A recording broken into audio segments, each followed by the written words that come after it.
Alright, what is up everybody? It's Lids, and we are back for some more Pyre Community RITE Night. That means some good old-fashioned multiplayer Pyre featuring first and foremost the members of the RITE Club Discord server. Artemis Val, take it away. Yes, that is also a Discord group. That's my own Discord group, but you know, the other one. Artemis Val, you know the drill. Don't pretend you don't know the drill. There we go, that one. That's the one I'm referring to. What's up, everybody? So, well, those of you in chat, you are not off the hook, though.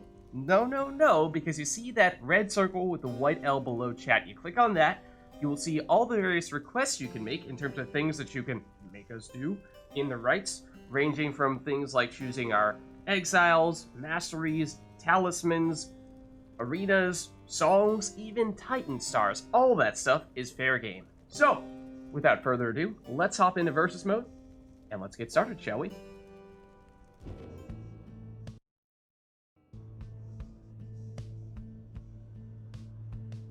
No worries, Artemis Val. Good luck on your exam. Good luck on your exam. So, is there anyone who would like to get us started today? Let me hop into said Discord group here real quick. There we are. I know we had a little bit of chat in the Discord before we were getting going today. I have not gotten the chance to catch up on that at all. I was out celebrating Father's Day, so happy Father's Day to everyone. Hope you had the opportunity to spend some time with some family.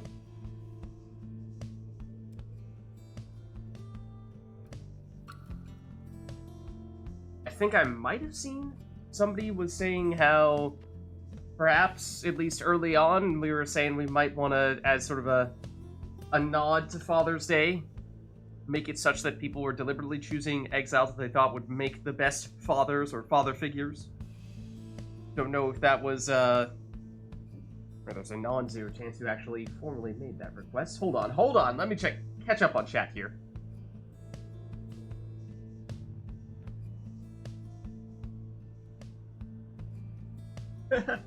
Don't think any official requests in that regard just yet, although Amanda is convinced the answer is Gilman.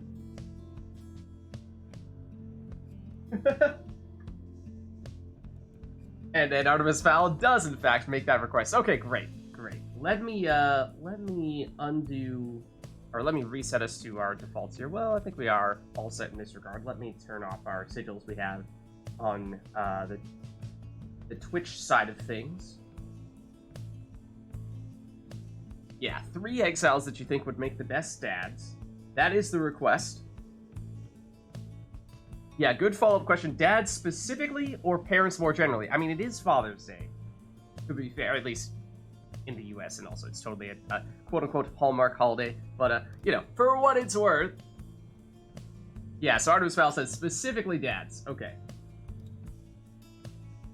So, let me turn off the withdrawn / Pyre Hearts here real quick, unless, of course, whoever wants to jump in is going to be representing one of those teams. If you feel as if you have a strong opinion on this matter as to who the best exiles would be as dads, then I would say this is your opportunity to prove it. This is your opportunity to prove it. Put your skills in the rites to the test. Prove your point.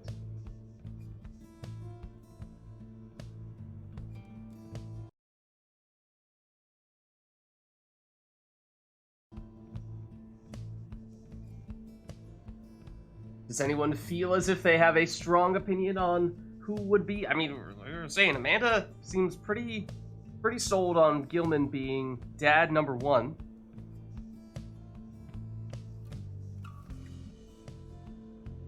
But are you willing to put that theory to the test?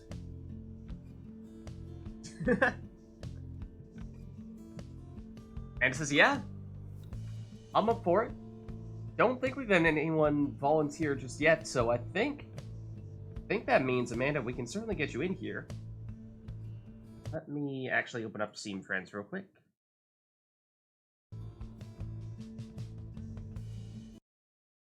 Okay. Invite sent to you, Amanda. And is there anyone who has another opinion? Perhaps a conflicting opinion as to who the best dad might be? Good evening. How's it going, Amanda? How are you? I'm doing pretty good. How are you? I'm doing alright. We have iRotor saying that he can hop in as well. Why don't we do that then? Oh, hell yeah. Let's see. Does iRotor normally play on keyboard or a controller? You're usually controller, right, iRotor? Hello. Hello. How are you? So I'll be honest. I don't actually know, because Father's Day is kind of a... Oh, somebody saved this screenshot? What? I didn't do that. Is that one of you? I didn't do anything. What? Where'd that come from? You guys see that in the bottom right corner? It said screenshot saved? All right. That's fun. All right, What then. if I do this? Uh-oh. I don't like where this is headed. Let's not try pushing the limits of remote play. Please no. It's already questionable enough. Now post My it. point is, I was able to get rid of the overlay that blocked one Pyre live stream on remote play. Oh, So that's gone. That's good. okay. But I will be honest. I don't actually know if Father's Day if it exists in other countries on the same day, because I mean it's called a Hallmark holiday because it basically was a made-up holiday to make an excuse for people to buy cards for people. Yeah, I think all of those capitalist holidays have spread across the world from America. So like Valentine's Day, Father's Day, Mother's Day. We celebrate it as well. And it is today for you as well? Mm-hmm. Yep. Okay. All right. So at least if we're saying that, then, you know, hopefully that applies to most people participating or watching the stream today, and they're In not like, what are Germany, you it was a talking month ago. about? Okay. Interesting. I Really? don't think it's the same. Yeah. I would have think thought it's that, well, I 17th don't of know. May. I mean, you're pretty... I don't know. I would have thought that maybe some of the neighboring countries in Europe would have it on the same day, but then again, you know, who knows? Who knows? Yeah, it's 13th of May in Germany. That's interesting. All right. So, That old is Mother's news Day. for iRotor. For others, perhaps still top of mind. It was at some point before that, but I don't remember now. Artemis Fowl, I'll be honest, I don't know what country you're from, but that's okay. You don't need to say it. You can just say it's on a different day for you as well, and I'll be, oh, okay, sure, and nod my head and say, oh, yeah, well, I don't really know what that means. I can't contextualize it when I don't know where you're from, but no pressure. Anyways, let me actually get your names in here and whatnot. I assume... You're playing a controller, right? Yes. Okay, cool. Then I'll play mouse keyboard. Okay. If that's possible. If Steam starts to whine, I'll just plug in my controller. Okay. That should work, in theory at least. Again, you know, we'll see if Steam is cooperating today or not. Okay, and then Fate for you, I assume, Amanda, and Withdrawn for iRotor, is that right? Yes, please. Yes. Alright, there we go. Let's actually change you in here as well. Okay, perfect. Nice.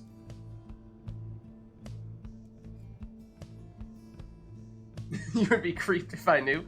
Once upon a time, we had, like, right when I first met Artemis Fowl, we had this conversation on Discord where we sort of had a little song and dance where you gave me, like, a series of questions or, like, little hints as to where you were from, but you didn't actually tell me where it was, and I don't know the actual answer.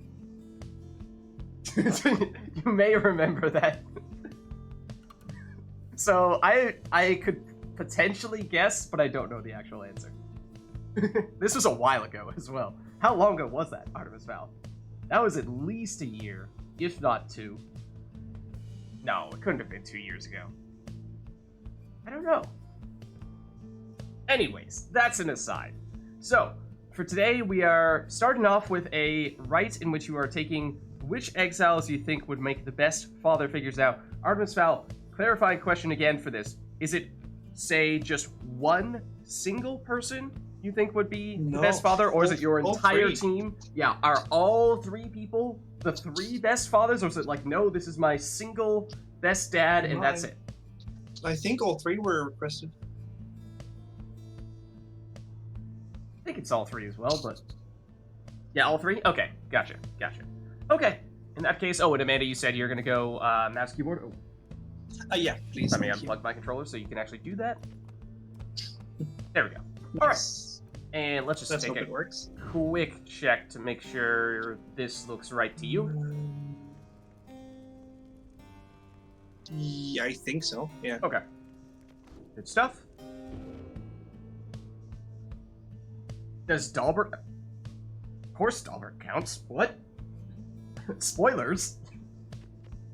Oh my god, I didn't even think of Dalbert. Yeah, also, Poor Dalbert. whoa, hold on. Amanda said absolutely Gilman? Excuse me? Yeah. You're representing the fate, thank you very much. And I seem to remember that you always pick the same character in your first spot, and he is your MVP almost every single right you participate in. And yet he is not your number 1 dad? I forgot he existed, okay? Oh no, Amanda. Oh I was no. like, Gilman, maybe Oralek, probably not Oralek, but who else? Okay, well, we'll see. We'll see which exiles these 2 opt to take here. Let's get started. I mean, I assume he still qualifies. He doesn't get disqualified because he's an actual dad. If anything, that just makes him a better dad. He has Dad with experience. Yeah. Okay, who keeps on taking screenshots? I saw that. They walk the path to glory. Cling to whatever shred of hope you have. The fate stand ready. The withdrawn stand ready.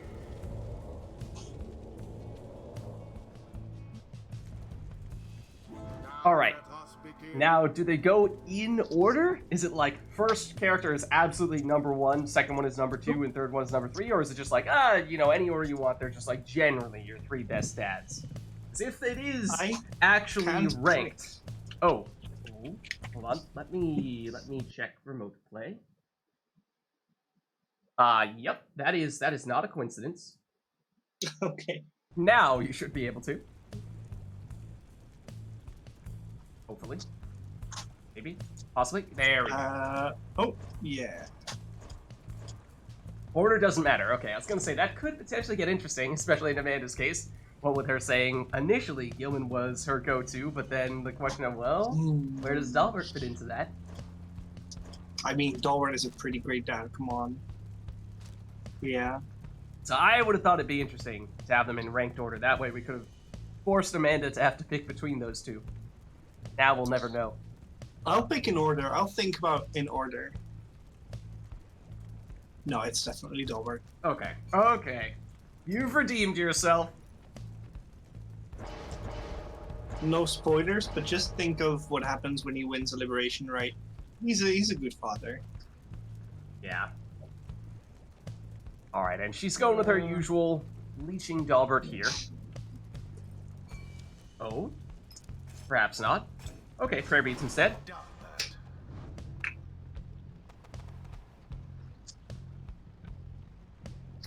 And I remember...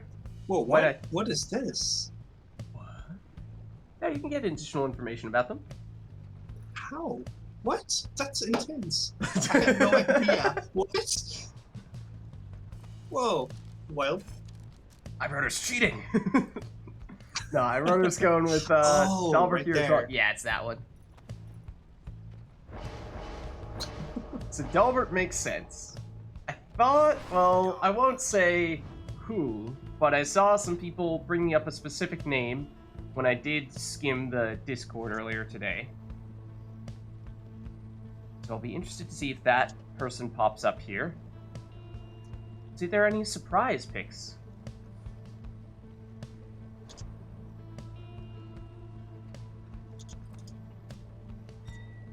Oh, look at this.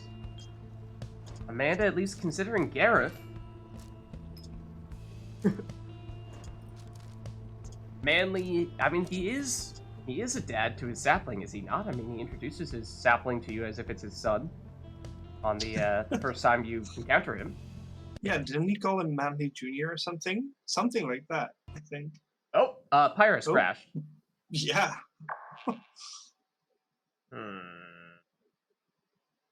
This is strange. I don't know. Where are the screenshots coming from? And then the game crashes. It's very peculiar.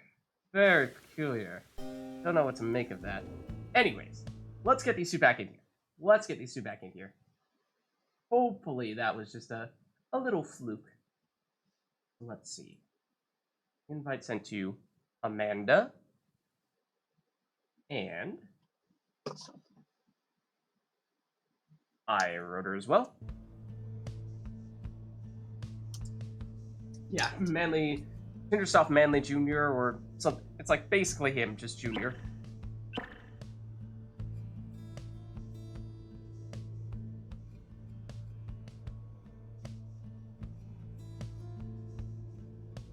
Alright, so let me know once you two are back in here, and I assume we should be able to just basically get this one started right back up. I'm ready. Okay, Iroto, are you good as well? Yes. Alright, let's do it.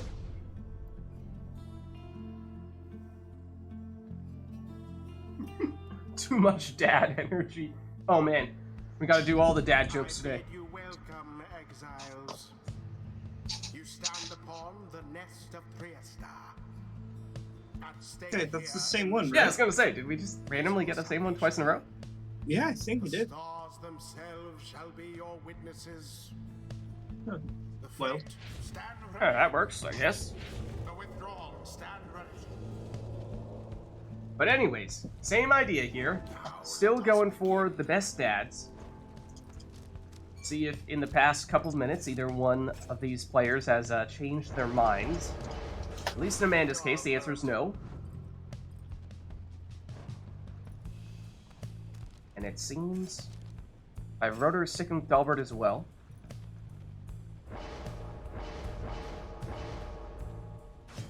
Dalbert.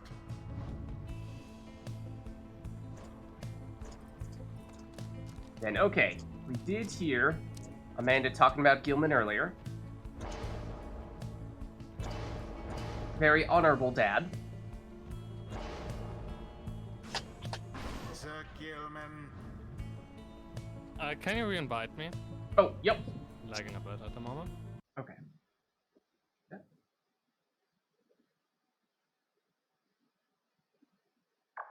Kicked.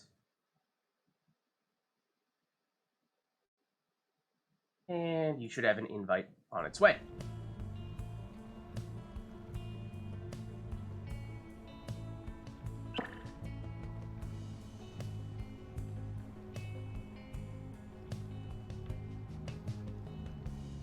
So yeah, I think we crashed right around when Amanda was taking her second exile, so I don't think we've yet seen what Iroto was thinking about for his second.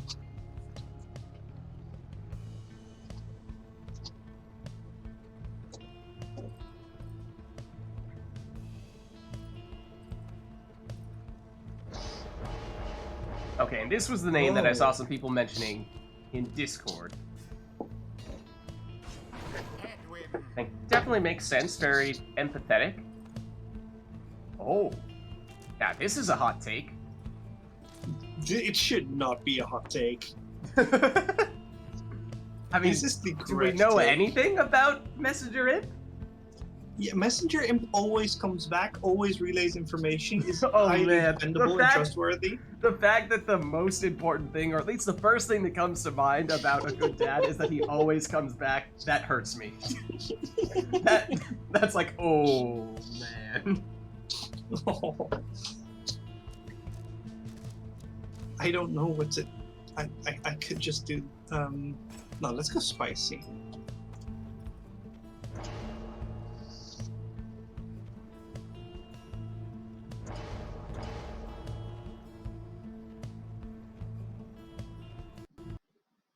Did Pyre Oh. about to... What the heck? Oh no! What? Pyre? Excuse me? Hold on just a second here. I'm gonna Oh no! maybe like restart Steam here real quick. Mhm. Because I don't know, that seems awfully strange. That has me feeling like maybe Steam is doing some wonky stuff right now. And it just needs a little bit of a quick restart. Let me do that here, because, you know, we can't even finish a single write before it crashes. That does seem like perhaps Steam is... We can't even start a single, right? Yeah, it is misbehaving. Alright. No way, Steam. You have like a bazillion different iterations on Task Manager. Okay, I believe you're truthfully gone. Now let me boot you back up. Alright, Steam, this time you're gonna behave, okay? This time you're going to actually let us launch and begin and complete an entire write, which I know may seem like a big ask, but it really isn't. It really isn't. Alright, let's see. Here, I don't care about Steam news. No, that is not really what we're here for right now. Alright, it is booting back up. Let's throw the screen back on. Okay, so I've restarted Steam and obviously restarted Pyre. Hopefully that is enough. Will necessary? That's the real question. That's the real test. All right, let me get Steam friends as well. Okay, invite to you, Amanda. Mm-hmm. Invite to you, iRotor. And the suspense for this write is just ever increasing. The amount of dad energy for this write is just going to be completely overwhelming. It's overwhelming for Steam, apparently. Yeah, just can't handle it. Totally can't handle it. So much so that it won't allow us to commence the write. Mm-hmm. Alright, so I think we've got Amanda in here. iRotor, are you in as well? Yes. Alright. Third time's the charm. Yes, Trieste, question mark? Drum roll, please. No. I bid you welcome, What is this one? exiles. You are gathered at the Yeah, what is spring this? of Spring. Tumur. Oh. Here you Yeah, it may has that find orange. yourself It looked a little bit achieve different with the whole freedom. starry sky, but then I saw the orange, I was like, Try maybe, not to though. let the pressure get to you. The fate stand Maybe it was just the prepared. Nessa Trieste was cursed. The withdrawn stand prepared. Perhaps. Alright, you have more time in which to change your mind if you see fit. No. Can you give me mouse permission? Oh. Really see? Really see. I mean, I did restart you, but still. Yeah, last time it was no problem, but now it doesn't work anymore. Alright, now you should be able to. Yep, thank you. Alright, so it's Dalbert first. In Amanda's case, Dalbert. we saw Dalbert first on both previous times for iRotor as well.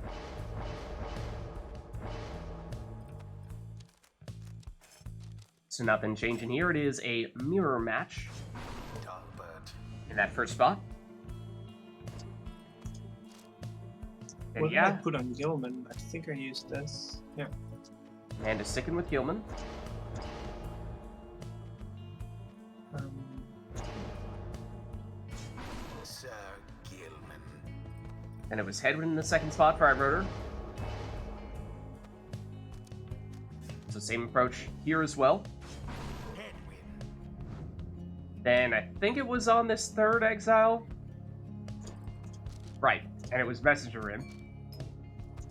which is the blatantly correct answer? And I don't know, everybody I should think- follow my lead. I think Steam disagreed with you. So much so that it crashed Pyre. It's like, Mhm, mhm. you sure about that one?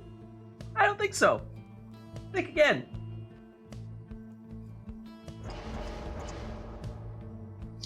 Okay, does anyone know if Safe Return also works in combination with Last Laugh?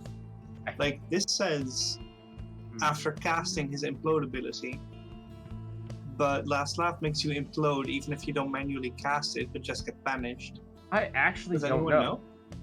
I don't, from the big of it. I always take it, but I'm actually not sure. Yeah, me too. But I'm actually curious. I usually take Titan's Rage, but if this infection works, I think I've just been doing it wrong. 4 says, I think it does. Yeah. Or at least always assumed that it does. Hmm. Oh? Really? Didn't you mean to... Wait, what? Okay. I mean, at the end of the day, he did the same to Dalbert as Dalbert did to him because he never expected to go free.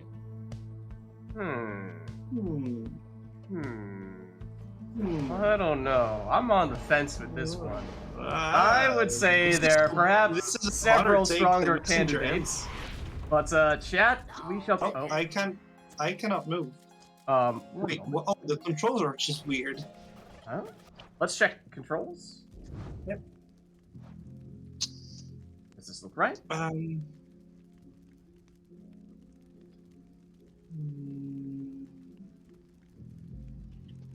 Yeah, no, this is not right.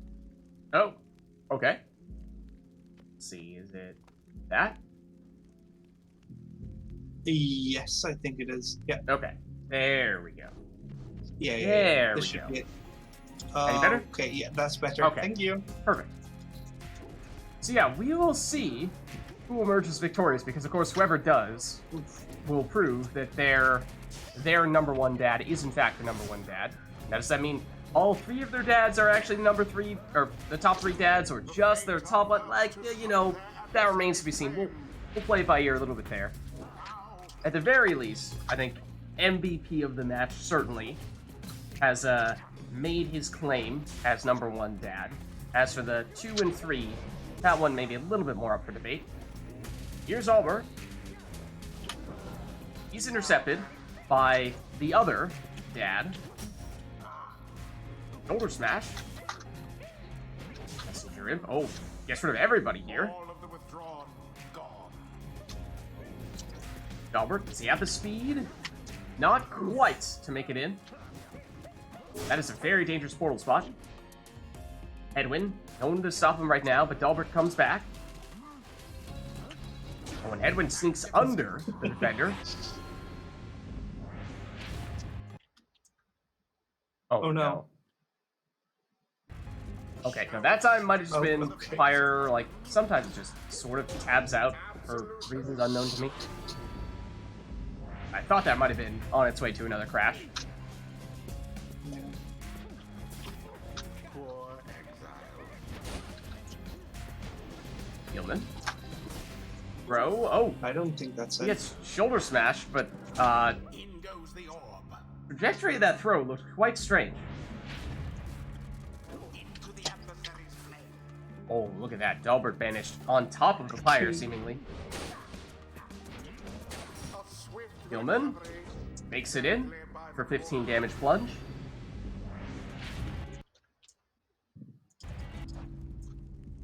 Now Okay, that- what's going on here? That was, again, I think, the game tabbing out a little bit, and so as soon as it froze, I clicked back in. But, yeah, this is strange. Okay, I continue in 3, 2, 1, go. Oh, Dalbert. Banished by Dalbert. succeed. Oof. Edwin banishes the last of Amanda's exiles here. Dalbert back in 1. Is he quick enough? Yes, he is. Edwin, oh, this time does hop over the defender. Now go on just one And Dalbert makes it in for the winning plunge. Best dad confirmed. With lags and tabbing out and all that stuff. Yeah, it's strange. This night's Yeah, this game had heavy lag. I mean, I tried to reset the orb at the first time, but like getting it exactly to the middle is not. Yeah, no, it was definitely a fair game. I think we both suffered equally as much from the lag. Yeah. All right. Well. Chat, is there anything we would like to see for the next rite between these two? Let's turn sermon intro off for the time being. For everyone who commented, I stand by the armor pack. No, it's just wrong. Messenger Imp is so much better. I don't know about either, though, Like, to the be honest case for with you. Messenger Imp is pretty convincing, I agree, but still. Thank you. What was your exile quest, Nor? Nor did, in fact, give us something. Oh yeah, Anor did make a request but didn't say it yet. Now then. Okay, let's prepare.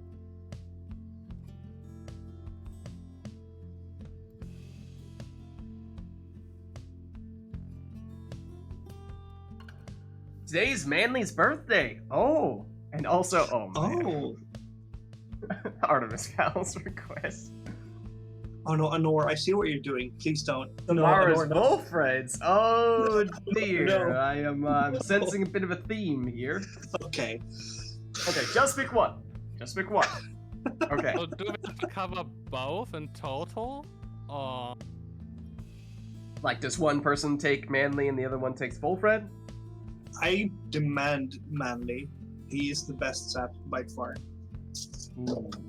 I don't know. That's a lot of hot takes today, Amanda. I usually go A for lot of both, hot so I takes guess today. I can settle for both, right? Okay. Yeah, sounds good. Okay, yeah. Honor says ideally one takes Manly, one takes Wolfred. If you want to take more saps, that's up to you. Let me also start setting up Artemis Foul's song request here. And Honor says, sorry, I wrote her. I know you usually take Palmas, but if you want to take a second sap, I mean, that's up to you. You could fit in Palmas that way. So, now it's again with the whole, like, we're setting such a low bar for this Father's Day. The setting sail, Dad's coming home. Like, come on. Let's What hold song our is fathers to a higher standard than that. What song is that? That is from Bastion. That is the final song and credits.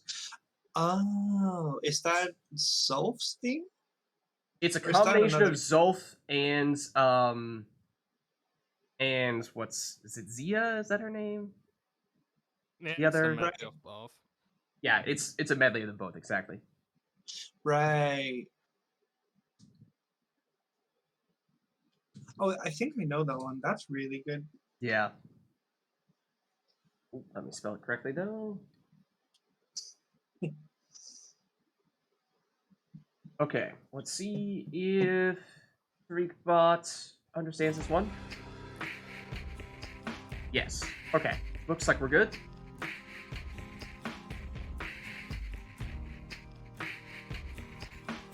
Oh no, do I know what's coming next? Do I? I'm not sure if I do. Alright, let's also turn off the in-game music here real quick. Okay, let's hop in.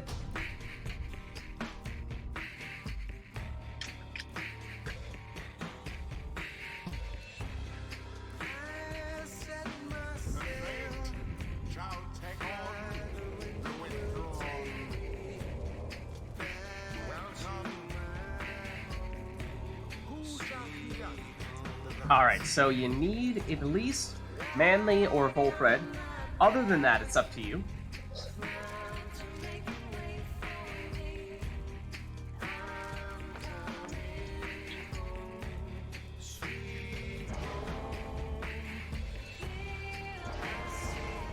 And Amanda very much going the Pyre life route. Only slightly. Oh, it's on the book as well.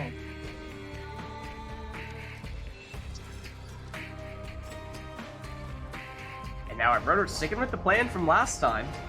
It's Stalbert first with prayer beads here as well. The dad theme is strong. Oh, and look at this. Amanda is doubling down on the saps. Now remember, you don't have to. This is up to you. You only need one, but I mean, if you want to, sure.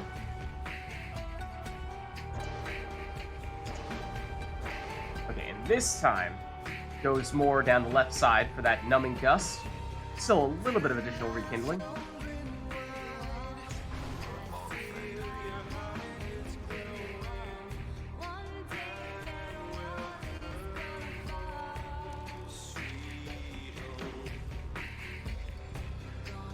And here is Bullfred. Oh, all right, son. I'm not sure if we typically see that from my rotor with the nutrition stick, so that'll be the additional quickness. Okay, well, let it be known. Yeah, okay, if we're going triple saps, then we're gonna need to go with. Right? Yeah, the black claw is the one you're gonna need. Yeah, is it? Okay. Yeah. Cool. So Amanda voluntarily going this route, mind You you. don't need to not take another sap. Oh, you're not taking another sap? That's all fine. Yes. Okay, cool. Yeah. If you're sure you're not picking another one, I can. Yeah. Okay, thanks for telling me. Then I could have gone Typhoon Bottle and Max Rekindling. Or Pyre Life. Yeah.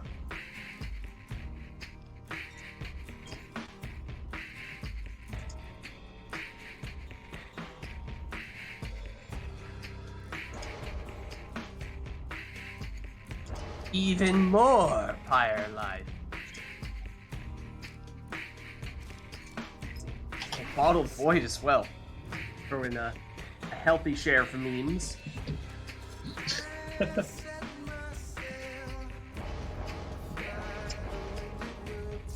And Tizo last Web Lanthorn for our rotor here. So we have triple saps versus a little bit more of a traditional team on our rotor side. Oh, that is a huge implosion there. Those saps take a while to come back from banishment, so even if Dalbert is slowed here, Manly only coming back now. Dalbert may have time. Yes, he does, to make it in here. Wow. Then again, as we saw, Amanda went very aggressively with that Pyre Life, including rekindling. Ooh, and Bullfred has enough space here, for time at least, to get that one off. Bullfred avoids getting banished with his fellow saps there. Outmaneuvering the defenders for a while, buying enough time to at least get his friends back. Dalbert speeds past and gets banished here. But down go those saps, except the orb is within the safety of that sapling.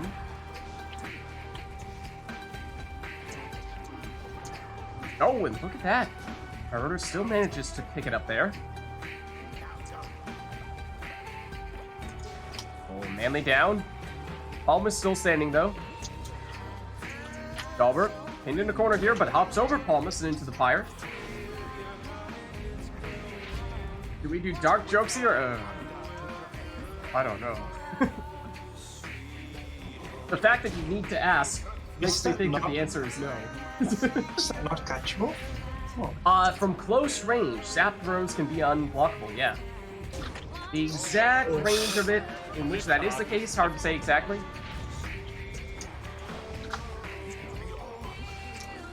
Bullfred down.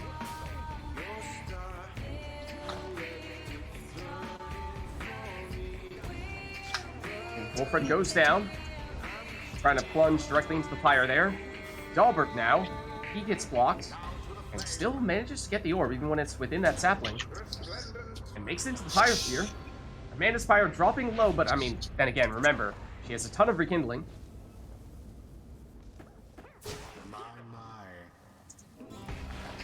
Bullfred. Oh, and he has that nutrition stick. So he has the blinking range. He really made it in. Same can be said for the other Bullfred. Dalbert.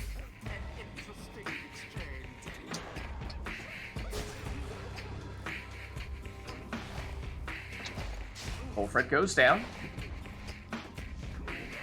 Dalbert hops over Palmas. And over Bullfred as well. Amanda with only 5 Pyre Life remaining here, but remember, that second life bar will be quite significant. Wolfred, he goes down before he can get the throw off. The other Wolfred opts to do the same here, does manage to get this one off in time.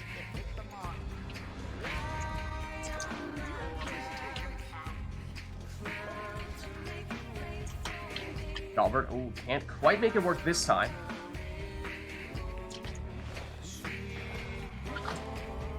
Wolfred, does he have the range? Well, he doesn't have the time. Dalbert can't find his way in this time. Loops around the other way. Still no success here. Palmas tries to chase him down, but Palmas goes down. Wolfred, he has some decent mobility here, but he goes down nonetheless. Dalbert. He's blocked. But he banishes both saps here. Oh, but then his aura deflects off of a sapling and hits him. What might have otherwise been a good scoring opportunity for iRotor. Dalbert will try again. That is probably the biggest difference between iRotor's team and Amanda's team here is Dalbert is far more mobile, far faster than any of Amanda's characters. And so that's why you see iRotor continuing to use him as the offensive force. Palmas trying to run away. And ooh, the throw is just slightly short. But look at this. Oh, it seemed as though perhaps he had enough time to walk that one in, but not quite. iRotor gets back to defend. Dalbert, oh, sneaks past, but not past the sapling. Wolfred. Not quite enough time to get the throw. Dumbling Gus is active. Manly back now. Defends, and there is that Bottled Void. Banishing Dalbert there. Manly with throw. He goes down before he can get it off. Wolfred building a wall.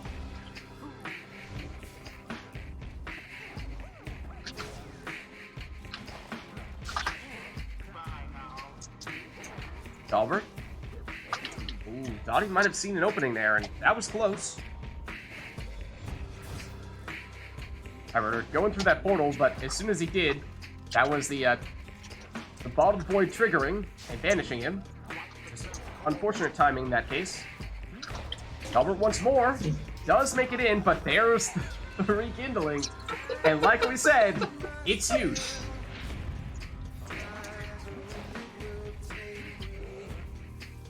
That throw, not quite enough time.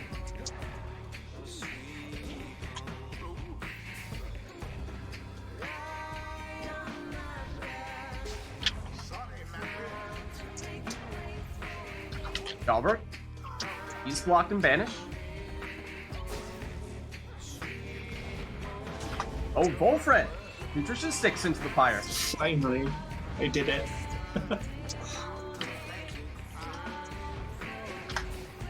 Ooh, look at that. Palmas with a nifty maneuver gets out of the way of the cast and then turns around and banishes Dalbert. Nothing personnel, kid.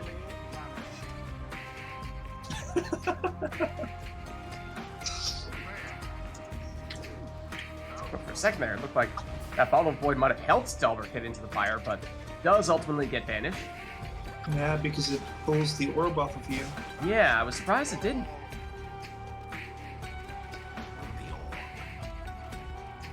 Dalbert slowed by that numbing gust, but does still make it in.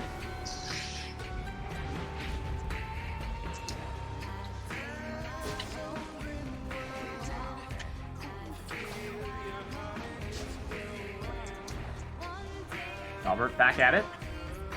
Not for long. But he keeps coming back. Oh, and look at that. Not often you see a sap running into a cur and the sap being the one that gets banished. Oh, there's still more I need to get. Never mind. Dalbert, a little too quick there. He does still go down. Looked like he might have had an opportunity for a minute. Speaking of opportunities, here's Wolfred. Oh, can't get the throw off though. Throwing is so slow.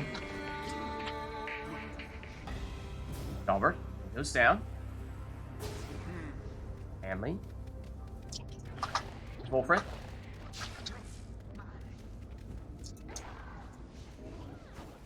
Over through the portal. Oh, but that was the Bottled Void doing its job.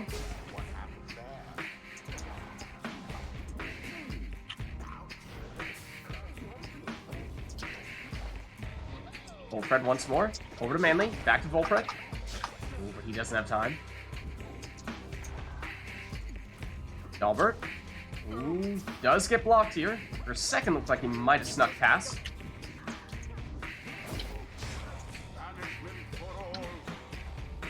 Everyone down on Iroder's side for the moment. That throw, from that range is in fact blockable. Iroder with the counter.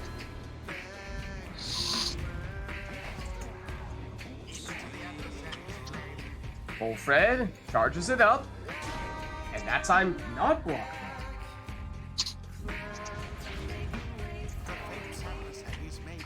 Dalbert blocked.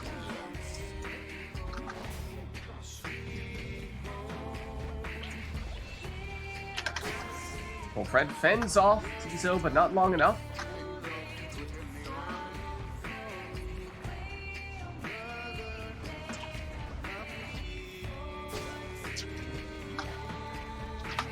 Volfred outmaneuvers. Doesn't have quite enough time to get the throw. Dalbert. Oh, look at that. He's got the speed. And of course, remember, this is Amanda's second life bar now. That means that a Volfred score could finish it. Dalbert would need 2. Make it 1 now.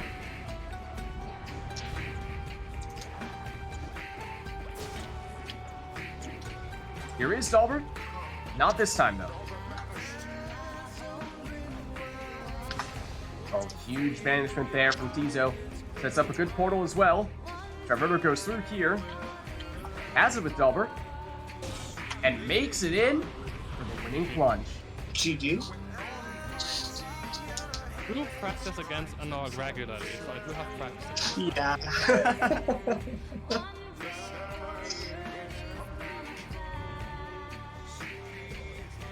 Alright, let's head on back. We already have a song request here.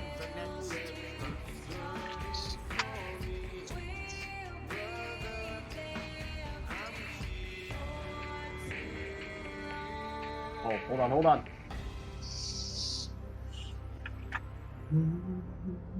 Right as the song ends. Nice. Okay, so... so let us know, chat, if there's anything else you want to see for this one. In the meantime, I will set up the next RITE request.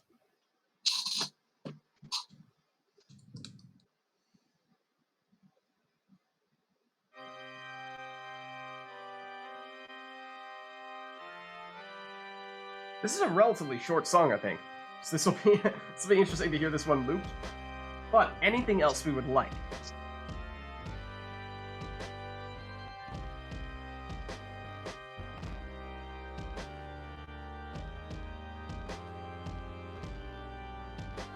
Nest of Triesta. Okay.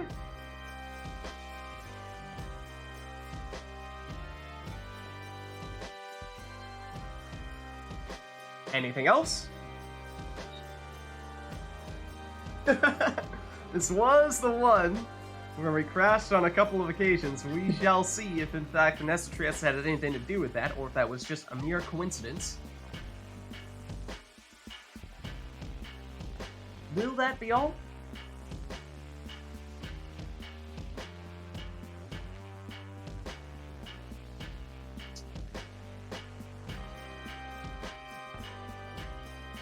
It appears as though it may. So let's get started.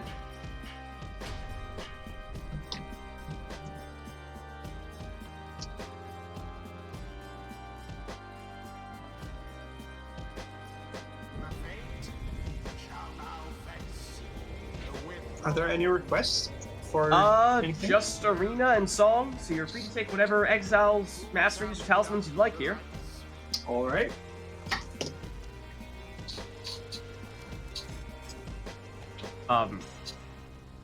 Okay.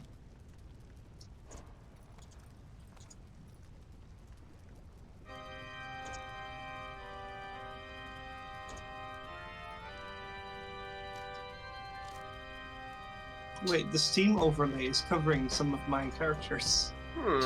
Interesting. I guess. Iroda, did you say you were having something that was doing that earlier? Yes, you can deactivate it in the settings, in the Steam Remote Play settings. Okay, wow, it's fine for now, I think.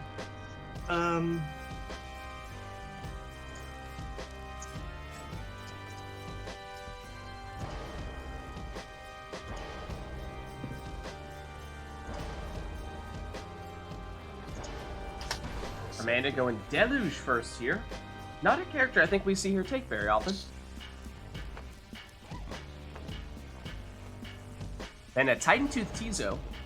Oh, other thing that's interesting to think about is we saw a lot of people this past week or so messing around with a tier list of the various talismans. So it was interesting to see how people ranked their various talismans, and there were some unusual ones, some that, you know, don't see play all that often, that people ranked fairly highly, and others that it seems like we do see used fairly often, and yet other people seem to rank them fairly lowly. So that'll be interesting to see. I mean, of course, a lot of that comes up to a matter of personal preference. So that probably has something to do with why some people favor certain talismans over others, whereas others may not. But just interesting food for thought. I just posted one earlier tonight with Ashen Goal and then the 2 Leeching Talismans in S and the rest in F. Because it's honestly all you need.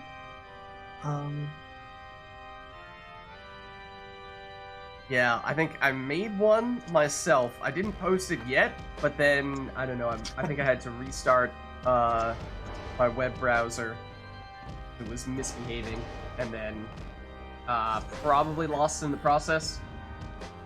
Might be able to more or less recreate it from memory, but probably not like for like.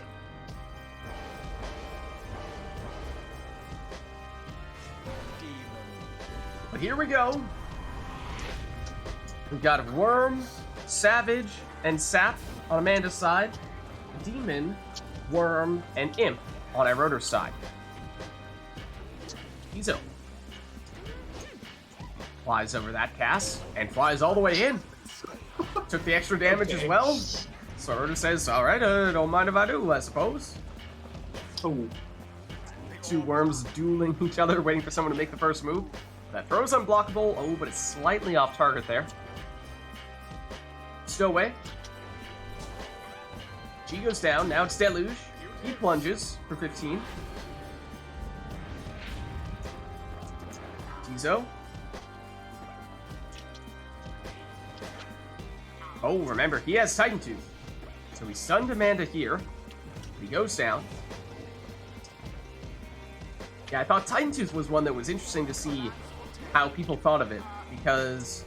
Oh, I wrote her through the portal there, perhaps? I don't know if that was necessarily intentional or not, but does put Iroder with Vidsblood in a dangerous position here.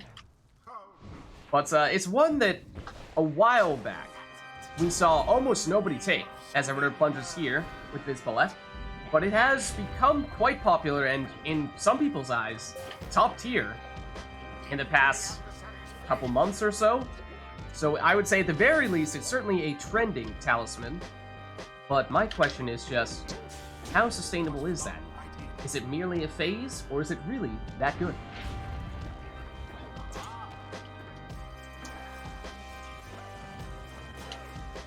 There is the Titan Tooth.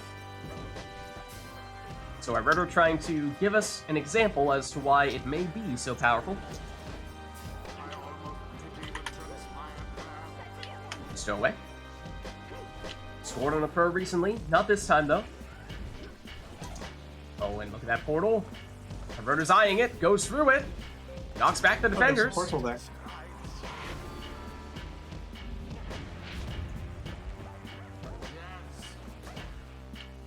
There's Titan Tooth, although not going to do much when Iroder ends up in the lava.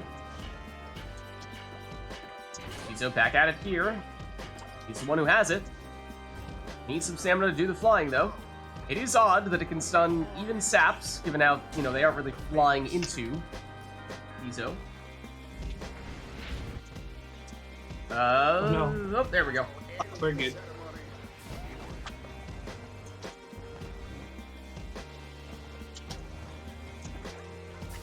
Stowaway. She goes down. I wrote her no portal this time for Vids to go through. Instead, opts for Deluge. He opts to throw, but that throw is not on target this time. Stowaway. To the other Deluge. He goes down, though. I wrote her.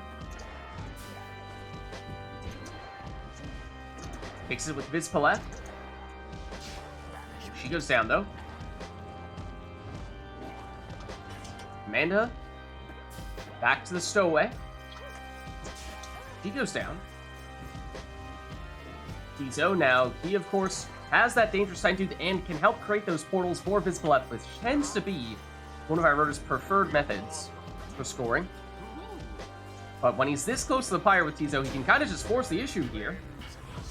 Taking advantage of that Titan Tooth and manages to plunge, triggering Rekindling. So that means next score for Irota could be game.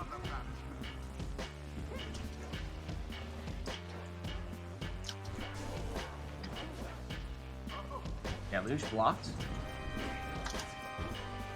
The other Deluge to Vids. Knocks back one defender, but not the second. And that defender is able to block her, although she's still here. Picks up the orb. Nearly makes it in there, but blocked once more. Just won't give up. Finally goes down. Stowaway. Vids comes back with a vengeance. Trying to force the issue here. Knocks back one defender and squeezes it in for the win. And what a crushing victory it was. There's a Triesta specific combo here where you banish your action on purpose for the environment and then you stun and claim for a score. I'm sure that you can do it. Oh, really? Interesting. I'm just theorizing, but it would work. You are not stunned if you're banished while stun and claim is on. The Sun and Claim, that's the worm salute, right? Yes. Yeah, okay. Oh, yeah. Because it's so short.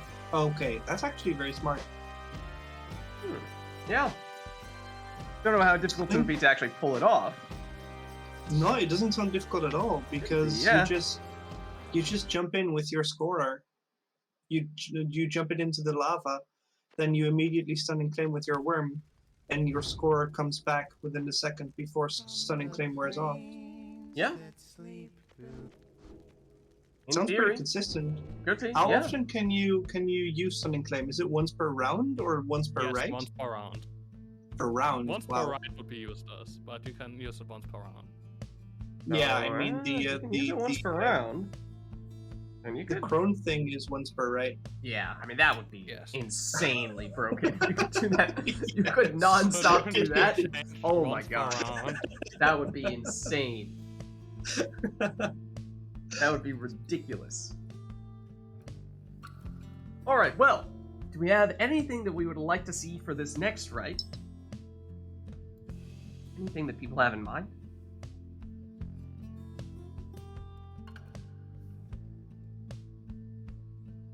Yeah, I mean, we tested it out. We crashed 2 times previously when we were playing on the Nest. This time we did not, knock on wood, or at least, hopefully we don't see any more crashes. But perhaps it wasn't the Nest after all. I mean, I did restart Steam, so maybe, you know, it was just Steam doing some silly stuff and it needed a little bit of a chance to reset itself.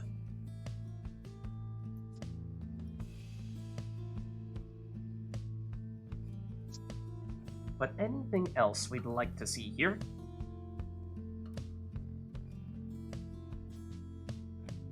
If not, then of course we can just have these 2 take whatever they want to take.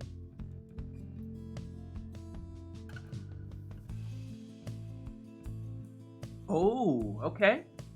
Talisman request here. Coming from Anor. It's Black Heart. It's one of the cursed talismans. That's the one that gives you either the infinite stamina or coming back as a howler, right? That one? Isn't it the one that doesn't allow you to pick up the orb? I thought that was the Claw. For the claw. No. Black Claw is not being able to cast your aura. I think yeah, Black Hoof is true. not picking up then. Yes, hoof is. Both. not Yeah, picking yeah, up, That's true. yeah. All right, so we have that. Anything else for this one?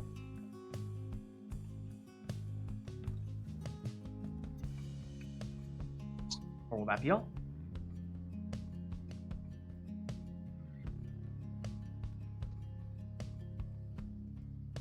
Looks as though that's going to be it. So let's get started. And it's been a while. It used to be that we had Cursed Talisman requests all the time. I mean, nowadays, it's basically the only time it ever ends up happening is if we try to squeeze in triple saps on both sides. And by necessity, we make it happen, but just don't see it too often anymore. Perhaps it was a good thing. Yeah, Ooh. infinite stamina or coming back as a howler. Huh.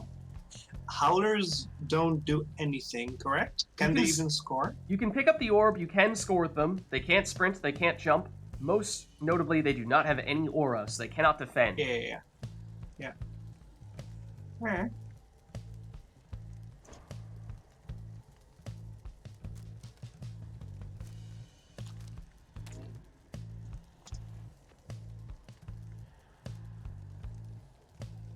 Okay, no, maybe not.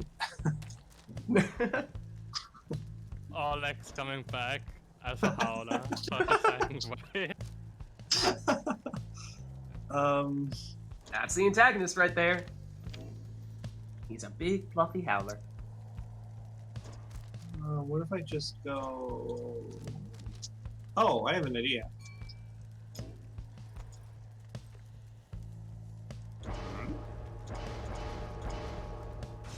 Looks like just your typical Daubert there.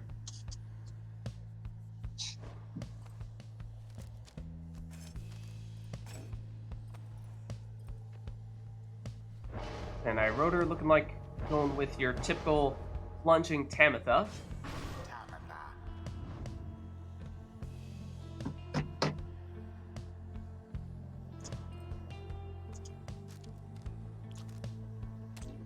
Huh. Okay. Barker, the one with that black heart. Is this gonna be all Curse? No. Of course not.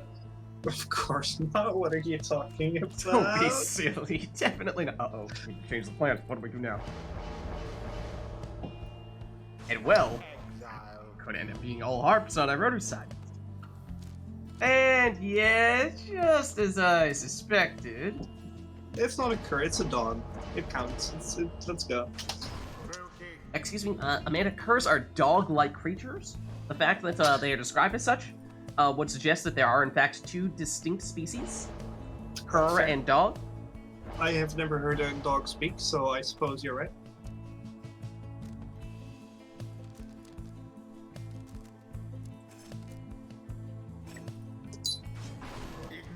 And then Signarius in the last spot, so not all harps in Iroder's case. Here we go. Oh, And it's it's Tamitha. frozen for me. Oh, Okay, no. Better? Yeah, There we go. okay.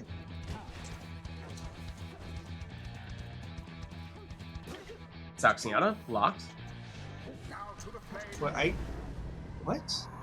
Yeah, it looks like Okay, we might can have we- frozen for a second there as Yeah, well. can we Let's, take a... Can I let's take maybe s- pause here. Want me to boot you and No. re-invite you? Would that help? No. I just want to test what my character... Like, I don't seem to be able to cast my aura at all. Oh, there is one character who cannot cast. That is what one of the Cursed Talismans does. Although, did you take the other one? Did you take the other Cursed Talismans? I Hold on. know. That. Turkey. That. Yeah. Okay. All of them can cast. It's just... Huh. Strange. Okay. Okay, let's go. Yep, I'm ready. Come at me. Alright, it's Tamitha. She's the one with prayer beads, so this is the one that Okay. Iroder would like to be plunging with. This is good. I have a lot of fire damage, so now I can leech a lot. There's Dolbert. Deals 20 damage. And I believe he's the one with Leech. One of the two with Leech. Oh, look at that. Is that a Brazen Man? That is a Brazen Manor. Oh, no. Oh, no. I heard setting up the big plays here. Banishes all defenders. No. Here comes Iggy. Make sure that Brazen Manor is on. And finishes with that plunge. If ever there was a time for the finger guns, that is it. The rite is done. If I go Brazen Man, it has to be Ignarios, right? Yeah, that's fair. Well played, GG. Until the stars align. So hopefully we can manage a ride where there are no lag, freeze, or cast issues. Yeah. Alright, well, is there anything we'd like to see for this next one? Anything we have in mind?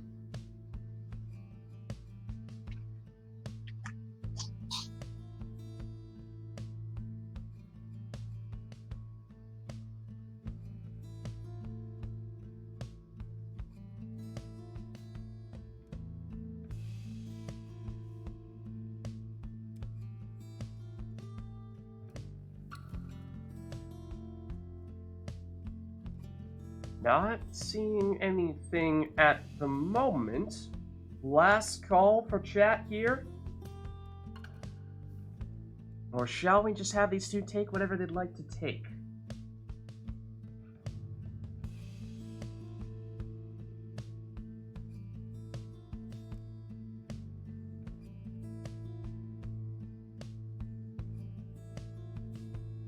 Okay. I was gonna say I did kind of invite this one. when I was talking about how we don't see too many Cursed Talisman requests nowadays. And Core says, really? You don't say there, Lids. Let's make some more of them then. All Cursed Talismans. And then Dirty Deal is, you know what? That's kind of fitting. That is kind of fitting, that combo.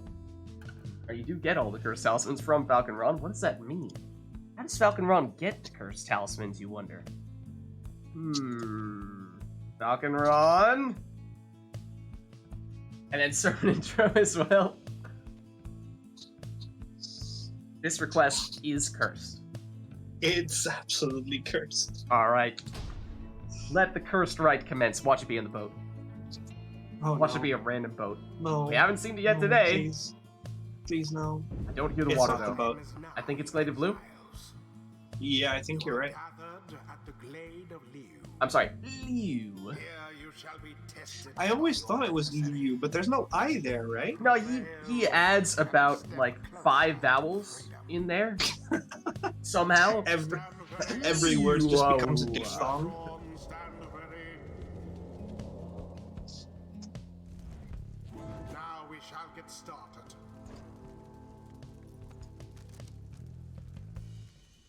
Alright, so all Cursed Talismans, as a reminder, Black Hoof gives you more stamina, but that's the one that makes it so that you can't pick up the orb. So that's very significant. Definitely don't want to put that on a score. We just saw Black Heart. That's the one that when you come back from banishment, either gives you infinite stamina, or infinite? Yeah, infinite stamina, I think. Or brings you back as a Howler. Then Black Claw lets you keep your aura while you have the orb, although it will slowly shrink. But you cannot cast your aura.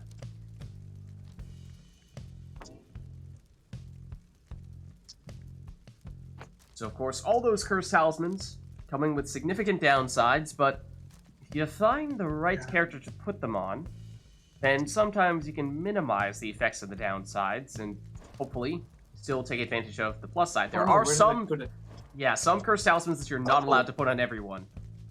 Black Claw, I think you can only put on characters that have the more traditional circular auras, so no worms, no harps. Wow. There goes my plan, I guess. No crones either? Crones No either? crones. Yeah, I don't think so. Yeah. Wow, I really need to think this is complicated. Like I said, once upon a time, this was a request that we saw frequently. To the point where perhaps people got a little sick of it, and then, well, we didn't see it for a very long time. I think this makes sense. But now people are less accustomed. playing with those talismans. Yeah, I've never done it before.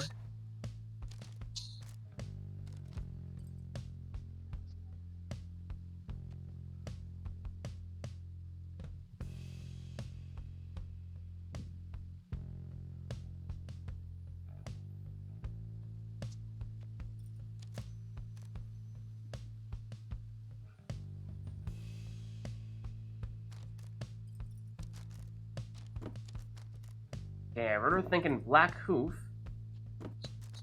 So again, that's the one where you can't pick up the orb. That one you want to put on someone who is a very much defensive character. So for that reason, I wrote her going with an imp.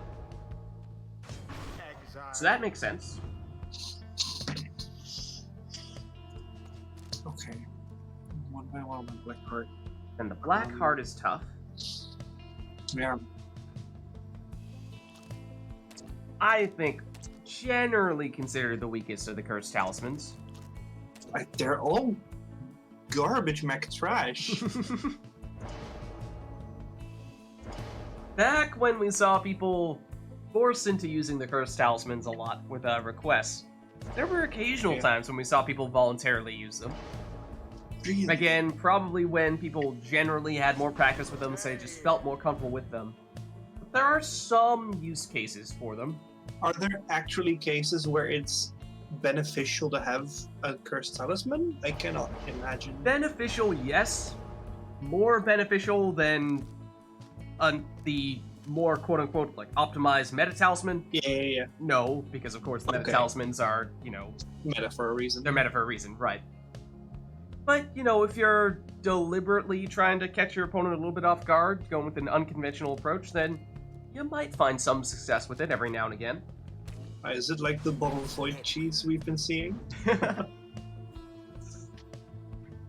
Yeah, I think even in those situations, I'm not sure if we really ever saw many people take a voluntary Black Heart. But Black Claw in particular, Remains I remember. the orb that cannot be cast. That's definitely one we saw some people take in the past.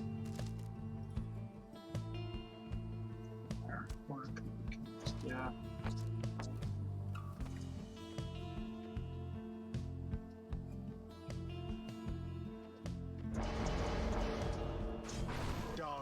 So Amanda puts that on Dalbert.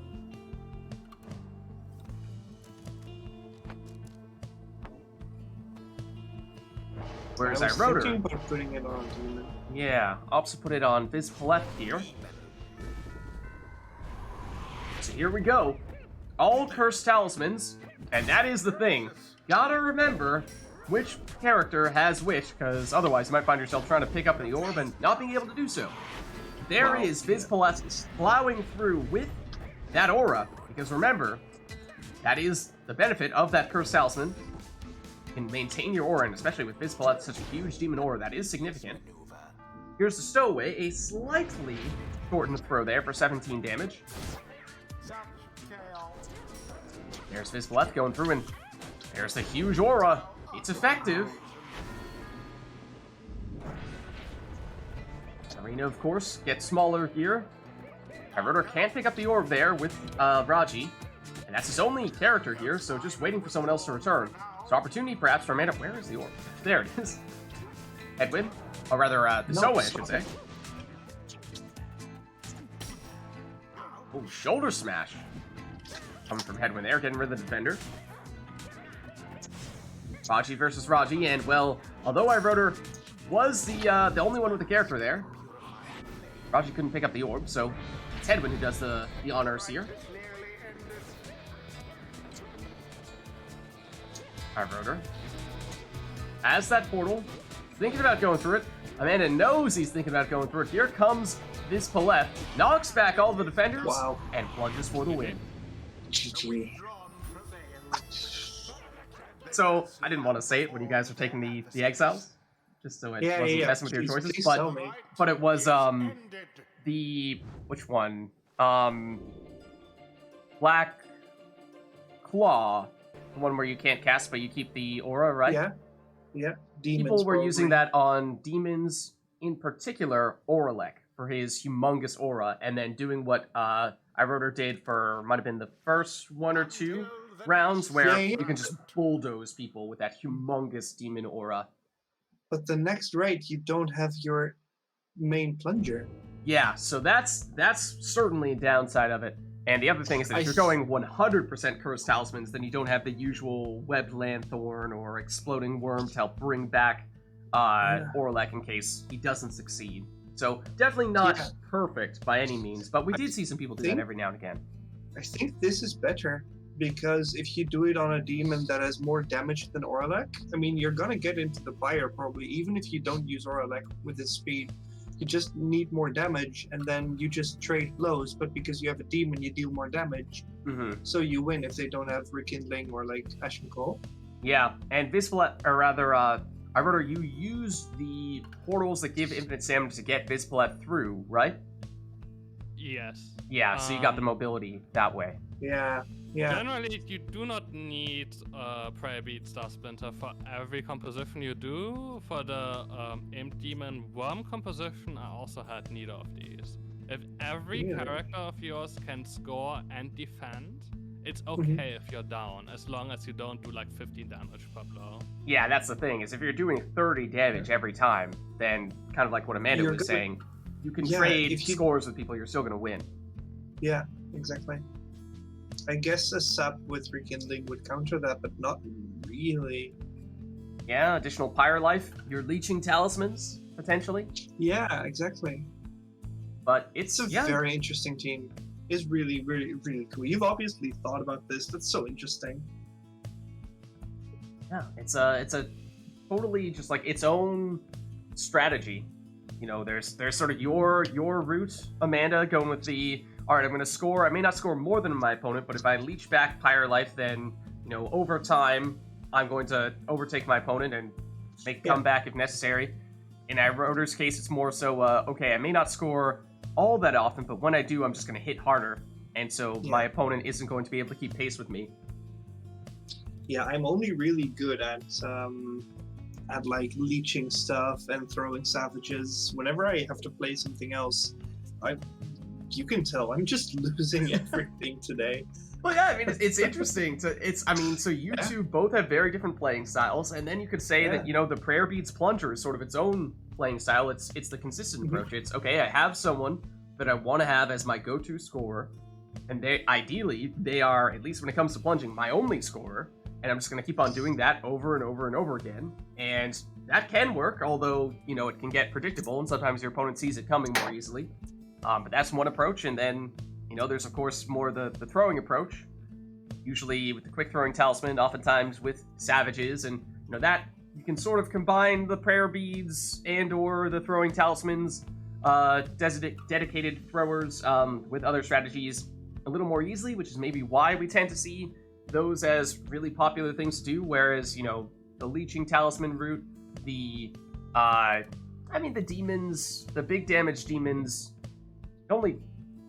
technically it only requires one character to do that, but in Iroder's case, you know, usually you're setting things up with one of those imps to give you more mobility on those demons to facilitate things, but those, although can be very effective, just take a little bit more to set up, and therefore, maybe for that reason, a little less common. It's need to kind of go all in. Is there anyone who plays leeching stuff except for me? Is it just bad and am I not realizing it? I mean, it's, if you just think about the total value you're getting out of those leeching talismans, assuming you do score characters that have them, I mean, it adds up to a lot of total Pyre life. I mean, if you keep on scoring with your leeching scores, then you're getting basically twice as much, or well, 50% more out of them. You know, you're basically turning a cur into a 30 damage character. You know, 20 of it's in damage, 10 of it's in healing. It's the same kind of differential you make. If you plunge with a demon for 30, or you plunge with a cur for 20, and then 10 for your Pyre. Yeah, exactly. So I mean, in theory, it works if you can make a point of scoring with your leeching characters. I mean, leeching characters take less setup. Like a demon has to have support, like an imp or something else. But with a cur, you can just put a cur with a leeching talisman and then have 2 separate whatever characters in the back. Yeah, I think it's just that it competes a little bit with the prayer bead setup, because usually the same characters you would want to have plunging are the same characters you would want to have with the leeching talismans. And so I think people tend to default to prayer beads when, you know, technically you're getting less when you score with prayer beads because you don't get that leech. And you're not getting any additional damage, it's just the consistency. Yeah. Whereas the leeching, you know, you still get the damage, you get the Pyre life back on your side, but you lose the character for a round, assuming it's a plunge, so there's a little less consistency in that sense. 3 things before we probably start the next ride. First, I didn't think about the curse talismans all that much, I just took what I knew works, Infinite Stamina Demons. And usually it's a hassle that you get the orb with the imp in the first place, because then you cannot implode and like implode someone with you. So Black Hole was pretty good there, and then Black Claw Demon is pretty effective next to Star Splinter if I cannot take that. So I just adapted the strategy I knew to what was given to me. The second thing is the Leech Talisman, like Leech, as getting Pyre life back is not like doing 20 damage and leeching 20 is not the same as stealing 40 or leeching 40, because the less Pyre health your opponent has, the better damage is. And the less you have leeching is, like whatever makes the ratio bigger in your favor is better, and that changes depending on the score. So 20, if your opponent has 40 and you have 100, then 20 damage changes the score from 1 to 2.5 to 1 to 5, which is much, much better. And the other way around, leeching is not great, but if the scenario is the other way around, you want a 20 leech. And thirdly, Anor has this harp salute composition where you can like take like harp first with prayer beads and all left side, and then you have a demon and a sap in her case that you can switch when you're near the Pyre and score. And there you can fit in Brazen Manor Ignarius with Leech. You can take the Salute, you can take the Leeching Talisman and go for the big plan. Why Ignarius? You don't need the speed in that case, right? So a higher damage demon is just better? Yeah. Yes. You go with the harp to a position where you can score pretty much immediately or have a pretty good chance. Yeah, so I don't think you need Oralak there. I mean Ignarius, not Oralak. Oh, right, yeah. Ignarius, Brazen Manor Ignarius, plus Talisman. Did I hear it wrong? Maybe it was my mistake. I said Ignarius. That's probably just me. Okay. No, yeah, Ignarius definitely is the best case then for Brazen Manor. Why is it always Ignarius that has to have Brazen Manor?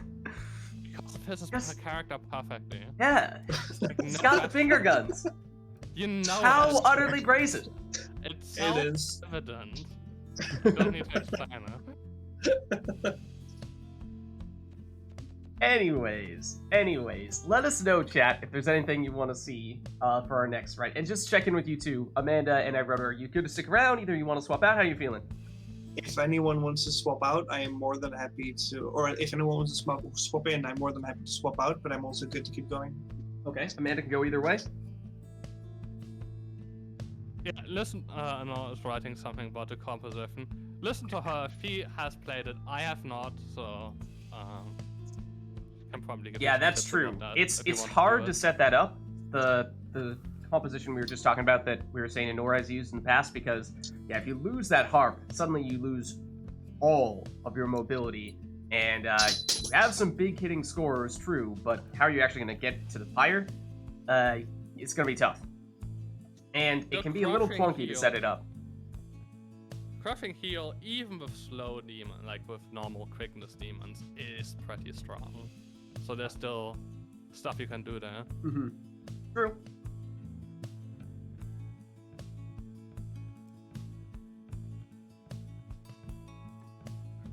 But Iroda, are you? Do you want to swap out or keep playing, or how are you? Keep playing. I don't mind either way. Nice. All right. not seeing anyone in chat saying that they are looking to get in just yet. So I think at the very least, we can have you two stick around for a little while longer. But chat, let us know either if any of you do want to swap in here, because it looks like either one of our current players are willing and able to pass over the torch. But as of right now, looks like we'll keep them in.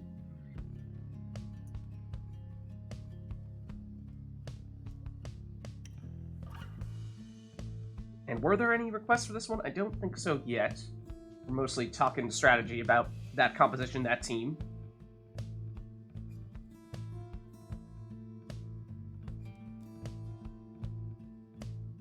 So let's get started then. And with no requests, that means you can take whatever you want. You could even try going with that team that Anora's talking about. Especially because we are on the boat. I mean, if there's a map to use demons, then... It would be the boat. It would be the boat. I also haven't had a chance to use Crones yet. So... That's a good point.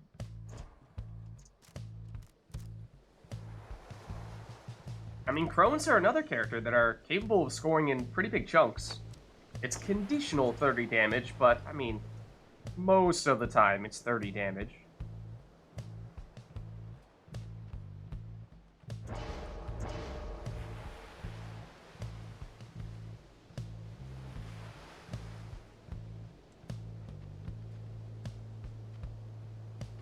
Especially if you're throwing on the Kerfang there. That makes Bertrude a pretty hard hitter. And Stubborn Flame will reduce Iroder's damage by 10 if Iroder is in the lead. But it does look like Iroder may be going this route here. All left side on a harp with prayer beads, so you can... Iroder can score with Pamitha, that's fine with prayer beads, but she can also be someone who helps set up other characters with her mobility and then swapping into them using her salute. Potentially allowing Iroder to more easily score with a bigger, slower character that deals more damage, like Ignarius or Vizbaleth. And so he does take Brazen Manor here. Yeah. And the leash. Yeah, so if a Brazen Manor Iggy makes it in, then that is a 40 damage plunge with 20 leech. So that is a net 60 damage swing, and that is humongous. The issue with that is that it's hard to pull it off. Running it on the fly. No, I can't do that.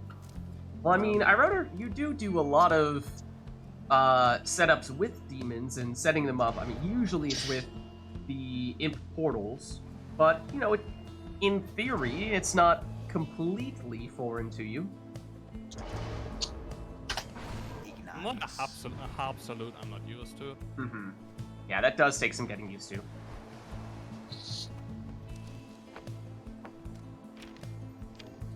Wow. Then it'll be a Nutrition Stick Palmus. So yeah, sticking with the big, slow characters that deal a fair bit of damage, certainly less in the case of Palmus compared to Ignarius. But we'll see if Iroder does try to pull off that Harp Salute. Well, here is a humongous plunge here from Bertrude for 38 damage. Now, of course, she has Kerfang, not Prayer Bead, so she's out for this series. This is kind of like what we were talking about before. You might be okay exchanging scores, even if you lose one of your characters in the process, as long as the scores you make are worth more than the scores your opponents make. And with 38 damage, that is a big score from Bertrude that normally would be hard to match, except Iroder does have a Brazen Manor Ignarius. Brazen Manor is active here, so if he scores, this is worth 40. Wow. That it is, with 20 leech. So that is exactly the 60-point swing we were talking about. No. You. Bertrude. He hops seemingly over the fire there, but does make it in. Again, 38 damage, it's big. The Fates seem to want their freedom more. Arius goes down. That means Pamitha lost the target that she probably would have preferred to switch places with. Almost down as well. Now just Pamitha. Darius back. Ignarius on offense here for Amanda, but he goes down. Now, Pampa, her job is just to get close to the Pyre, and if she has an opening, it's okay to plunge, because she has prayer beads. Iggy. It's thrown into outer space for just a minute there. Bertrude, whoa, that was quite the jump. Third time, not the charm. Although it does manage to defend her. Fourth time's the charm here. And that's rekindling triggering there. I wrote her with a big second life bar there. And strangely enough, it's I wrote her who's the one carrying all the leech here. Less so for Amanda. Typhoon Bottle triggering here. Slowing I wrote her down. Now that Snadra is back. I wrote her can once again move here. Sprint and... oh, but I wrote her technically has the lead. And so that means Stubborn Flame is active, reducing his damage by 10. And that does mean someone like Iggy trying to plunge is not quite as effective as he might otherwise be. Ooh, Shoulder Smash, getting rid of Ametha there. Snadra, bringing back Bertrude. She's definitely more so a preferred scorer for Amanda. And she, ooh, falls just short there. And that is Ignarius getting Shoulder Smash this time. The other Ignarius knocking back defenders and making it in for 30 damage here. And remember, this is Pyrota's second life bar. So that means one score here could do the trick for really either player. And Amanda is back in the lead, which means Stubborn Flame is no longer active. Pyrota is dealing full damage with everyone. Oh, that could have been a game-saving play there. That means even Pamitha, who's next to the Pyre here, if she plunges, would have had enough to finish it there. But Amanda back quickly enough with Snadra to snuff that issue out. I don't think so. Harp doesn't deal 30, right? Oh, sorry. Amanda still is 30. That is correct. That is correct. Ignarius can do it without Brazen Manor. That is the only way in which Iroder can finish this one in one score. Ametha moving in, trying to set up Ignarius, and he does make it in. GG. Oh, GG. The empire burns whilst that of their adversaries is but ash. That Well was played. close. Yeah. Oh, yeah, it was. Good match. Yeah, well played. Until the stars align. I mean, I am happy that I got one Brazen Mana in there. That hurts. I mean, that's a an lot of achievement. damage. It's tough to get it to happen. Mm. I mean, is that the highest possible net amount of points you can get between both the damage and the leeching? Is a Brazen Manor 50% leech demon who is not Orlek? I think it is, right? It should be. Well, if you count a swing, then definitely. Yeah. I mean, not pure Yeah, damage otherwise wise. you just put a curve thing on there. Yeah. first, but yeah. But it is really painful, and Noah has done this to me a couple of times. So. Yeah, it's very painful. I feel bad. It's a big play. Well, anything else we'd like to see between these two? And chat, let me know if anyone does want to hop in. We were asking before, and I think both Amanda and Everett said they're willing to swap out here if anyone does want to hop in. Otherwise, we'll keep them going.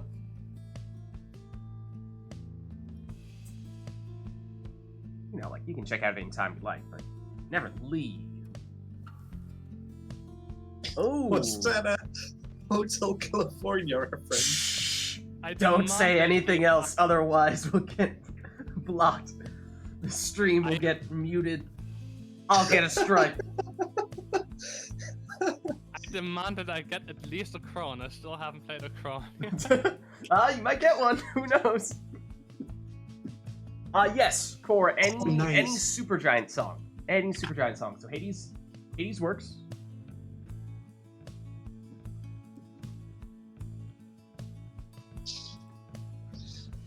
I mean, you could always pick the best Supergiant song game, but sure, you could also pick Hades music. Oh. I don't recognize this one by name. But I don't recognize the Hades songs by name nearly as much as I do the other games. Oh, it's the I think it's the Is this the first boss fight? No, it's not a boss fight. I think it's the background music for Elysium, but I could be mistaken. Oh. Right. I am probably going to need to double check the spelling on this one. But, one moment while I inform Tariqbot.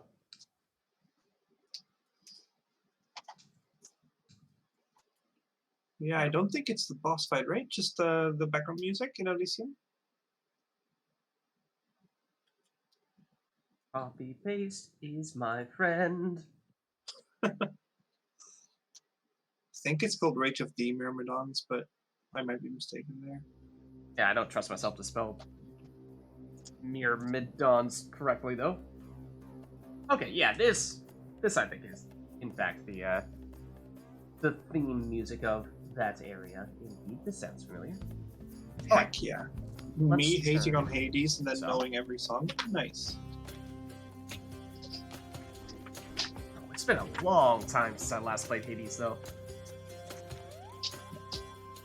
It hasn't been released Oh, that it's the long second ago. half. Yeah, I played it though when it was still early access, so it's been a while for me. Oh, you haven't played the full game? I After release? I played it a little bit after early release, Okay. but only a little. So it's been like, I don't know, like half a year probably since I last played it. Yeah. All right, let's see. And so I think that's probably, I mean, outside of Arena, just about all we can do here because we have customized turned off. Mhm. So why don't we get started here? And I guess before we jump in, let's just... Are you two going to immediately start up, or are you going to take a minute to figure out what you have with the uncustomized characters? What's the plan there, just so you're both on the same page? What's more fun? I was planning on just going for it. That work for you, Rotor? I don't mind. You can go for it. Okay, Okay. Nice. let's do it then.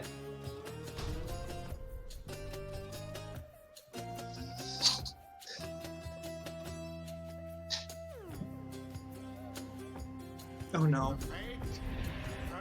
It's the Isle of Kalamer. And what do we have here? We have Savage, Nomad, and Kerr on Amanda's side. We have Savage, Imp, and Saft on Iroder's side.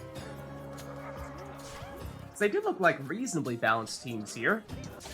Each player with at least one standard scorer and at least one standard defender. Oh. Iroder may be a little bit more of a defensive team, Amanda more of an offensive team, but here's Iroder plunging first with Palmas. No prayer beads on him. Stowaway's throw intercepted. Here's Headwind. He goes down. Headwind does have the ability to bring people back when Amanda steps on people's portraits. Oftentimes considered one of the strongest of the Nomad abilities. That's a Stowaway plunging for 20. She's gone for this one, so no prayer beads on her either. Okay, rip. Palmas, oh, once again, making it into the Pyre. Stowaway has the, what is it, webbed feet? The ability that slows people when she sprints nearby. Raji, he's blocked. Rookie down. Oh, everyone down here on Amanda's side. Opportunity here for Iroder. As the banishing Shooting star. throws, shooting star on Raji. So intercepted. Savages banish each other. Just Headwind at the moment. Now My Rookie crew back. has lucky break. He makes it in, and he does have Glory Dive. So additional damage there. No prayer beads for him, though. Oh, and look at that. Stowaway just hops over the defender and makes it in for the winning plunge. GG. Their adversaries must be crying tears of shame. Yeah, they are. Oh. The PT. ceremony is complete.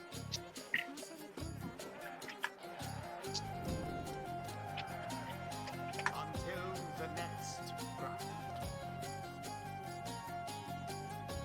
Yeah, I don't know. I barely recognize at least that component of that song there. Maybe it's just that I'm always fighting in the middle of it, so I barely hear it. Nora says, just leave this song. Just leave this one. All right. Anything else we'd like?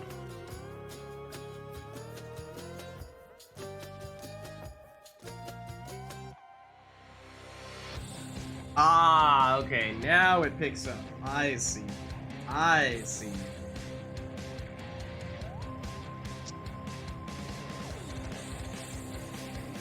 Good timing on that request, Nora.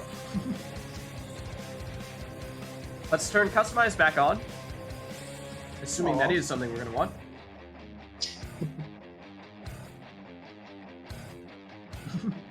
No worries, Nora. I mean, unless you want to turn it back off.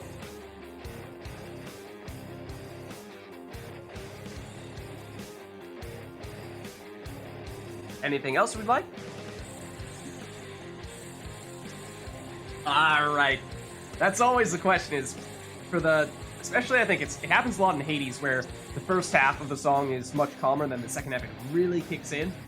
So yeah, there's always that question of like, well, when is it gonna kick in? Okay, I think this one is going to be my last one. Alright, this is Amanda saying potentially her last one here, so chat, let that be known. If anyone is interested in getting in on the action soon, the best time to do so may be after this rite. So prepare yourself accordingly. Core says I can join after. Awesome. Alright, so how about after this one, we'll swap Amanda out for Core? Nice. If anyone else wants to swap in, I can always swap out, but Yep. I can also keep going for a while. Sounds good. Alright, so our rotor has some flexibility there. Can also swap out if anyone else wants to hop in. So let's see, we're leaving the song on. Was there anything else we wanted for this one, or are we just talking songs at the moment? I think we may just be talking songs.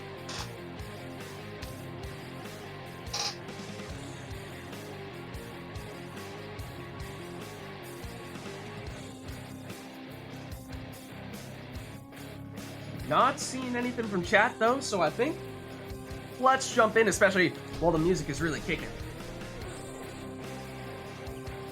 Yeah, you know what it is oftentimes on the Hades ones where it's sort of calmer in the first half, usually we allow people to customize, right?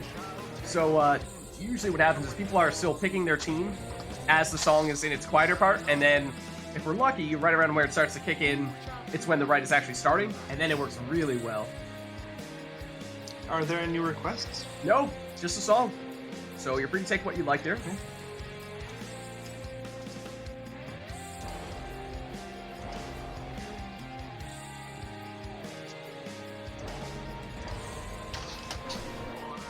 So it's Orlek first, on Amanda's side.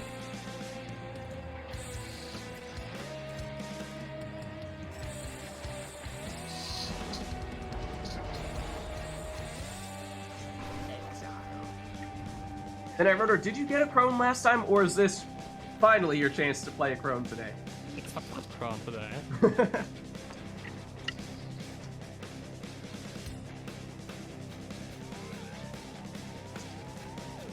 Ooh. Amanda. Might be...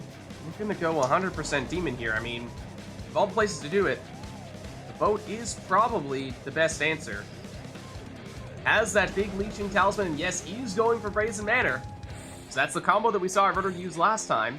Talking about how it was potentially, or at least it is, if you can pull it off, the biggest point swing that you can get from one score. It's tough to do, though. We'll see if Amanda can make it happen.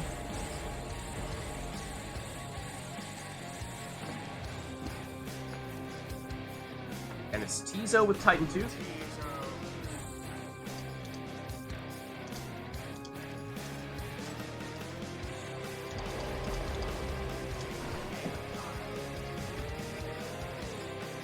And last one here. Ooh, another imp. the Lanthorn, it would seem.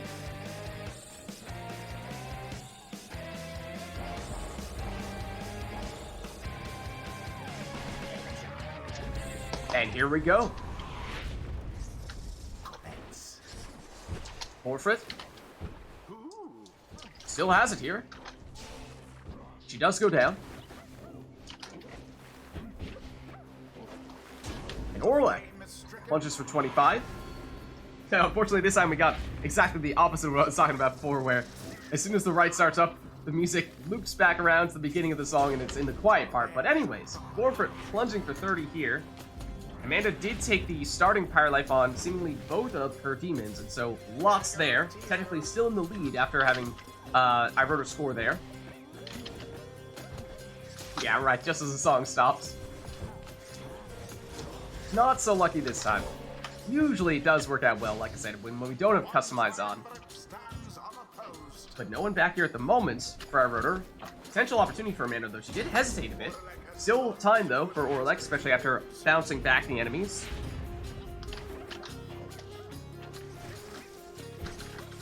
Porfrit, she's down. Infernim. Ooh, Raji goes through that portal. Oh, but goes down. Orlek. Looks like he might have been going for that big full arena jump there. The Titan Tooth stuns him, slowing him down. He's back now, though. That is the big jump. Not quite full arena, the 75% of the arena jump, but still, very good slam dunkage there.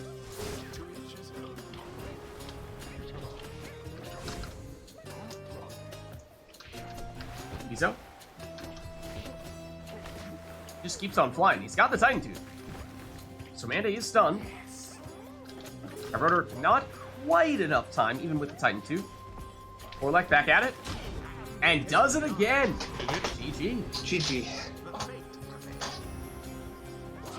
My first win of the evening. Oh my gosh. But you did it in style. That's what matters. Did flying around the boat. I mean, I did really pick the try-hard composition with Orlek. I mean... Back on the bow. It's like...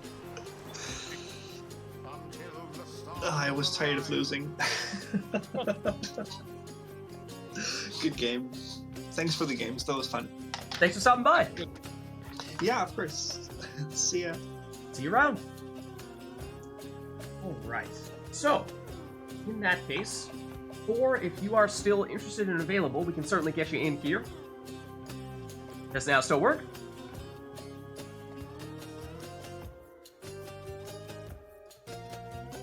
It does? Okay, great.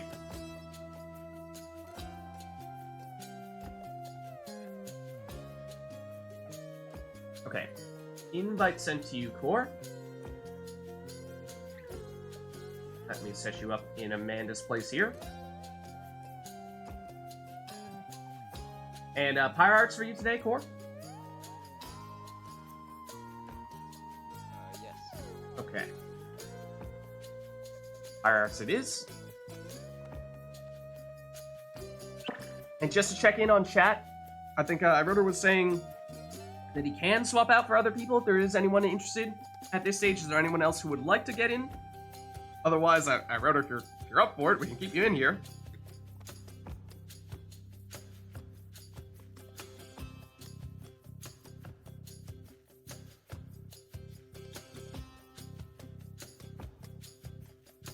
And if Keep going. you can keep going, all right. Not seeing anyone saying they want to hop in, so yeah. Honor says maybe in a few rights. Okay, so maybe in a little bit. I wrote if you're still good, stick around. Then perhaps we'll keep you in until then and swap Honor in for you in a few rights.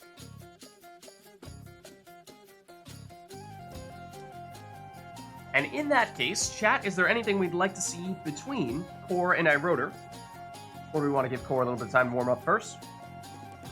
There's also the song that's still done. Yeah, and I will end this song, assuming that the next song request is not going to be, oh yeah, just keep this one up.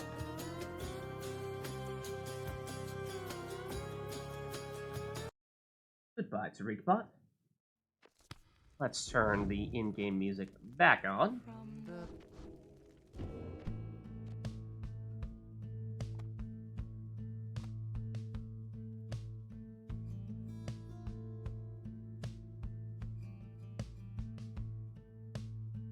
And not seeing any requests from chat here, so I think we'll do just like what we were saying before. Give Core a little bit of chance to warm up before we start throwing anything crazy at these two.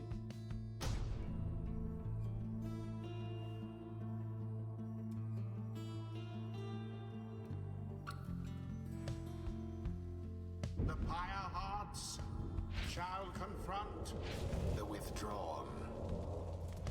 Okay, so it's the Glade of Liu. Who shall conduct the rite?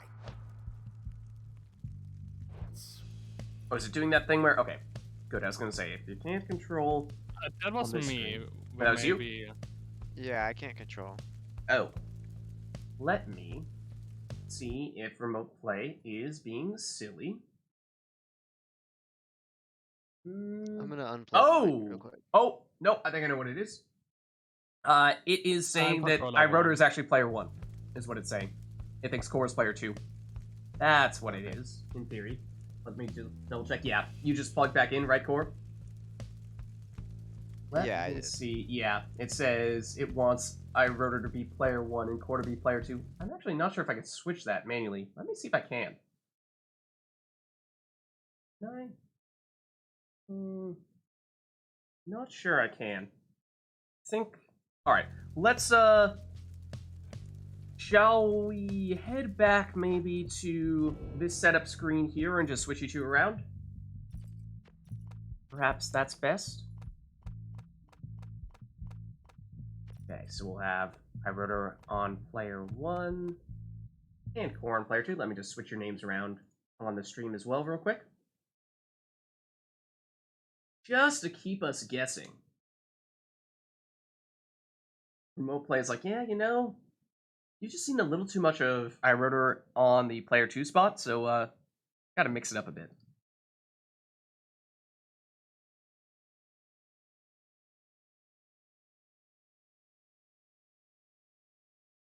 Alright, there we go.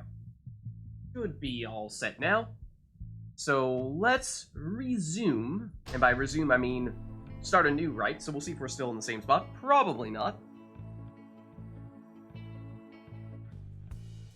Then again, The withdrawn no, shall now it's the face spring. The Pyre hearts. Welcome. So this should now be Who shall iRotor conduct here the in the rites? player 1 spot, and no request for this one. So take whatever you want. And we heard iRotor saying earlier how didn't have much time to play as a crone, so going with that here. Yeah, my controller's not working. Oh, goodness. No! Remote play? What do you do?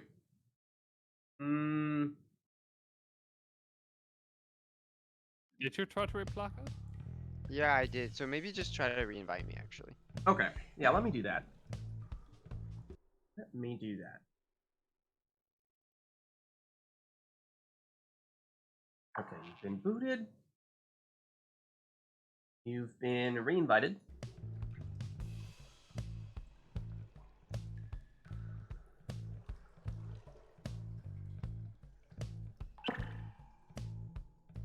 So, hopefully this time. Okay, okay. Okay, perfect, perfect. It is a bit laggy, but... Oh, oh, yes.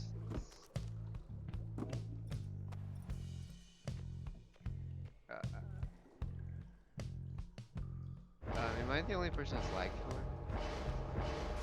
iRotor, were you running into a fair bit of lag earlier today? For me, it's not laggy. It probably depends if we are connected to like a European server, then probably I have lower lag and Core's higher lag. I mean, I assume I'm Which are the connected to a northeastern US server. I would think, if anything, iRotor would probably have the worst lag, but I don't know. I'm not sure how Steam Remote Play works. behind the Right, scenes. I Yeah, hesitate that. to say anything definitively because I'm not entirely sure either.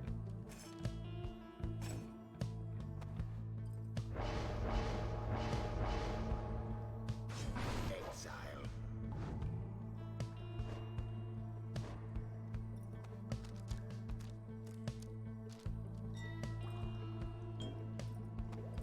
Okay, then we have a quick throwing crone. There's a couple crones here.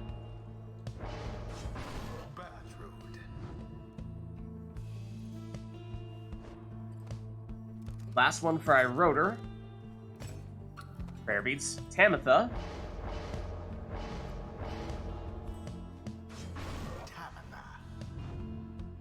And last one on Core's side. Looking to be a Tizo.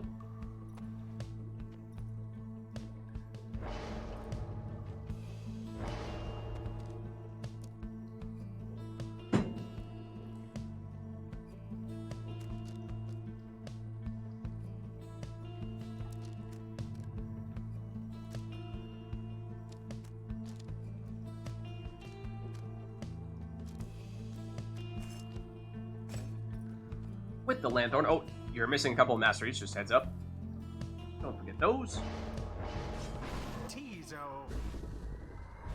Alright, and here we go. The first one between Iroder on the left and Core on the right.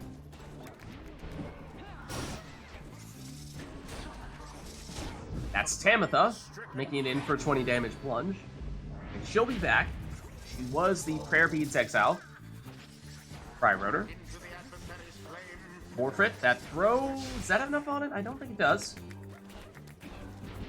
More looking to explode, oh. But then Tamitha comes in and banishes both defenders. It's time to throw that one in.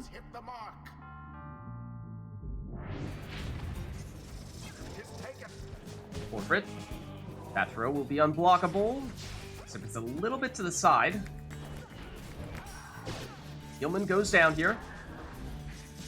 Tamitha flies over the cast. It's knocked back, now banished.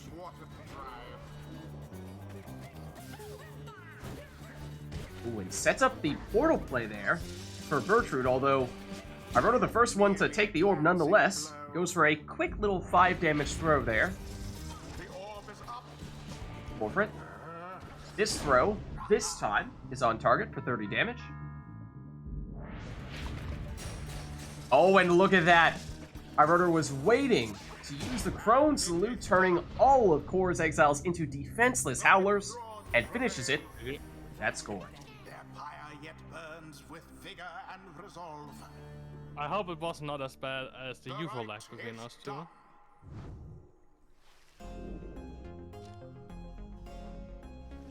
Until the next rite.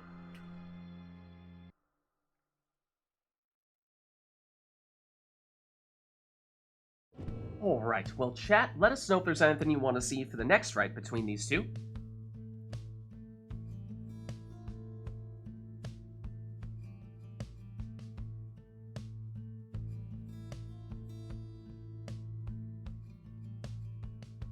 Could you re-invite me? Maybe that.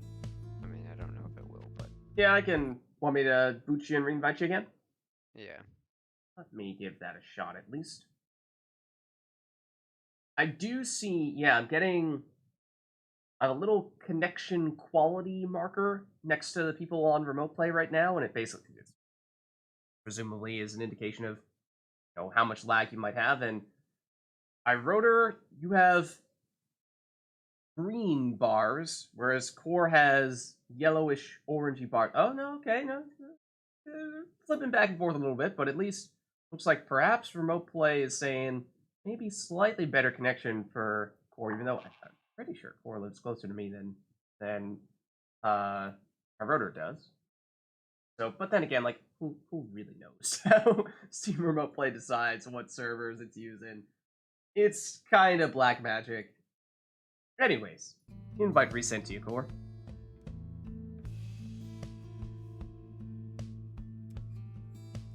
Or did you put your Steam Remote Play settings to fast, your client settings? I'm not sure. Let me see. If you look under settings and Steam Remote Play and client options, like at the very bottom, there should be like beautiful or whatever. It's an English, normal and fast, and you want to put it to fast. Yeah, who cares about beautifulness? It was at balance. It was at balanced. Okay. So that might help. Put it to fast anyway. Okay. It might help. It helps. It help for a lag between me and Anora, so it might also help here.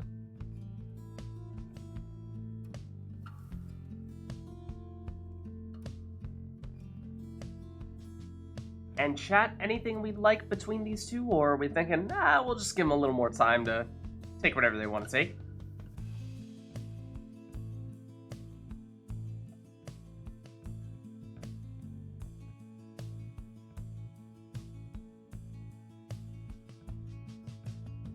Seems as though that may be the case. If, that'll give us a little bit of time to see if perhaps we'll get a little quicker on Core's end connection.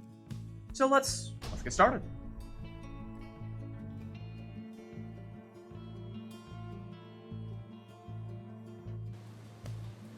I hear the water. Also, I may have seen somebody had sort of their customized button had flipped on and off a little bit. There's a non-zero chance. Obviously, this is...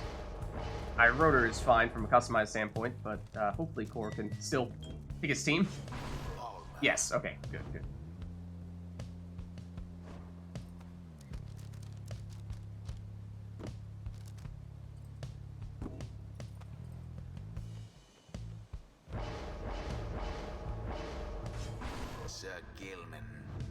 So it's Almer versus Gilman in the first spots here. Oh.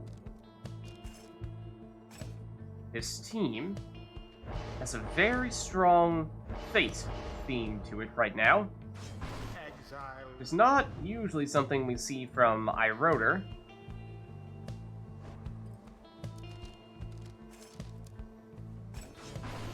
Then Pamitha Prayer Beads. Wait, did you pick Masteries? Did you pick any Masters? No, it's okay, whatever. I'm surprised it didn't give you... Wait, usually no, there's a please pop-up. stop that. It's already kind of unplayable, honestly. Yikes. That doesn't sound good. delayed. That doesn't sound good. Let's just try this ride and All right. see. Usually there's a little pop-up that says, make sure you... I mean, certainly at least on the Talisman side, but I thought for Masteries as well. Let's do it for Masteries. Maybe it doesn't. There's no notification if you don't pick Masteries. That's a little strange, to tell you the truth. I mean, you're right, because come to think of it, I do remember times when we've had people take 3 Masteries and maybe they were thinking about the 4th, and in the meantime, they pick a Talisman, and rather than coming back and taking that last Mastery, they hit the choose button, and suddenly it's like, oh no, I forgot. I wasn't sure what I wanted to take on that last one, and I didn't actually take anything, and on all those occasions, we obviously didn't get any little pop-up saying, oh, don't forget to take that last Mastery. But it's just strange that they did that for Talismans, but not Masteries.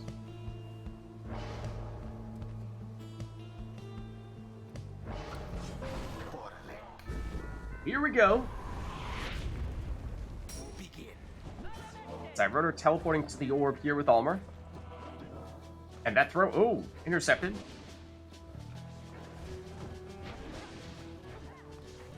Pamitha. Banishes 1. Gets banished. And that is a Ninja Almer. He goes down. Orlek. He goes down. Pamitha. She goes down. Gilman coming back in 1. Here he is now. Only defender at the moment. He intercepts, though. Just Palmas back to defend. But able to do so. Pamitha. We're going to get rid of Almer. For Raji. Almer doing those Ninja Savage strats, but his throw's intercepted here. iRotor getting rid of the defenders, and of course Orlek was banished a while ago, but he takes so long to come back. Free throw there for iRotor. But after taking the additional starting Pyre life, only now is Core below that 100 Pyre life threshold. Palmer down. Almost down. Orlek to Gilman. Gilman. Ooh, almost got a throw off there. For a second, it looked like he might have gotten blocked, but his throw was potentially still going to go back in. Orlek.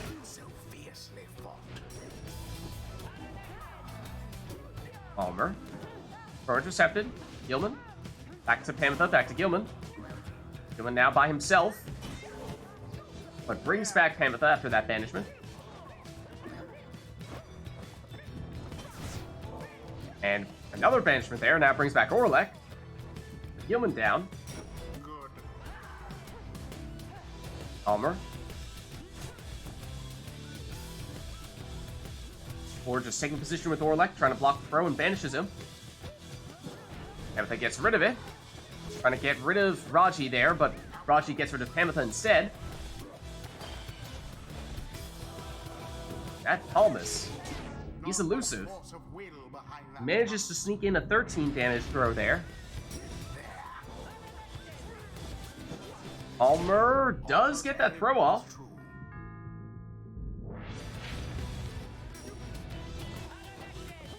Going for round 2 here. No up to go the ninja route instead, but with no success this time. Gilman down. Orlek down as well. Almer versus Panther. Panther, when doing the 360 spin, still manages to banish. By herself here, though. Gets rid of Almer. And uses the hard push to make it in. And I believe she had prayer beads. So much better. Starting to feel better, lag-wise? Yeah. Nice, nice. Gilman, that throw is unblockable. Does it have enough on it? It's just a little short. Almer, blocked by Panther. Panther, flies over to avoid Almer's cast, but Orlek does not. It's Gilman, though, scoring here. He did it via throw, so he's still in for this series. Orlek. Oh, can't quite avoid Raji there. Big banishment from Gilman. Takes the orb. Stuck in the corner, though, and out of stamina. So Raji able to get rid of him. Panther. Almer going the Ninja Savage route. That's not enough to avoid Panther this time. Orlek trying to knock back Raji, or at least make a move. Orlek down, though. Same with Gilman. Panther gets rid of one offender. That is a dangerously placed portal for iRotor. Panther has the orb here. Gets rid of it. Looking to get rid of Almer, and does. But then Raji takes her out. Oh, but that's that portal we were talking about. Almer heads through it and gets a throw in here for 20.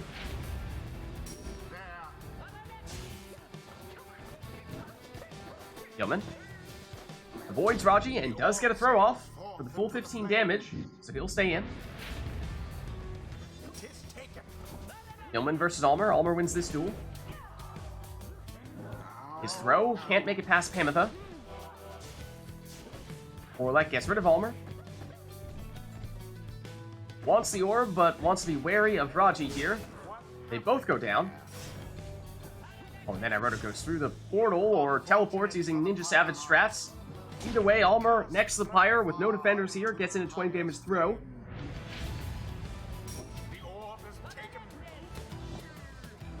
Almer's throw intercepted. Orlek now. Mid-jump passes over to Panther. Orlek down. Just Panther here. Gets rid of Almer. Panther waits. Takes the orb. Gets rid of it. Gets rid of Raji. Blocked. Banished. Gilman the only one back here for core. Facing down Palmas, whose throw gets intercepted. The orb would have hit the Pyre, so bounces out. That might have been just what core needed to buy a little more time. Panther comes back, but not in position here to stop Almer. That drops core to just 2 Pyre life. So running out of time here. It's Gilman, though. He gets stopped. Here's Almer. His throw, intercepted. Orlek to Panther. Orlek down. Gilman back. Panther down. Gilman sets a trap. Gets rid of Almer. Gilman jumps, but can't quite avoid all those defenders. Just Panther back to defend here. Against Ninja Almer. His throw's intercepted. Panther gets rid of it. Almer gets to it, using those Ninja Savage strats. Gilman has now returned. seems as though that's who Thor may choose to make his move with. He gets rid of it, though. Now Orlek has returned. He goes down. Ametha, oh, she goes down as well. 3 seconds before Gilman comes back. Is that quick enough? It is not. GG. The withdrawal prevail. Well played. Select final. Adversaries confidently thwarted. Yes, is it more or less fine at this stage, Core? Yeah, it was fine. Okay, cool. Glad to hear it. Hopefully it stays that way. Till the stars align. Okay, and now Anor is saying she would like to swap in. I wrote her, how do you feel Okay. about swapping out here? Does that work for you? Yes, I can swap out. Awesome. Thanks for the games, Scott. And Amanda, if you're still there. Yeah, thanks. Thanks for stopping by. Pleasure to have you. Let me see. My rotor is gone. Let's bring in Anor in iRotor's place. Invite sent. And Anor, Nightwings for you today. Is that right?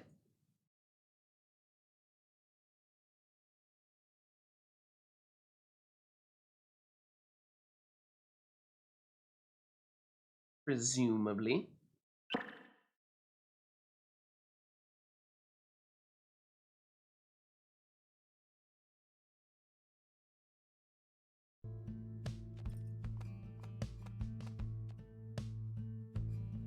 All right. Okay, great. Okay, so, is there anything we'd like to see between these two? Thor and Anor? Anything that perhaps rhymes with their names? Don't have controls? Okay, I think it seems like for some reason, after restarting Steam, Remote Play made it so that anyone who plays on keyboard and mouse was not going to begin with access to it, but you should have it now. You should have it now.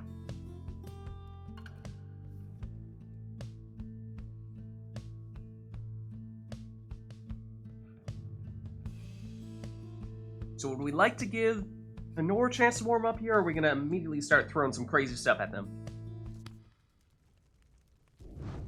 Oh yeah, and let's just make sure, controls-wise, is that correct?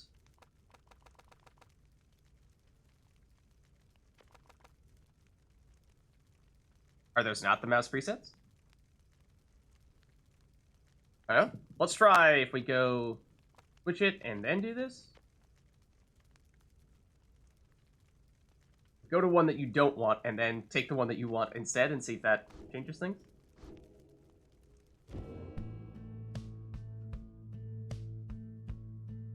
Is that correct now?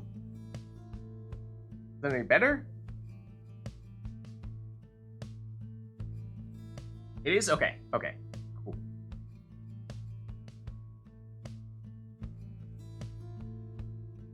Alright, and not seeing any requests from chat at the moment. So why don't we get this one started? And that, of course, means you two can take whatever you want.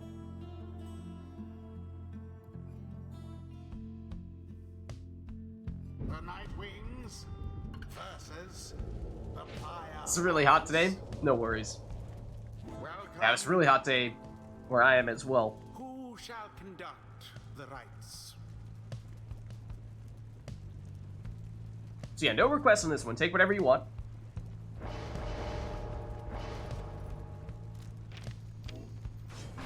Volfred. Which for Anor, of course, means nutrition stick Volfred. Yeah, so I was able to control player 1, but I can't control here. Let me see what the deal is with remote play for you. I think maybe I moved to controller 1. It might have after I don't know. remote play is in theory still saying that you are player 2 core. Let's see. I mean, I can uninvite you, reinvite you, or is it doing that thing? Yeah, we're after pausing. No, you're fine. Okay. One of those weird ones. Oh, what's up, Anor? Sir Gilman. Looks like we got things sorted out on the Cord side now.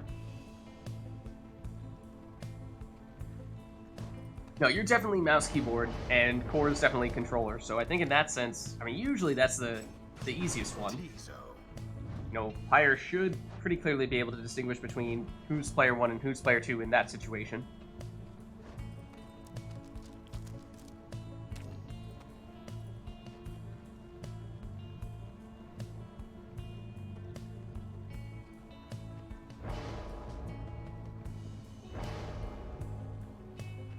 Yeah, it was, what, I think it's around 90 degrees Fahrenheit and humid around where I was today.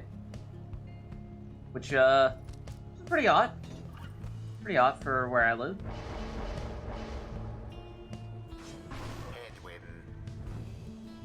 Couldn't say off the top of my head what that converts to in terms of Celsius, but probably at least 30.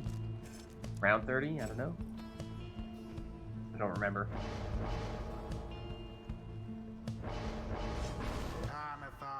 But anyways, here we go. First one between Anor and Core. Nope, I'm definitely controlling player 1. Okay. Okay, then. This is all Core doing this? Or a combination of you two? You both control it? Yeah? Okay. I mean, interesting. Actually, out of curiosity. I like...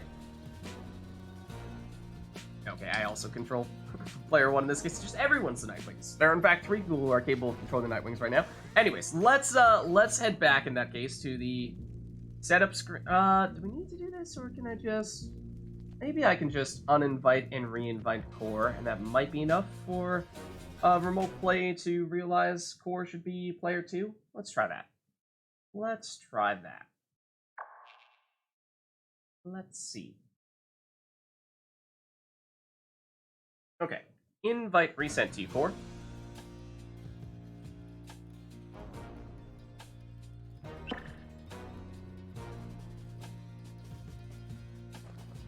Better? Yeah, that's good. Awesome. Alright. I'll give you a countdown. So I'll go 3, 2, 1, go, and on go, start. So 3, 2, 1, go. Gilman, first one to banish here, but then he goes down as well. Gertrude. And Sedwin. Edwin. Ooh, shoulder smashes the defender. So he's still there. But Bertrude's the one with the orb, and that throw is a little short here. So she scoops it back up and just plunges for 25. Gilman goes down. Wolfred starts placing the sapling.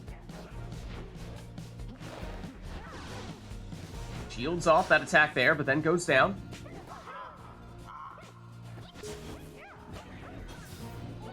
Izo down. Ametha to Gilman. Gilman trying to find the right point to make the attack. But he's blocked and ends up in the lava. Edwin. Gives it up to Volfred. Goes down to Gilman's cast. Ametha down. Just Gilman here for Core. He's blocked and banished. Core currently defenseless. Time now for Anor, who throws it in for 20.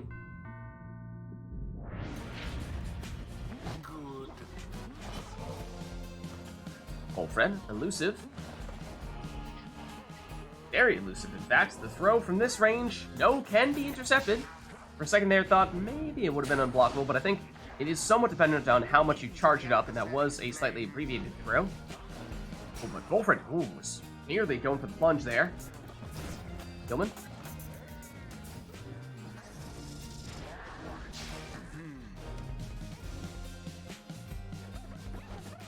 Tizo goes down, but sets up a decent portal there for Anor if she chooses to take it, although Core does currently have it covered.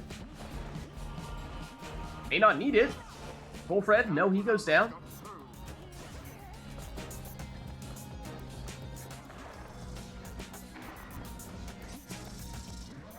Bertrude charging it up. It's unblockable, and it does make it in for 21 damage.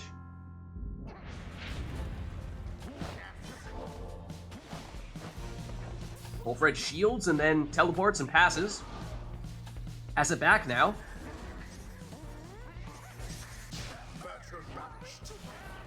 Making moves. No, he goes down before he can finish the throw. Bertrude to Gilman. Gilman hops over the cast, but doesn't have enough range on that jump to make it into the pyre. Same story with Bertrude. Wolfred down. Hamatha down. Gilman and Hedwyn both down. Big cast from Bertrude. Gets rid of Wolfred, gets rid of everyone, in fact. But that triggers the Numbing Gust. That means Core unable to sprint, jump, or throw, slowing him down and allowing Anor to get some people back to defend. So, Numbing Gust doing its job there. Ooh, but that is almost everyone vanished here. Was just Hedwyn back, although now he's gone, and Gilman, I believe, is technically actually the quickest character, or at least worms, generally speaking, are, when it comes to those who are moving when Numbing Gust is active. We talk a lot about how Warlek is a speed walker, but I believe I heard people say that it's technically still worms with a slight speed advantage.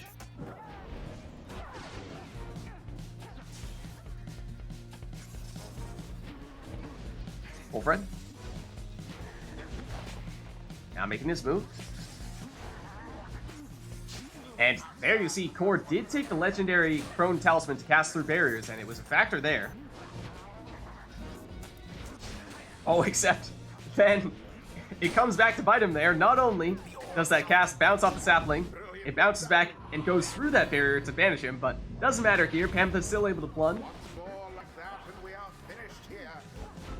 And that does drop Anor to just 19 Pyre Life, so barring some rekindling, could mean one score would be all it takes for Core to take this one, although generally, we see Anor have 10 rekindling.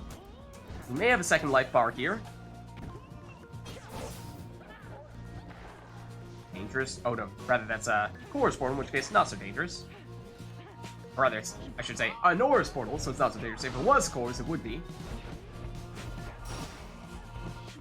There's Hedwyn going through it, getting some infinite stamina at the very least. Nearly rise that into the pyre. That is the last of Anor's exiles, though Tiza comes back quickly.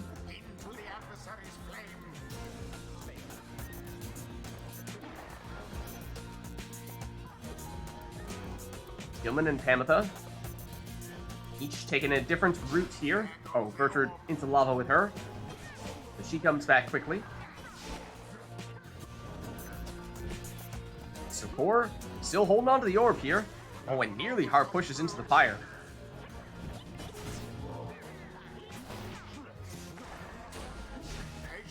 Once again, that sapling deflecting the cast back into Bertrude. Wolfred down. Pamitha. Oh, she goes down to that big power cast. Hedwyn down. That brings back Pamitha.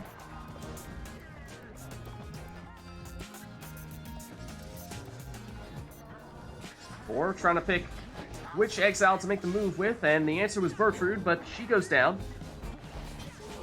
That's Wolfred for Anor, and that looks like she lined that one up for the plunge.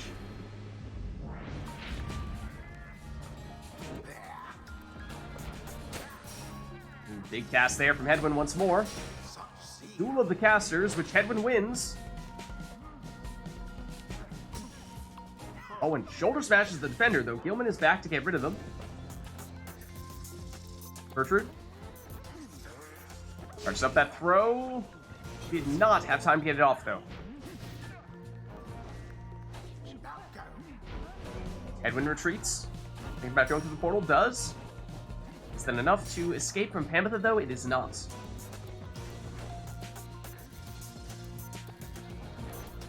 Once again, Core with a two-pronged attack. Pamitha on one side, Bertrude on the other. And Anor commits on one side, Core attacks on the other, and in doing so, scores and triggers that rekindling. But Anor not going down without a fight. This one isn't over yet. Drops Core down to 30. Means Nor would need 2 scores here, but he is down Volfred. Does make things tough, and that throw is just short. Oh, but Nor lunges for 15 here, and now suddenly we have ourselves a match of sudden death. 1 score for either player should do it, regardless of the character, barring some very quick throw. Volfred, the throw makes it in. The Nightwings prevail. GG, great match. They somehow managed to scrape by despite their adversaries' efforts. The rite is ended. Well played, you two. Until the next rite. Alright, so chat, let us know what, if anything, you want for the next one.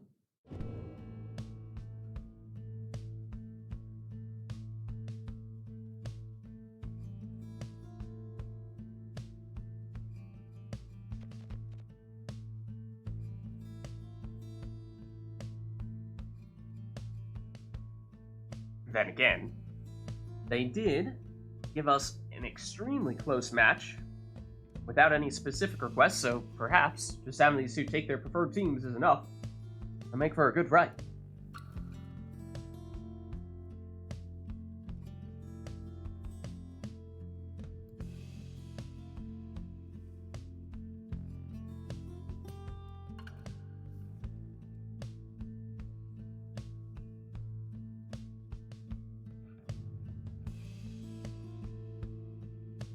Yeah, at the moment, seeing no requests here from chat. Give them just another minute, just in case they're scheming up some elaborate plan. Oh, and indeed, perhaps they were. At least from a song standpoint, well, have to meet the threshold, right? Grand ceremony. There's a quota, you see. Will that be all, chat?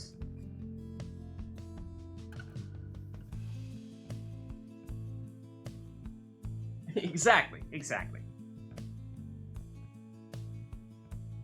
Well, perhaps that is all we're looking for in that case, so let's get started.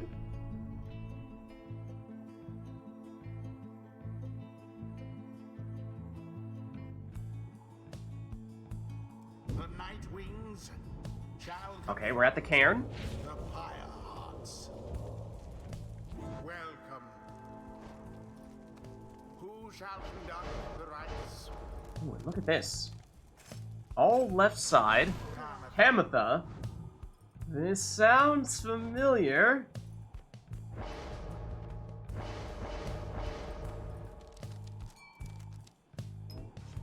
Tay. Oh, then it's a core special. On the other side as well. The Bottled Void Stowaway. Is this, what? Oh, excuse me? Not Volfred? With the nutrition stick? What is this? Didn't see that one coming.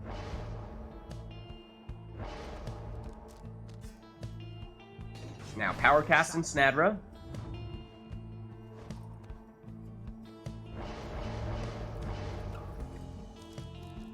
And last one is a Speedy Jody.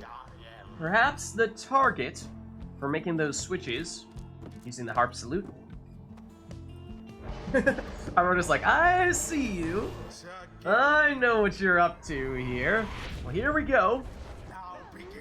Here is Pamela making that switch with Jodariel. And here is Jodariel plunging for 30. Heart's flame. Ametha. This time swapping with Palmas. And Palmas making it in for 25.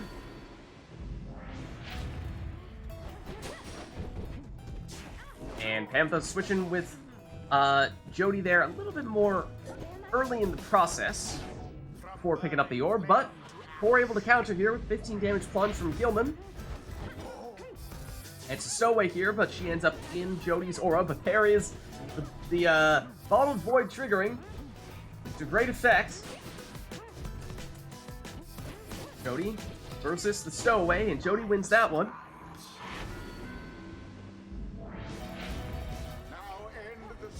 Ametha, she goes down. Well-placed sapling here. There is Bottled Void doing what it does best.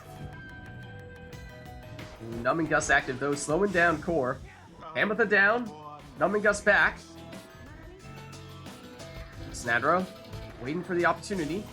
Ooh, Sapling does take her out. Zoe gets rid of Palmas, brings back Snadra. She goes down though. Bottled Void nearly takes out Pamitha. Pamitha makes it in for the win. Good game. The Night Wings prevail. Their adversaries did not even come close. Thus end this night's proceedings. Alright, let's head back. Until the next rite.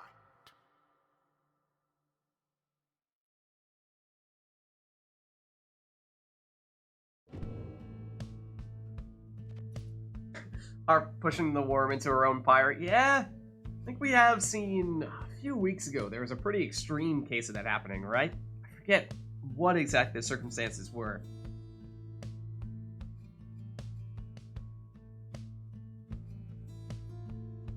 I think, Lids, you pushed my headwind in.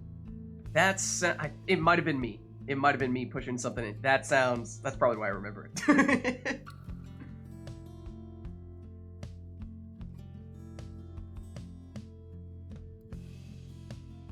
Anything else we'd like to see for this one? Let's reset Grand Ceremony.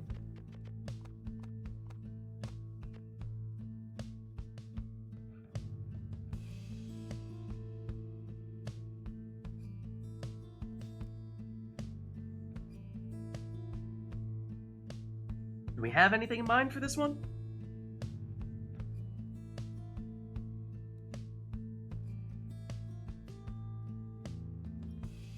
Perhaps. Perhaps not.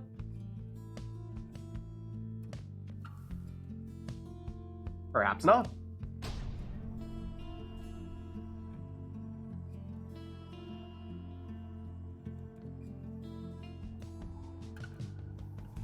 The Night Wings shall take on the Pyre Hearts. Welcome. Who shall conduct the rites? Alright, and Anor, once again, going with an all left side Pamitha here. And sticking with prayer beads as well.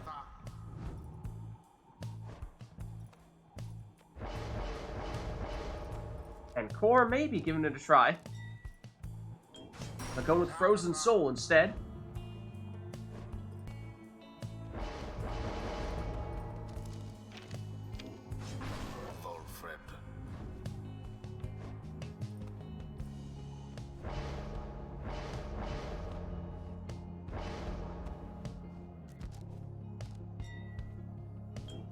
And Bertrand with the throwing damage talisman. And yeah, it looks like Jody will likely be again the target of making those switches using the Harp Salute.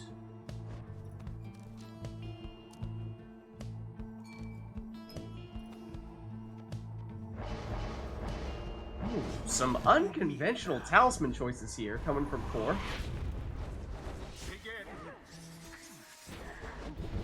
There is the switch. Jody able to knock back the defenders and plunge here for 30. Pamitha versus Pamitha. Oh no! And we're switching Pamitha with Volfred. Volfred trying to line up that plunge. I can't make it in here. Now Core's Pamitha's. Oh. Alright, Core also took that ability. I was like, what? Did Anor switch places with Core? How'd that happen? Nope. Core went for the same salute ability and sets up the throw here. The extra damage throw at that with Bertrude. Jody. She plunges here for 30.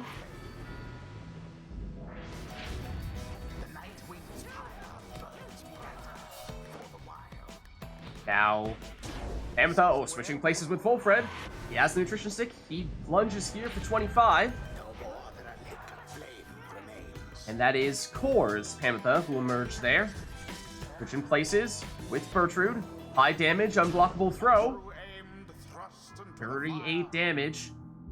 And that means these two, I believe, are just about tied. More or less.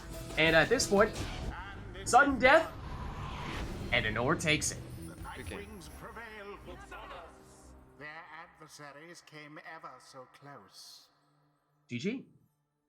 The ceremony is complete. Oh, Anor did it. Perhaps have some rekindling. That's true. Still a close match nonetheless. Until the stars align.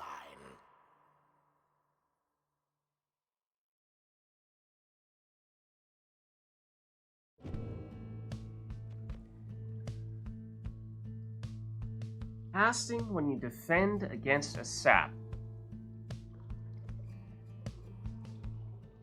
Oh, I see. Because the best defense against those blinking saps is having the aura around the Pyre, because that does prevent them from scoring, doesn't it? Or even if you have it lined up and you can make it into the Pyre with those blinks, if there's someone who's defending it with an aura that covers that area, then you will still get banished. You won't actually successfully plunge. In some cases, you're actually trying to bait out the cast from the defender, so that way, you have that brief moments when they don't have the aura, and so that's when you blink in.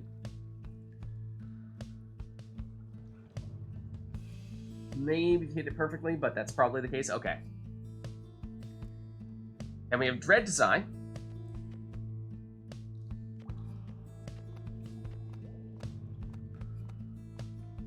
Okay. Anything else from this next one? Yeah, that's exactly what you went for. You tried to bait it out and then went in. I see.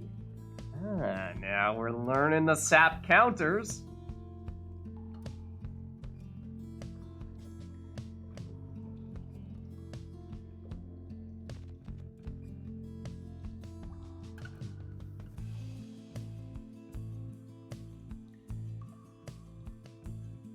Alright, not seeing... Oh, hold on.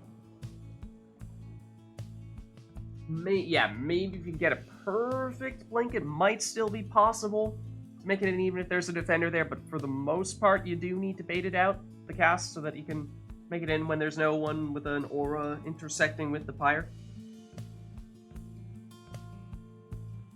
Oh no, it didn't work, even when he had a perfect one.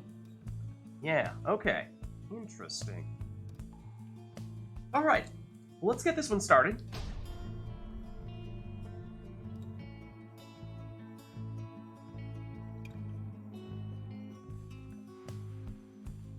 The night wings shall confront the Pyre Hearts. Welcome. Who shall conduct? That's when you have the sneaky snap throws. Alright. Ametha, Prayer Beads, first spot.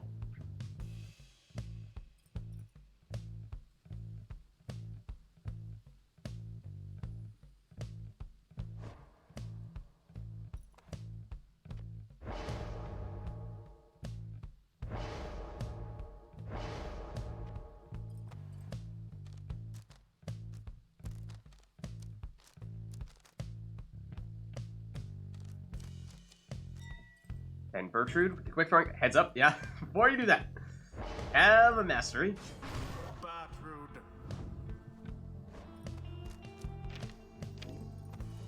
Fulfred. Nutrition stick. Fulfred. Usual mastery setup. 10 rekindling for Nord.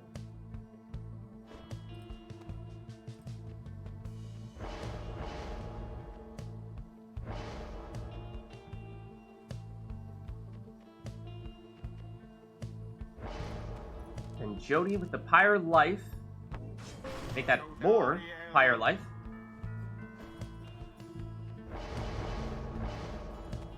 And Brazen Manor Jody here, and this time, Nor going for the leech. Previously was taking the extra quickness from the Tailwind Crest, so this is a little bit new, at least for Nor.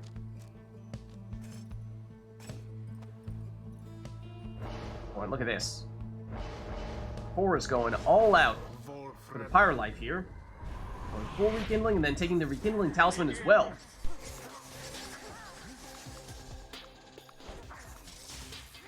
Amethyst down. Jody just barely avoids that cast.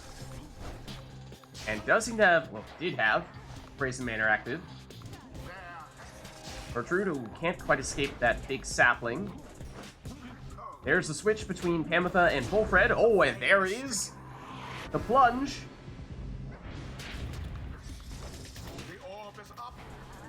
Pamitha switches with Jody this time. She's blocked. Sapling blocking the orb. Gertrude. Throw. Did she get it off? She did, but it's off target. Jody retreats. Or setting up the defense. Gets her to Pamitha. Jody. She's blocked, but knocks back the defenders. Gertrude, big cast there. Oh, Jody knocks back the defenders once more. Plunges for 30 here. But remember, Core took a ton of Pyre life, so still above 100. Fulfred, he's down. Gertrude, the throw. She gets pushed back, and that, I think, was the difference between scoring and not scoring. That throw would have been on target and would have had the range had Nor not pushed Gertrude back. Fulfred trying to hold on there in the corner, but he goes down. Jody. Gertrude, back to Jody. Plenty of time in space here.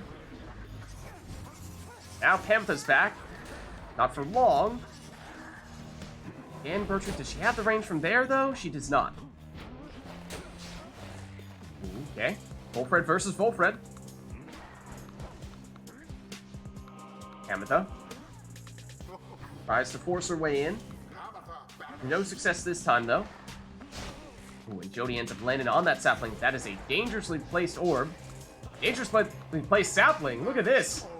An orb sets up the sapling right on top of the orb, which is right on top of the Pyre.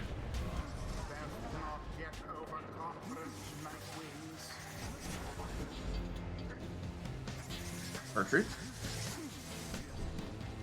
Against Jody. Throw. Once again. Just inches shy. Pamitha switches with Jodariel. She's blocked. She's still in it here. Now she goes down. Fulfred moving in. Gertrude. Seems that Gertrude is Core's preferred score with this setup. Certainly the most mobile of his characters, so it makes sense in that way. Fulfred down. Jody sidesteps the cast. And gets rid of the other Jody. Pamitha. Ooh, opportunity here perhaps for Core. Speeds in for 30.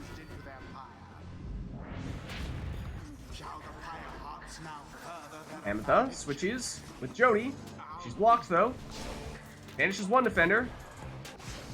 And banishes the second, in fact. There's no one back here. Oh, and has time to trigger Brazen Manor. Now remember, that gives extra damage, and Nor took the leech.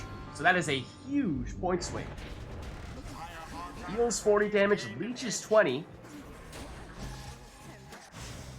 Oh, and that was about to be a salute there from Pamitha, but she didn't have enough time to get it off. It triggers the Numbing Gust, but still 2 seconds here for Core. And that was perhaps enough time to, yes, get the throw off.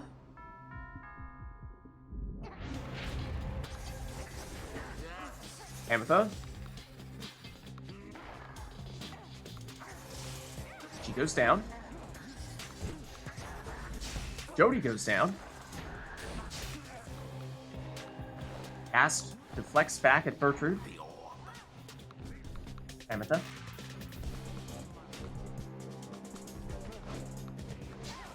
Jody down. Back to Pamitha. Or trying to lock Pamitha in that corner with the sapling. Makes it through, though, and here comes Jody. She's blocked. And banished. Ametha knocked back, but she still has the orb here. Does make it in for a 10 damage plunge here, but that is Stubborn Flame triggering. That means that if Honor is in the lead, it will deal 10 less damage.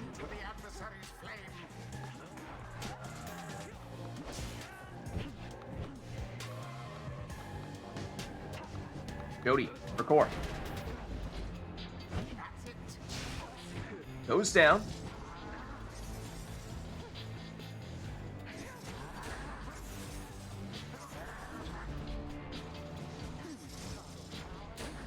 Big cast there from Bertrude, though Nor able to sidestep, but it's only Pamitha here now.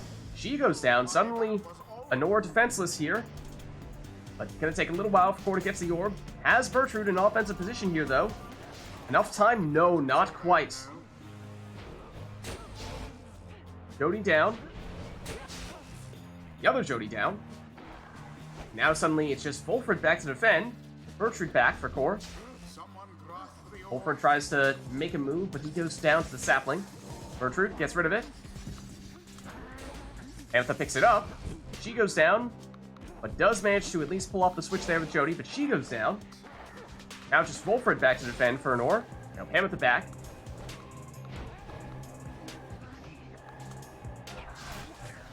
She takes out Bertrude. Takes the orb. Then gets banished.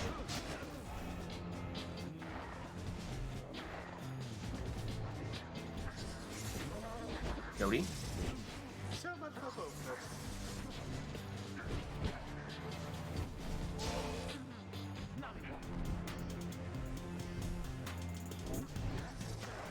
Bertrude.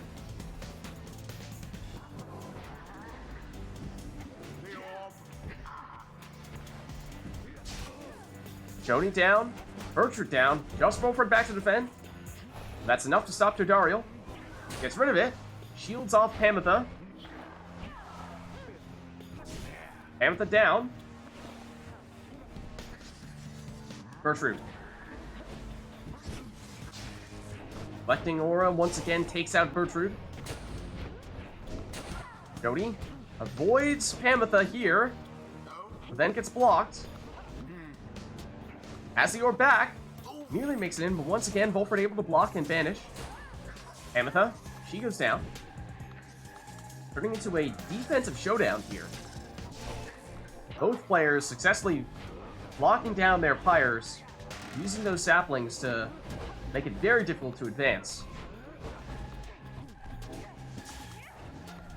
That's exactly what happens to Pamitha there.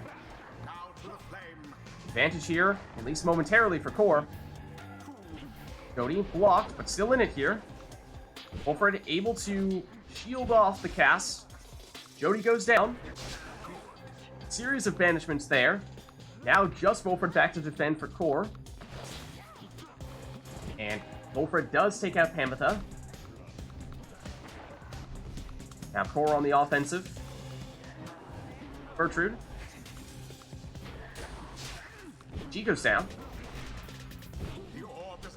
Jody. Can't get far enough to avoid that sapling.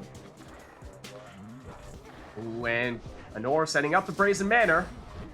There's the switch over to Jody. Now, Brazen Manor is the only way that Honor could finish this with one score. Actually, no, I take that back. Because Core has a lot of rekindling, remember? So even that would not do the trick. Of course, would get us to Core's second life bar, but would not finish things. Ooh, the sapling placed just early enough to banish there. Jody. Again, well-placed sapling. And Honor takes out a sapling with Pamitha. And nearly flies in. She's banished. Ooh, and Orb hiding in that corner there. Can Honor sneak through to take it? Not this time.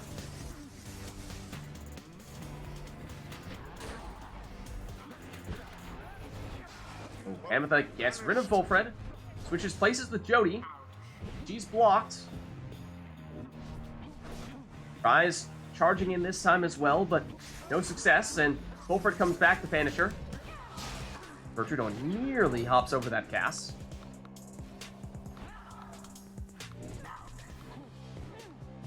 Ametha. Switches places with Jody. Knocks back defenders and nearly gets knocked into the Pyre, but she does drop the orb.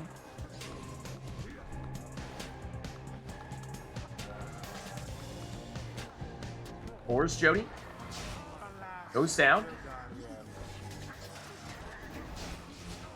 Lots of banishments there, and Ametha tried to switch with someone, but didn't have anyone to switch with, so just takes it herself for a 10 damage plunge.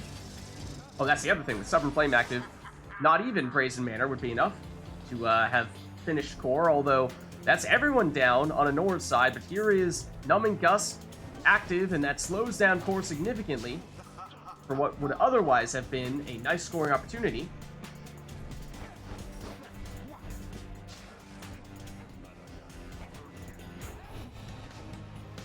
Bertrude sneaks past Ametha and nearly makes it in.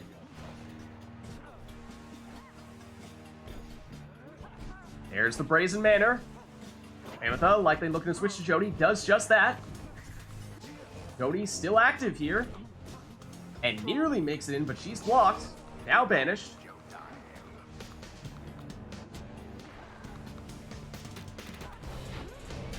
Ametha. Ups to get rid of the sapling. Oh, and that's Anora switching places between Jody and Ametha, only for Jody to then get banished. Ametha's still here, although now Ametha out of position. Opportunity for core. Oh, opts for the throw, but it gets intercepted. You wonder there if perhaps it was worthwhile to go for the plunge, even if it meant losing Jody in the process. Bertrude. Oh, opening here for her. That throw's unblockable. And it makes it in. Big play for core.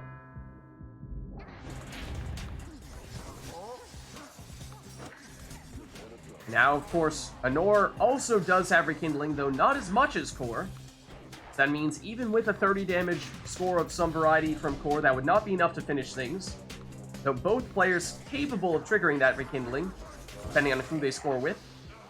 Big banishments there from Bertrude. Gets rid of everybody. For a little bit of time here. Gonna be a while until anyone comes back. But with Numbing Gust active, who was waiting to charge up a throw and did so, but Ametha successfully pushed Bertrude back so that she was out of range. Ooh, point blank throw here from Volfred. It's a quick one, so it doesn't change much here, other than it does mean that Ametha is now capable of scoring, and if it's a full damage score, then that would be enough to trigger Core's Rekindling. Whereas previously that would not have quite have been enough. The arena also did get smaller after that score, mind you, so already we were seeing a very defensive match, and I think with less space to maneuver, only going to become even more so the case now. Ametha down. And that is true. Let's see, yes, Core is still behind, so technically speaking, Stubborn Flame is active now. So true, even Ametha cannot do it. Cannot finish things with one score here, because anything that Anor does to score will get reduced by 10.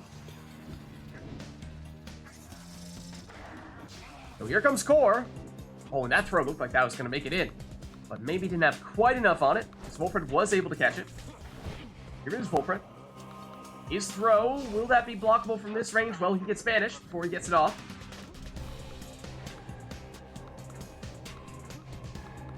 Jody. Gets rid of Ametha. Well-placed sapling. Does the trick. So Volfred down here, so just Jody at the moment for Anor. Now Ametha back to accompany her. Ametha making moves, switches with Jody. Jody down.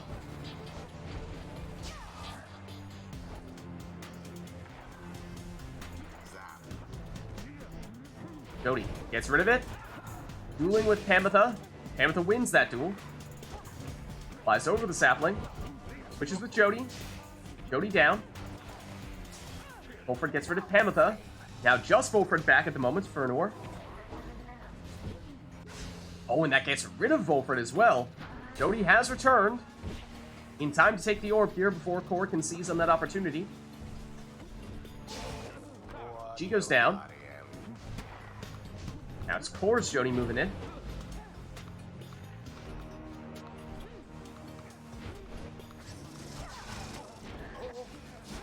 Oh, and Bertrude banishes everyone except for Pamitha. So that means no switches for an ore here.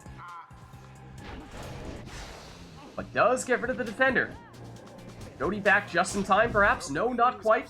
And there is what we were just talking about, Pamitha plunging, but with Stubborn Flame active, it is not enough to trigger Rekindling, because it reduced her damage by 10. Oh, and here is a throw from Bertrude. 30 damage, triggers Rekindling, getting Anor down to just 10. This is her second life bar, which does mean that any full damage score from Core would be enough. Oh, and also, look at this. The numbers are significant.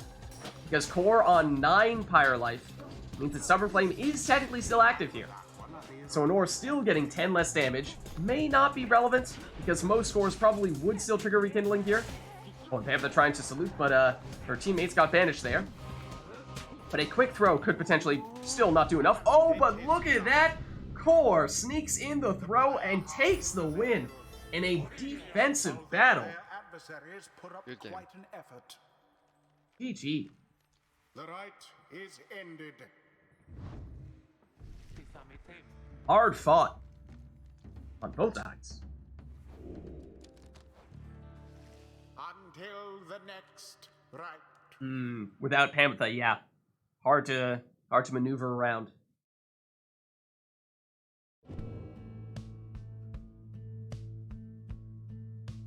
Alright, well. How do we follow that one up? That's a tough one to top.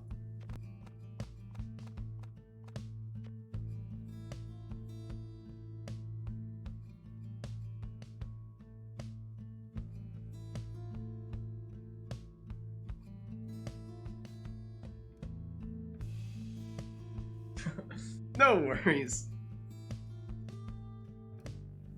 I mean, it really looked like, for a while there, it could go anyone's way.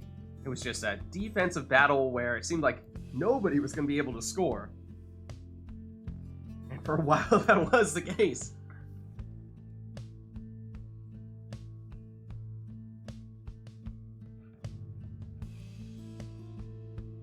Yeah, I mean, especially in Glade of Blue, where it's so crammed and there's so many obstacles. Malit's Tail is definitely tempting, but getting that quick throw is dangerous offensively, and a defensive battle like that, you know, really hard to score. Just trying to find any way to at least get a little bit of damage on the opposing Pyre, and quick throwing Talisman could be the difference between getting a throw off at all and just getting banished.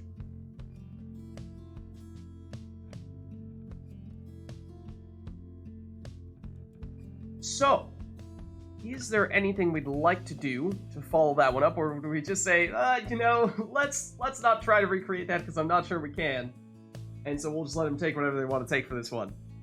And in fact, that was just a song request, right? So that was them just taking whatever teams they wanted to take, and it turned into a great match.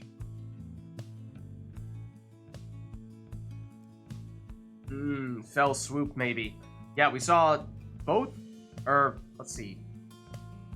No, Core, you didn't go with the harp, did you? You went Bertrude, Jody, and a Saps. Yeah, so no harp on your side, but at least on Nor's side, it was all left side.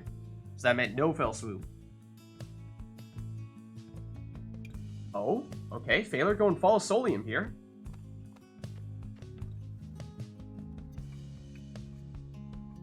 Anything else in mind to go along with that, or is that just the arena and nothing else?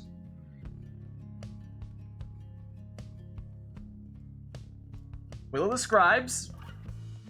Starting to sense a bit of a theme here.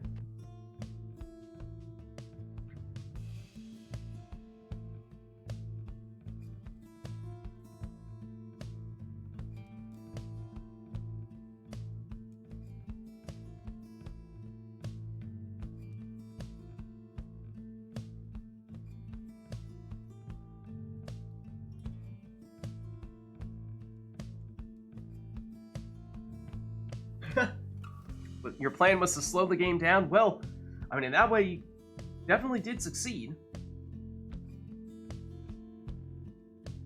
And Clay Blue certainly helps as well.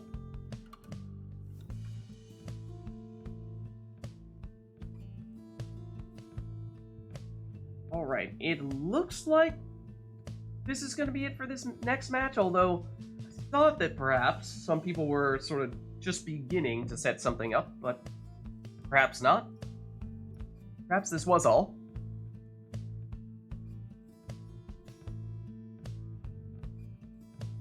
Alright, in which case, let's see if we can repeat that magic once again.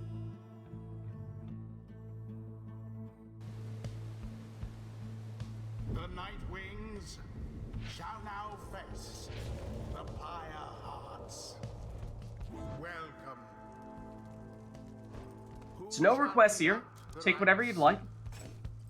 And we see Nor sticking with Hamatha in the first spot here. Does still go all left side. You wondered, after talking a little bit about how, well, Fell Swoop is really nice, maybe that would have been enough for Nor to go a different route here. But no, sticks to the old plan.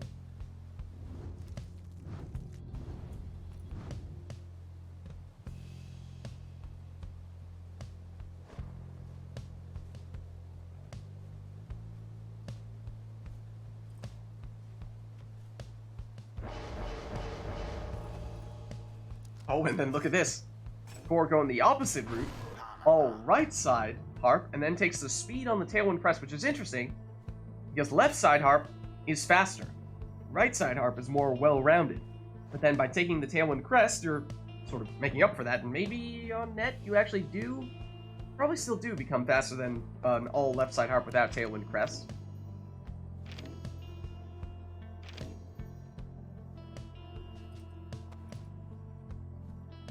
Sound seems normal to me, Anor. Volfred.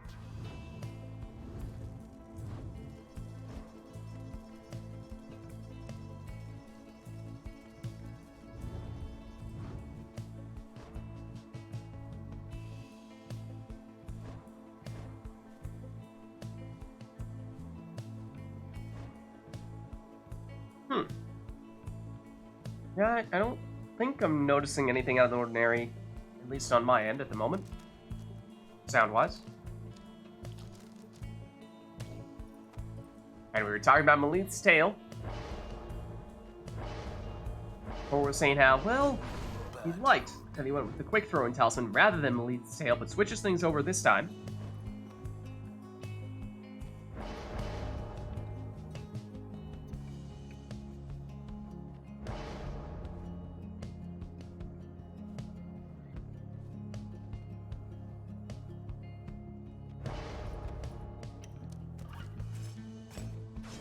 And then Jody as well. This time with the Tailwind Crest, which is what we saw Anor using, I think, not in the previous right, but the right before that.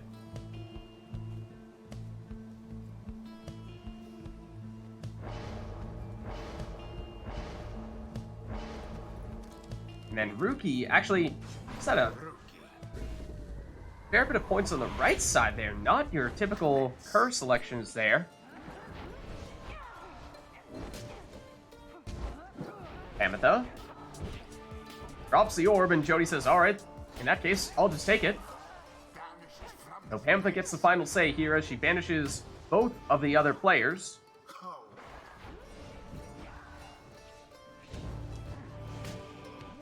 Yeah, and with that Tailwind Crest, you can see how she is quite speedy. The other Panther switching places with Jody. She's blocked. Has the orb back here, and makes it in.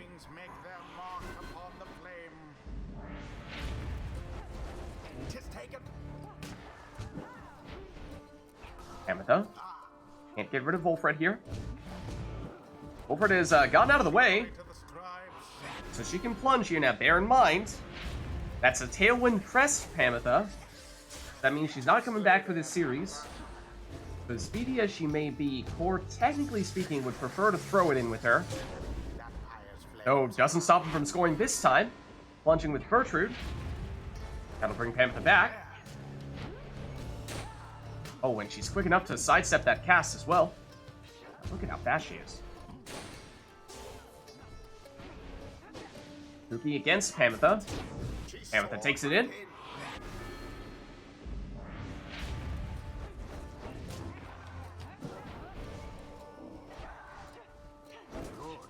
Pamitha.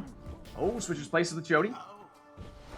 Knocks back defenders, though Core momentarily scoops the orb back up. But it's Jody, she's returned. It's blocked. Blocked again. Now Pamitha is back.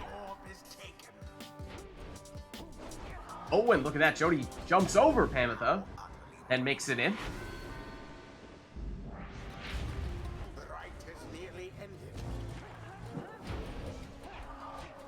Now go. Wolfred shields. It does get banished. Ruki, lots of time here. It speeds forward. Just Pamitha to defend. Now Wolfred has returned.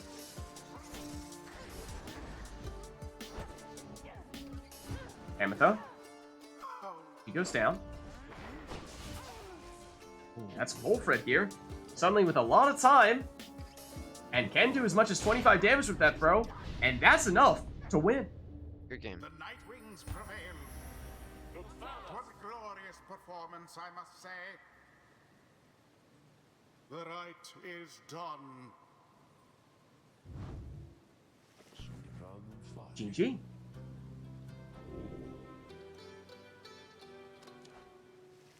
Until the stars align.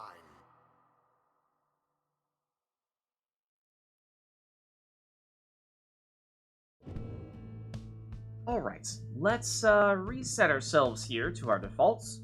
Otherwise, chat, let us know if there's anything you'd like to see for this next one.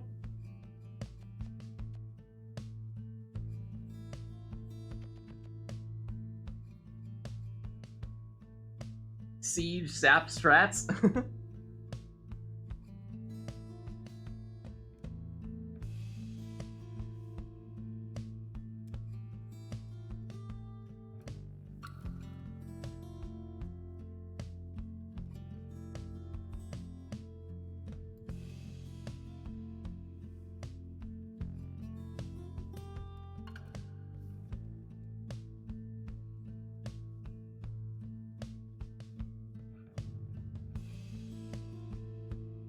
Alright, not seeing any requests right now. So unless any appear right around now, I'm thinking we're going requestless for this next, right? Yeah.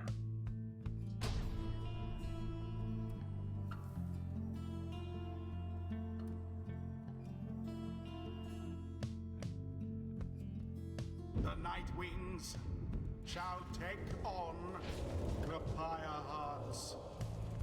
Welcome. Alright. So no requests for this one. Take whatever you'd like. Also, heads up in chat. Honora is saying that she can swap out for anyone if anyone is looking to get in. So if anyone is awaiting an opportunity, Honora is volunteering.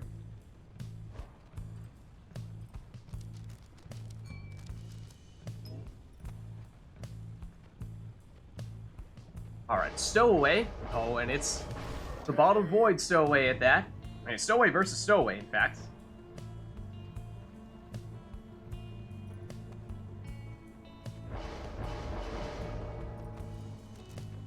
And Tizo with the big portals giving infinite stamina.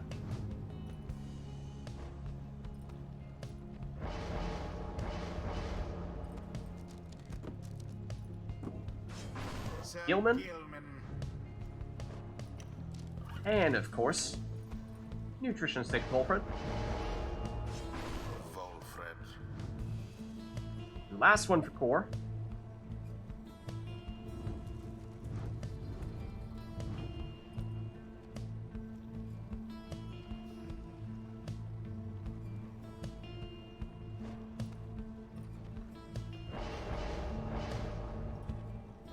Opting for a shoulder-smashing Snadra with Typhoon Bomb. Alright, here we go. And that is a Nor's stowaway that emerges from that ruckus there in the middle.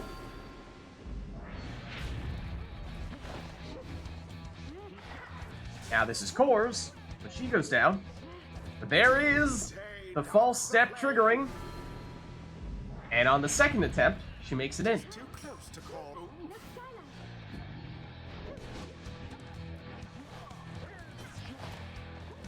Fred. Ooh, looking to throw it in from point blank. Cuts it a little bit short, but does succeed.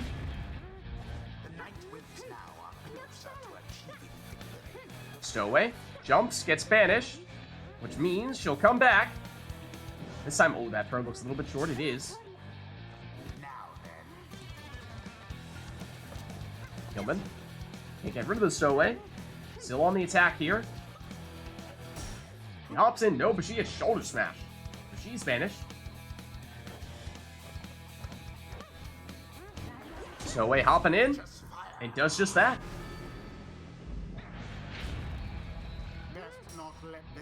Stunning claim plus false step. Huge brain plays. Or just taking it to another level. Snadra.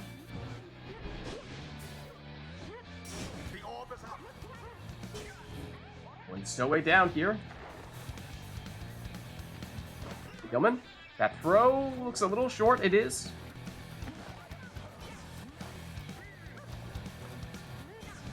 Anora stowaway.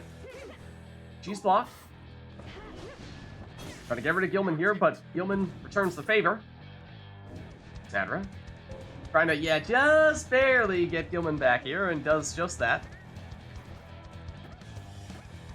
Of course, Core without the stowaway here, which has previously been his preferred score, so that does make matters a little bit more difficult for him.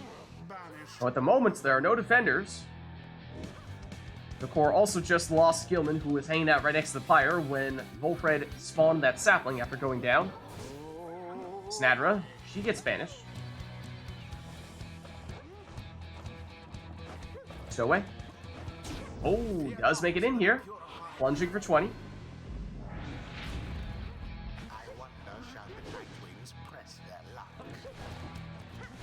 Volfred, another throw. Again, keeping it short, but chipping away with 12 damage here.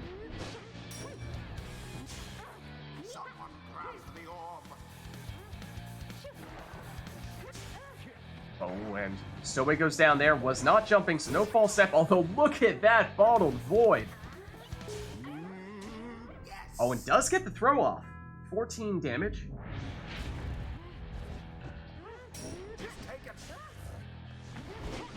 Stowaway banishes another. Goes down here. Volfred on the move.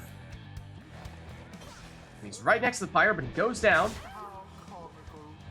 But Gilman, oh, you could tell. Core wanted to bring the Stowaway back because Bottled Void would trigger and might have gotten rid of all the defenders. But not this time. Stowaway coming back the old-fashioned way. Gets banished from the jump, which means she will come back here. Attempt number 2. Unsuccessful. Gets rid of some of the defenders. And it's still a free orb here. So Stowaway takes it. And looking to set up that jump. Yes, does so. Banishes Gilman. Or rather, banishes Tizo. Setting up the plunge here. So Core going very aggressively with the false step strategy here. That means no stowaway form in this series, though. It's up to Snadra and Gilman to get the job done. Or able to defend.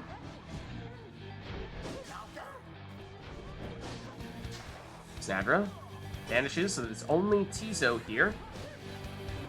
And Or biding some time when you get some more offensively oriented characters such as the Stowaway back. Oh, but she gets banished on the Pyre's doorstep. Snadra thinking about getting the orb, but perhaps decides, might as well just wait for Gilman to return.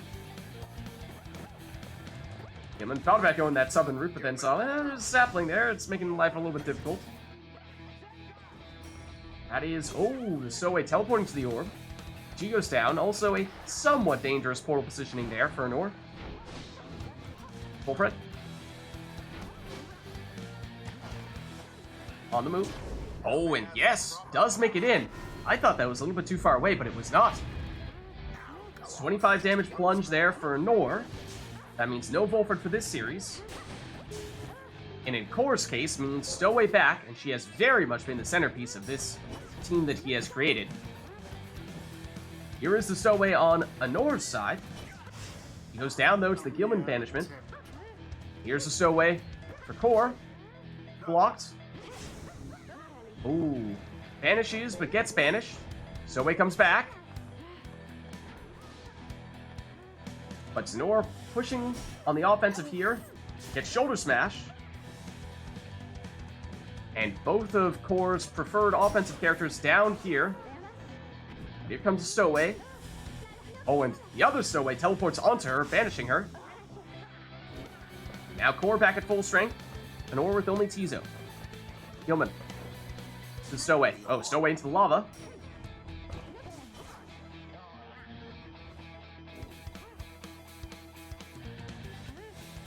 Stowaway pushing here. She goes down. Not well jumping, so that means no false step. Zadra was looking to bring her back. Gilman is returned, though. Stowaway as well. Oh, and speaking of Stowaway, Anor sneaks in for the winning plunge. It's a good game. Or you could say they managed to avoid defeat. GG. The rite is complete. Well played. Alright, let's head on back. Until the next rite. Hold up. Wait.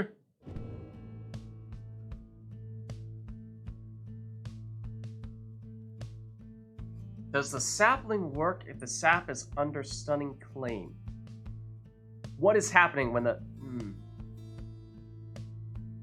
So, like, if stunning claim is active, the sap gets banished? Does the sapling spawn? Is that what you're wondering?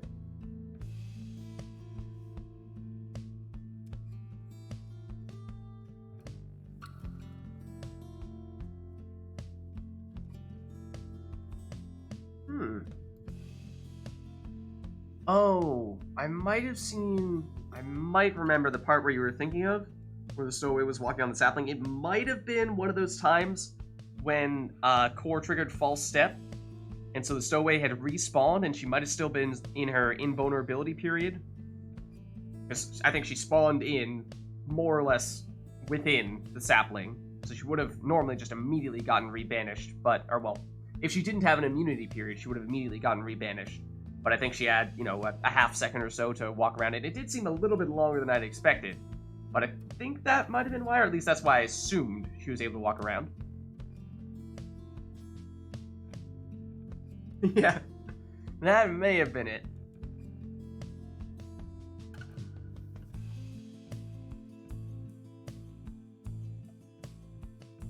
So, I know, Anor, you were saying you were thinking about swapping out after that, right? So, you want to stick around? You want to swap out here? How are you feeling?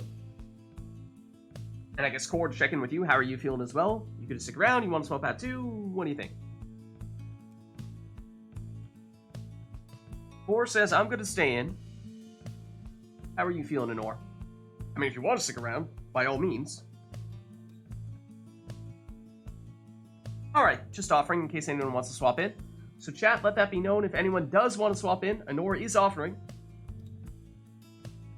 In which case, just let us know, and we'll make it happen. Otherwise, we'll keep these two facing off against each other, and it seems like we're in for some pretty good rights between them, no matter what we do.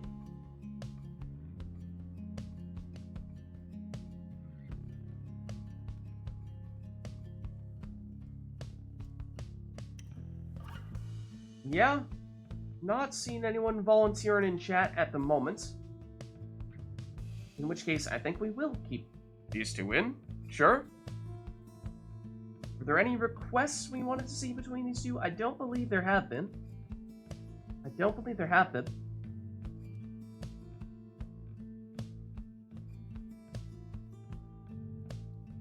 In which case, let's get back at it.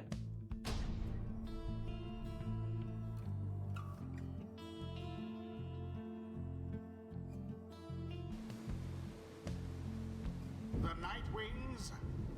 Hi, Roner. Doesn't want to steal all the liberation rights for himself? No worries. Welcome.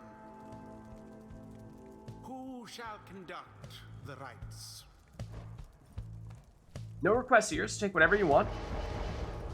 And it does seem as though Honor is making a point of making Pamitha a main feature of her setups.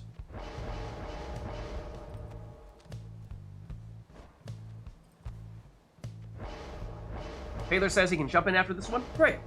Oh, we can get someone new in. Sounds good. Oh, okay. Harp sisters facing off against each other in that first spot there.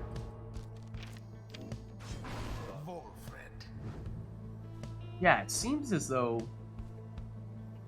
Honor has perhaps settled a bit on what her new preferred team might be.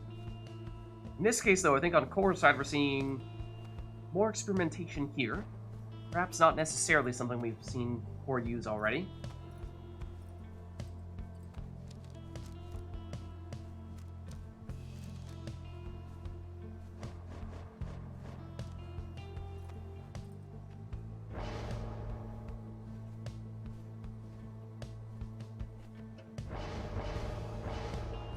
Going with the speedy Saxiana. Prayer beads. That's double harp coming from Hor.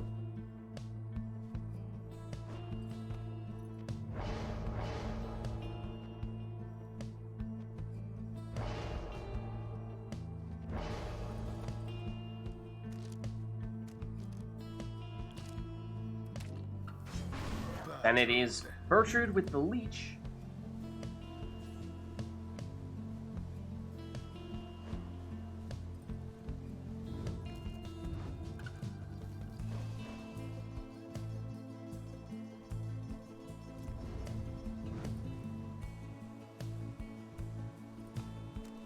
I mean, it certainly could work, if you're referring to Bertrude there. The leech.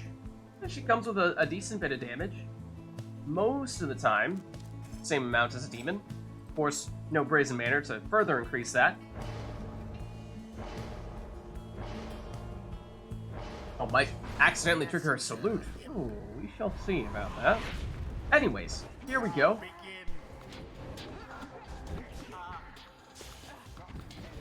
There is Bertrude, quickly getting to work here. And while these two are tied, that's only 25 damage for her, but when they are not, should go up to 30. Tempa, oh man, is she quick.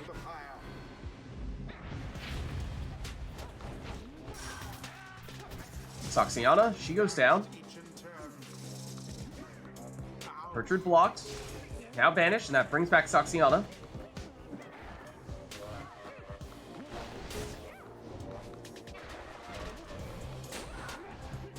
Saxiana trying to pick up that orb without getting banished in the sapling, but just takes out the sapling instead.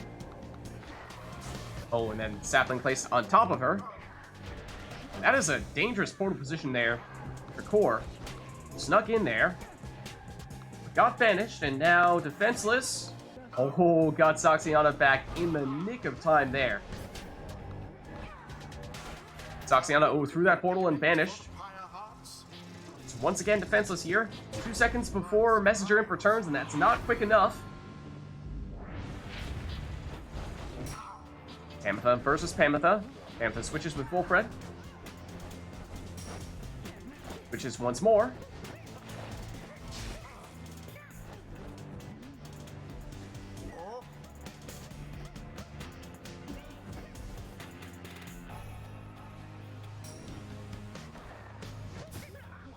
Messenger Imp down. Tamitha's turn. He gets rid of Wolfred. And she's the super speedy one.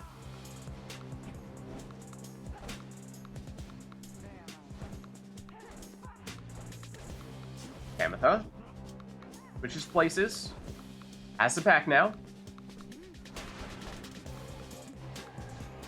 A good spot here. Does switch with Bullfred.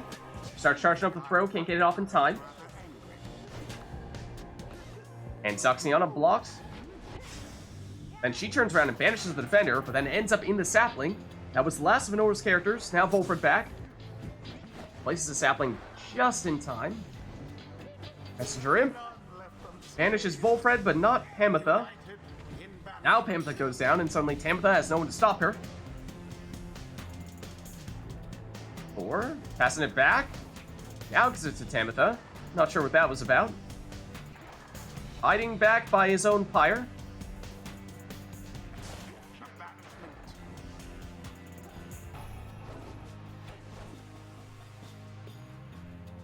Tamitha. Goes down here. Or through the portal.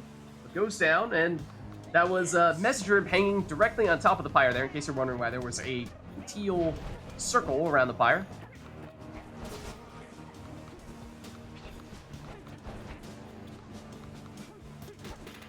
All 3 Nightwings. That's everyone on Anora's side down here. Tamitha. Forcing the issue. She goes down. Tamitha. Just Messenger Imp back to defend. Oh, and he gets hard pushed out of the way.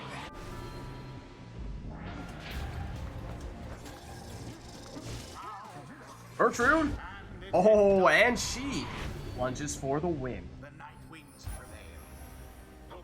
Accomplished effortlessly, I might add. GG. Game. The right Yeah, my sound is cut out done. a lot. Nora says, I forgot about the salute. Did you salute at the very end there? I saw someone turning into a howler. But it didn't seem like everyone did. I don't know if that was just the timing of it. Until the stars align. Yeah, it's true. If you're too close to the Pyre against a harp, then harp push will definitely bump you out of the way and bump them into the Pyre. But getting Yeah. that spacing just right is tough. Yeah, my sound is off as well. Ooh. Yeah, I countered at salute. Yeah, what Nor said. The teaser was turning into. Ah, that's what it was. I see.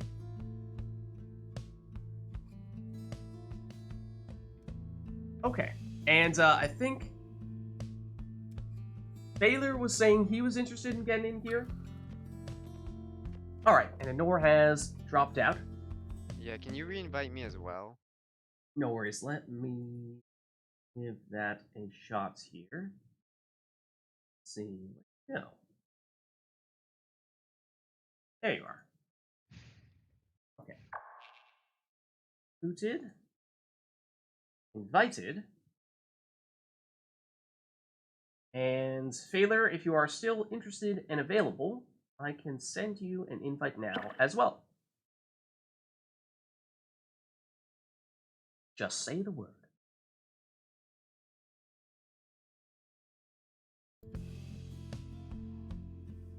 Or you might end up on player 1. Yeah, here. I think I'm probably player 1. Yeah. Also, the sound is back. He's back? Yeah. Okay, great.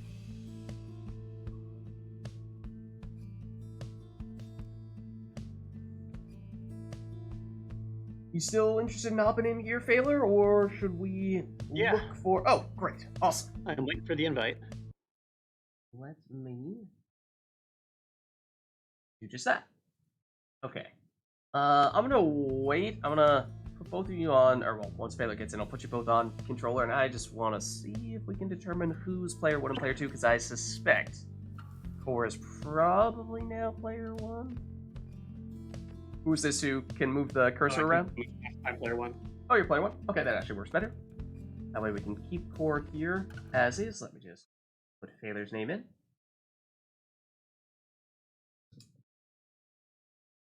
Okay, and fade for you, of course.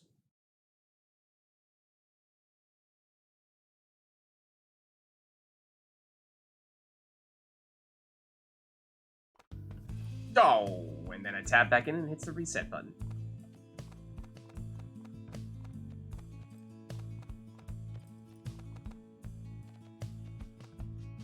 There we go. Okay. Another grand ceremony. What is the quota?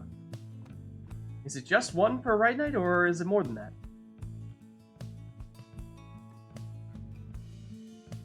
Is there an exact number? Hey, Lids, could you just bump my Pyre life up to like 200? Yeah, no problem. How's that? That is better. No, I'm afraid not. I'm afraid not. Have you two played each other before? I'm sure we have. I've played everyone here. Yeah, I think so. At least two? We have to have at least two grand ceremonies? I mean, I haven't been paying that close attention to it, I don't think, but did we get a random one at some point during the day, or does it have to be two specifically from a request? Yeah, Naruto says you guys have played each other before. Okay. Random ones don't count? Okay, gotcha. The intention is a real part of the grand ceremony in the first place. You gotta really believe in it. Exactly. Alright, I think that's gonna be it in terms of requests for this one, so why don't we get started here? And it's just grand ceremony, so you're free to take whatever you'd like. The fate shall now face the Pyre hearts. Urtus says, well, then again, you guys would probably remember more than I would. Well, they seem to think they've played each other. You seem to think they've played each other. They've probably played each other before. Dalbert. Let's Dalbert first.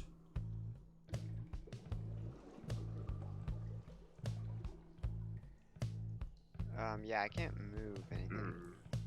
Did remote play do silly things when I re-invited you? No, it in theory did not. Yeah, any better if you pause, unpause? I can't pause. Is this you? Yeah, that's me. That's I failing. guess I'm both players today. What? Unplug, replug your controller, maybe. Always worth a shot. Yeah.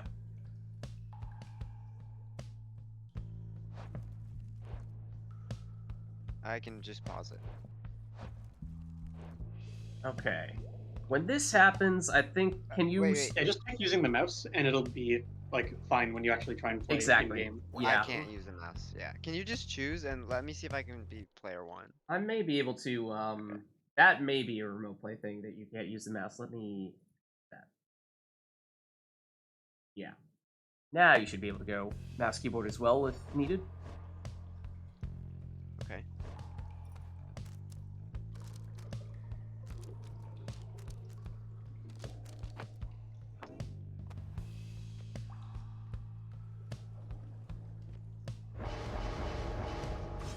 Man, everyone goes Titan Tooth first against me nowadays. It's really... They I can't- figured I you can't out, understand why Baylor. it happened.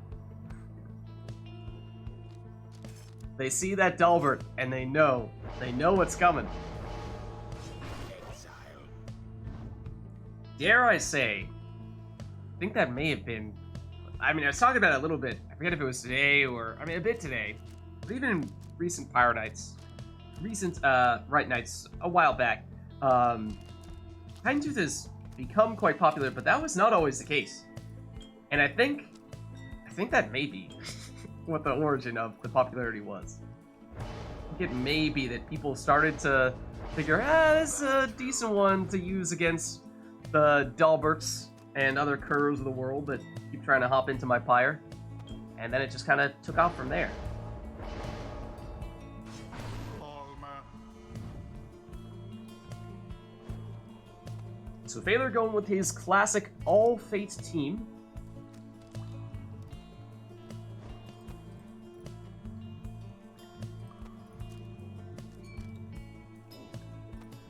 Core going Typhoon Bottle here.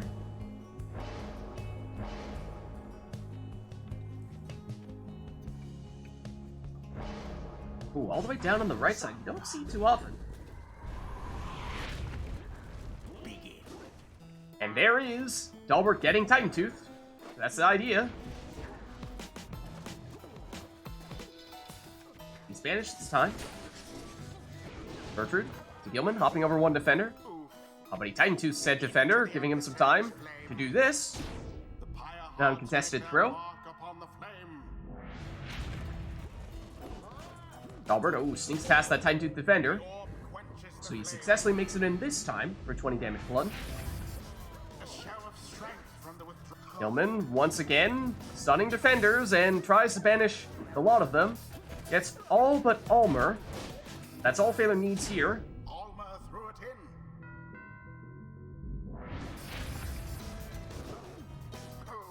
That's the Titan Tooth. Giving Core some time here. That throw looks a little bit wide of the mark.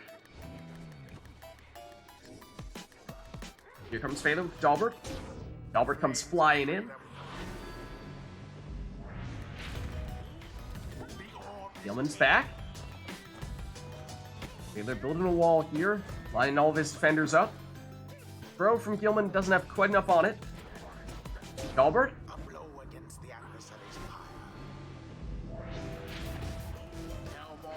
Gilman again. Dalbert comes flying around, but he goes down. Bertrude gets rid of it. Gets rid of Raji, but that implosion gets rid of her as well. Oh, and Dalbert had Snadger there, but she was not quite far enough to stop him. Good game. GG. Their adversaries proved no match for them. Yeah, iRider. Trader's Flight is just good all the time, whereas Teleport is usually good only in like a certain few circumstances. It's great right off the start if you put your Savage in slot 1 and then just go right away. But then you just risk your opponent, you know, just sitting behind, and now they have 3 defenders and you're jumping into them. So, yeah, it's definitely good due to the ninja strats nowadays. Back in the old days when you couldn't cancel end leg, it was Garbo. But it's definitely now more of a contest. Yeah, and it's been interesting to see all the directions people have been starting to take their Savages. I mean, you've got the traditional Trader's Flight, you've got the Ninja Savages, and nowadays, Core is making a case for even the False Step Savages as well. Using, of all things, Bottled Void? What? Alright, we have Path to Glory here.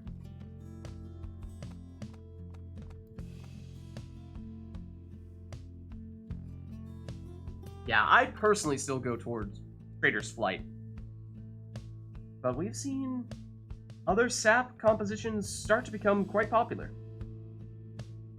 Trader's Flight is good because you want the maneuverability in order to set up your lightning throws. Mm-hmm. With Quick Fling and Shooting Star, which is just, you know, still the Quick Fling Star Splinter, excuse me, which is just the sort of standard composition now, just the unbelievably fast throws.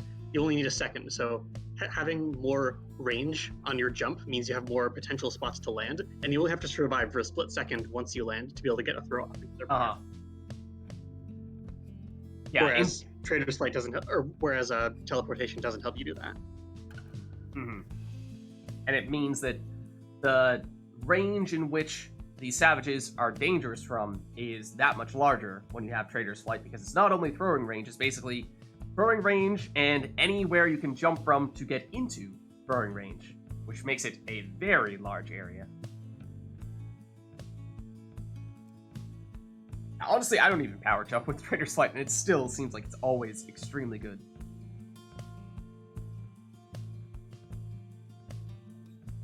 Yeah, for one reason or another, I'm able to power cast way more reliably with the Savages with their quick cast than I am able to power jump with their quick jumps. And I don't know why this is. The buttons are exactly the same. I think the timing is the exact same. I don't know, I'm just better at casting because I do it more often, maybe? It doesn't make any sense, but yeah. I mean, the animations, to a certain extent, kind of give you the feel for it as well. So, you know, the differences in casting animations versus jumping animations might just sort of, in the back of your brain, affect what you feel like the correct timing is a bit.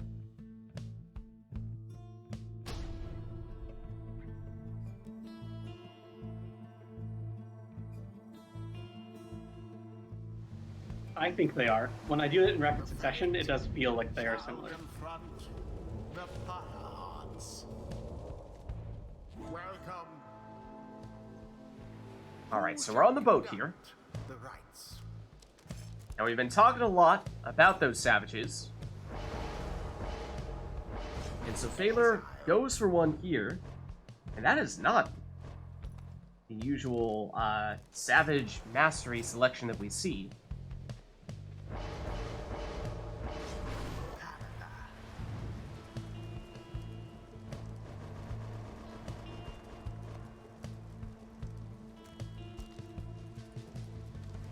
For a second there, I was wondering if maybe that was a sign that Thaler was going to go triple savage and just go with a slightly different approach for each of them. But no, Deluge in that second spot. Whereas Core went Pamotha first.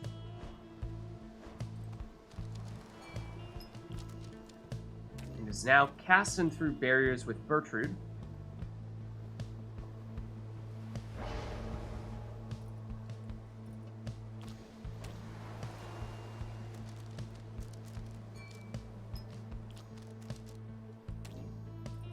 Make that Udmilda.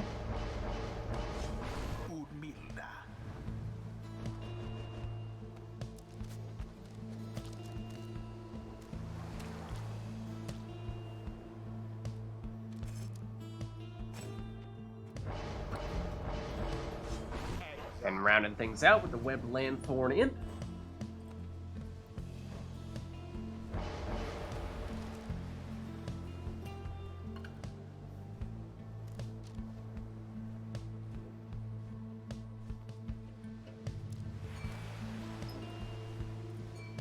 Worms also feel like you could use so many more skill points for them.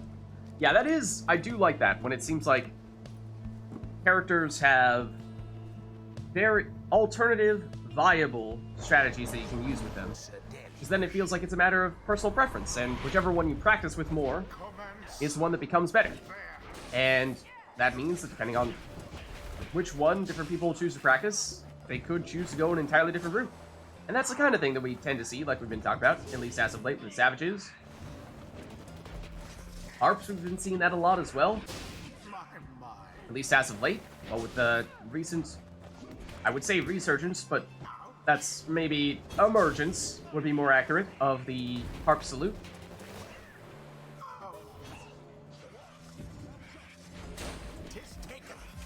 Gareth.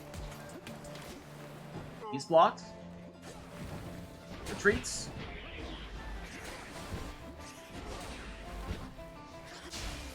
And they banish each other. Everyone down here, but Yeoman comes back. We build it now. She's blocked before she can plunge. When she leapfrogs into the Pyre.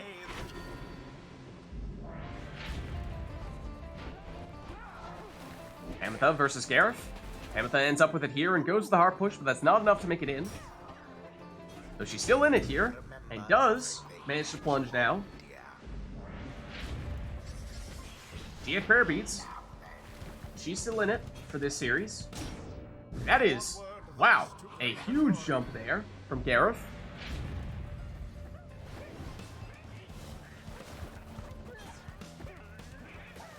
Raji, he goes down.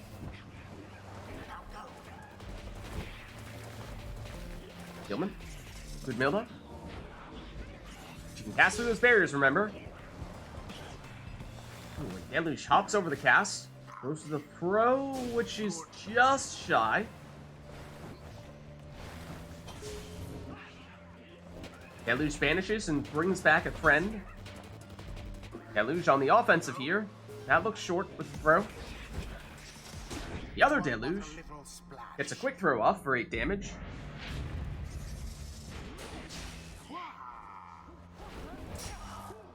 Gareth banish. Pamotha now does make a quick throw there for 7. Milda versus Gareth. Milda wins out there, but then she gets blocked and banished. That brings Gareth back. Gareth on the move. Now remember, we saw Thaler take some unconventional savage picks there with the masteries on Gareth. So he's not the usual throwing savage. I think he's purely more of a plunging savage.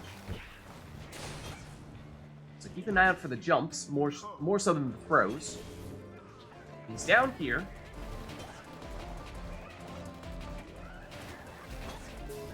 the close call there, you know. Deluge.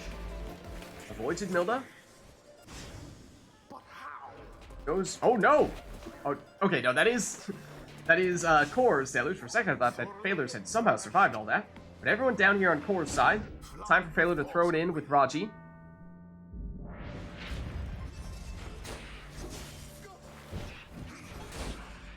Into the adversary's flame. Milna down. Now Gareth. Charges up the jump, but that's blocked. And Panther gets rid of him. From your cleverness. Deluge, a little bit wide with that throw, yeah.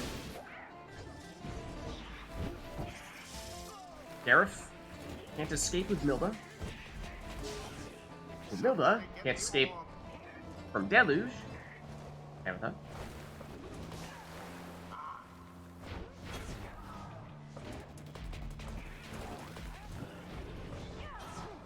In a bit of a duel here with Deluge. Eventually decides to speed past, but then she goes down. As does Deluge, though he explodes on Edmilda. The other Deluge. Against Gareth this time. Gareth with the orb. He's blocked. Deluge. That throw, I don't think has quite enough range on it. It does not. That means time here for Gareth. Your fellow exiles sublime. So he can plunge. And prayer beads for him means no problems there. No need to throw it. That throw does have enough from Deluge, although that is a very quick one at that. Just 2.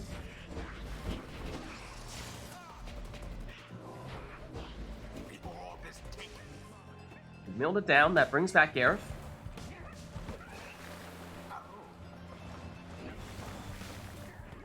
Deluge this throw.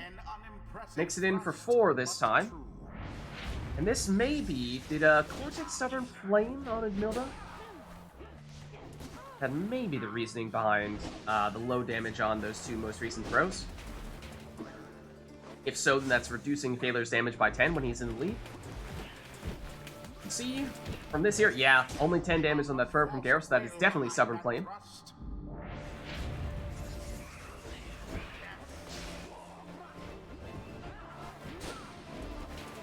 Ametha does just enough to avoid that cast from Gareth. Keeps pushing here. Does go down. Milda banishes 2, but she goes down herself. Deluge versus Deluge. And both Deluges go down. Fitting, I suppose. Milda. Just Raji back to defend. Oh, and that throw was unblockable, but couldn't quite get it off in time. Look at that speed on that jump there from Gareth. A little bit of benefit from the boat magic. With 11 Pyre Life and Stubborn Flame, that means that at the moment, Phaler cannot finish this one with 1 score. Because remember, he's getting minus 10 damage. Stunning Claim. Freezes.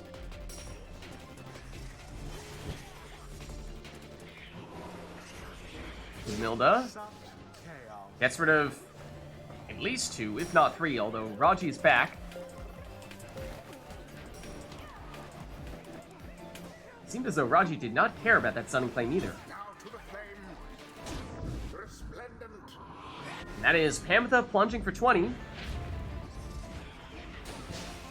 Bringing things closer here, but still in either case, both players needing 2 scores at least.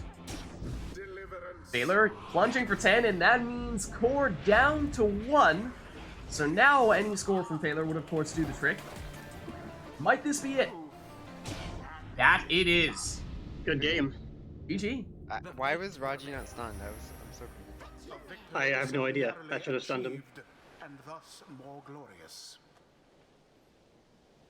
The rite is ended. Raji was unfazed. The claim just wasn't stunning enough. Apparently. He just didn't believe that Deluge did whatever he claimed to have done. The next rite. Honor's asking if he was above the claim. What do you mean? Physically above it, yeah. Maybe it doesn't affect you if you're in the air. Is that a thing? I have no idea. That's the only theory we've got at the moment. Maybe. Yeah, if you're jumping or flying, do you avoid stunning claim?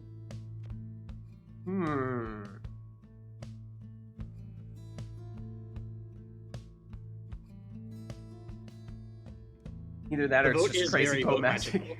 Yeah. It might have been. It might have been. If you're specifically affected by boat magic, then you don't get hit by stunning claim. I mean, if anything, you'd think that'd be the place where it would work. That's the home arena of the worms.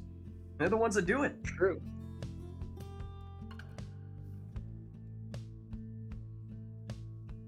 Who knows? We'll have to do some testing there to see if we can figure out what the reason for that might have been. As of right now, got a few theories, but it's an odd one.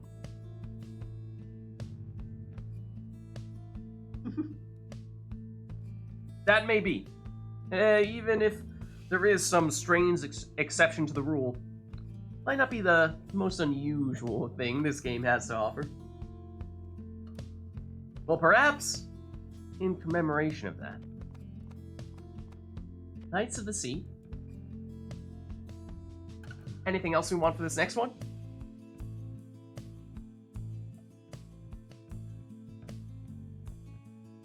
I don't know. I mean, we could see. We could have the players take some stunning claim worms and try to test it out. But you know, worst comes to worst, we can see in between RITE Nites if anyone can find a reason for why that might have been.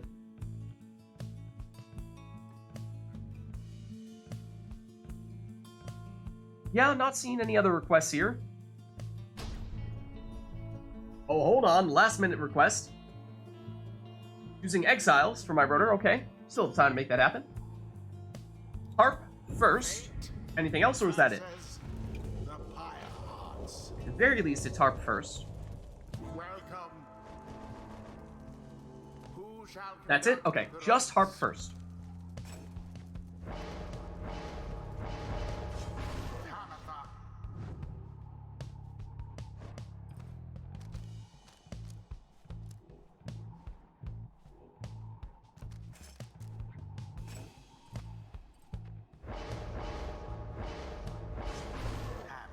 Alright, so that means Pamethas will be facing off against each other.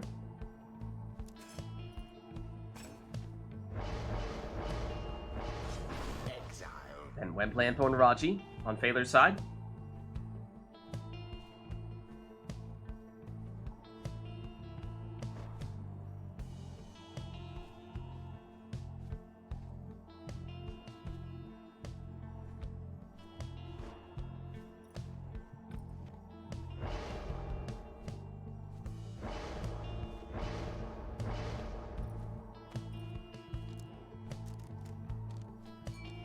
And a Typhoon Bottle Shoulder Smashing Snadra on Core's side.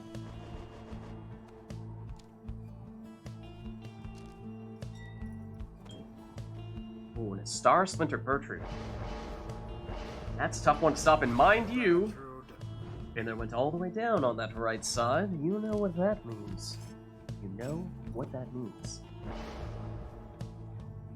See if Core does anything about it here. He has the opportunity. Yes, does. Does counter it in a way. Using the Imp Salute.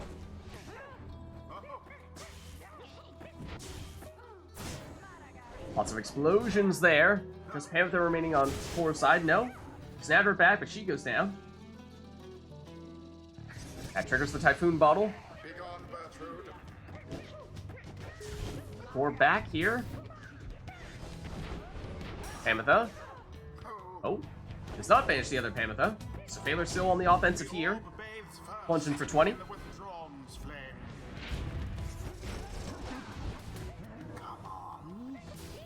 Ro is a little off target. Pametha can't quite make it in. She gets banished. The other Pametha passes it to Bertrude, who's close to the Pyre, but she goes down.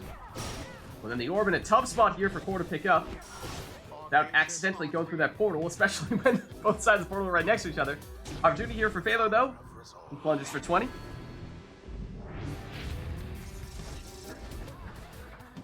Bertrude, quick throw. A little off. Ametha sidesteps the cast. Runs out of stamina here, though. Goes for the throw. That's intercepted. Phaler passes it to his Pametha, and she plunges. strategically placed obstacles. Another quick unblockable throw. Those are hard to stop. And remember, Phaler has that ace up his sleeve. Does he choose to use it? Not here, at least not yet. But he doesn't need it. Plunges with Pamitha. GG. Their hapless adversaries stood no chance. I swear there was a round where I started with Winged The Fury. right is Yeah, sometimes it doesn't go away after a round ends.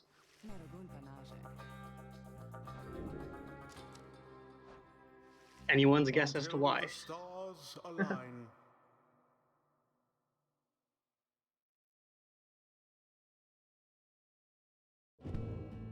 Brazen Manor 2, I wrote her. Yeah, a lot of those ones where they have that built-in timer. There are some, I don't know if nifty is the right way to put it, but some interesting things that sometimes happen with them, depending on when exactly they trigger.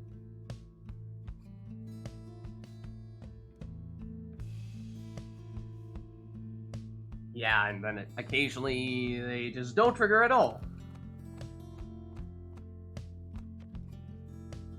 Alright, well anyways, let us know if there's anything we'd like to see for this next one.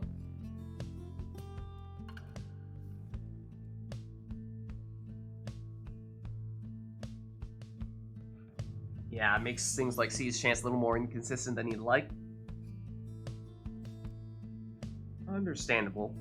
That might give you a little bit of pause before you wanted to commit to using something like Siege Chance in that case. Don't want to be investing a mastery in a point that's not going to do the thing it's supposed to do. Okay, we have the cairn.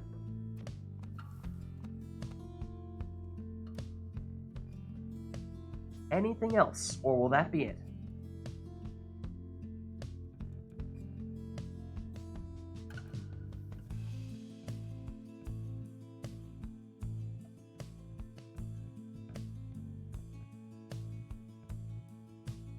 Looks like that's all.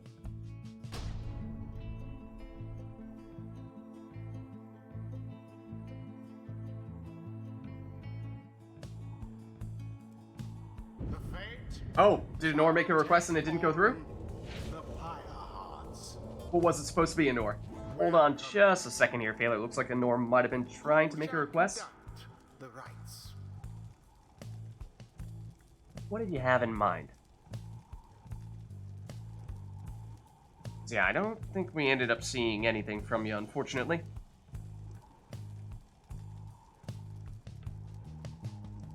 Want to request Thrashback? Oh, we can make that happen. We can make that happen, especially since, you know, we've got the guaranteed Carnival move, so nothing's going to change arena-wise. Oh, that's not Summoner Intro, that means Thrashback.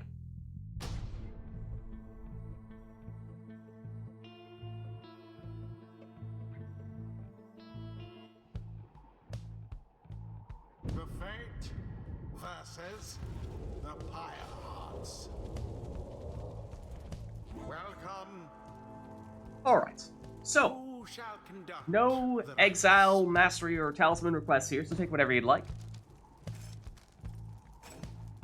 We saw Phaler going with the quick throwing prone last time. This time instead focusing on the plunges.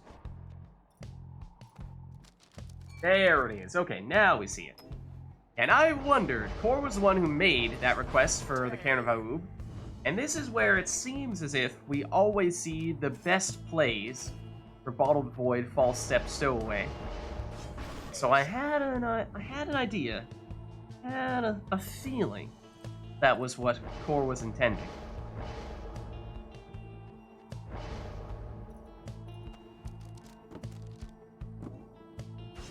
Sir Gilman.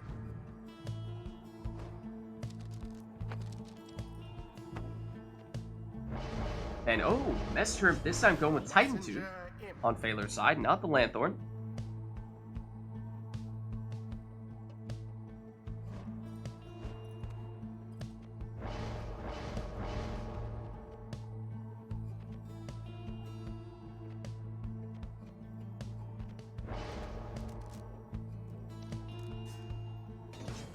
And a power cast and Snadder to finish things off on Kor's side.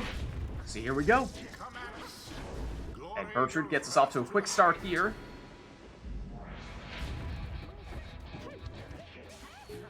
Stowaway goes down with the jump. Owen nearly takes everyone out there.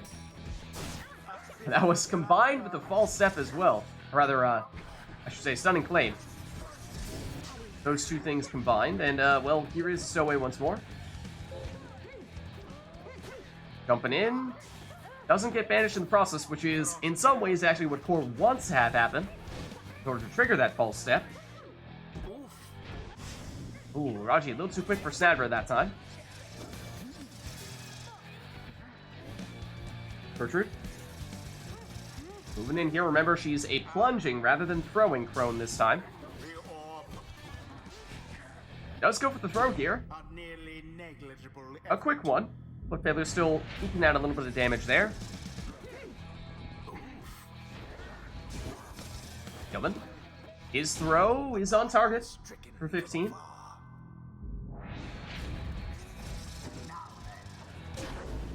But Taylor counters with a 30 damage plunge. Coming from Bertrude. Stowaway. Well, here's a stunning claim, and I think that was Core trying to set up the false step plus stunning claim, but maybe Stowaway got banished a little too quickly there. But anyways, she does make it in now. Bertrude down. Snadra. She goes down. Bertrude, she's blocked. Now banished. That makes Phalar defenseless at the moment. Raji has returned. Yeah, this does turn into a withdrawn team for Phalar, does it not? 2 imps, 1 crone. You're right.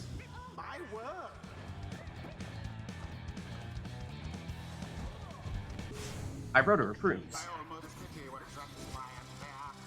Snadra back. Can't stop Bertrude, though. Not actually sure if Phalar went for the jump there or not. Stowaway gets stopped. Oh, and there is that false step plus Bottled Void working wonders there. Plus Stunning Claim? Was that a Stunning Claim mixed in there somehow? If so, then that worked quite well for Core. But Phalar still managed to finish it with the Bertrude plunge. Yeah, this is the second withdrawn composition you face. The first time they have 2 savages, and the third time they have 2 crones. Thus end this night's proceedings. Well done. Until the next rite.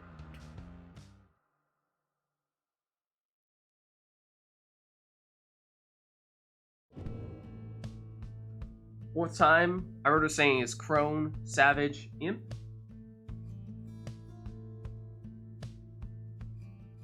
Alright, well let's reset ourselves here.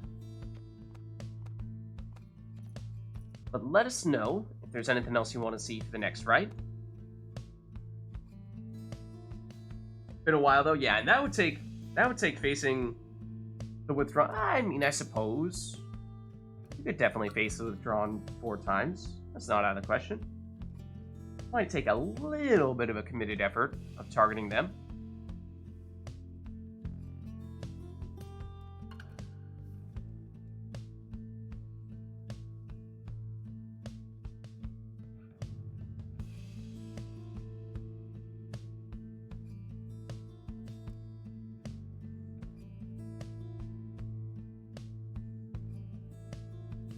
Last call for any requests on this one. But seeing none, we'll carry on.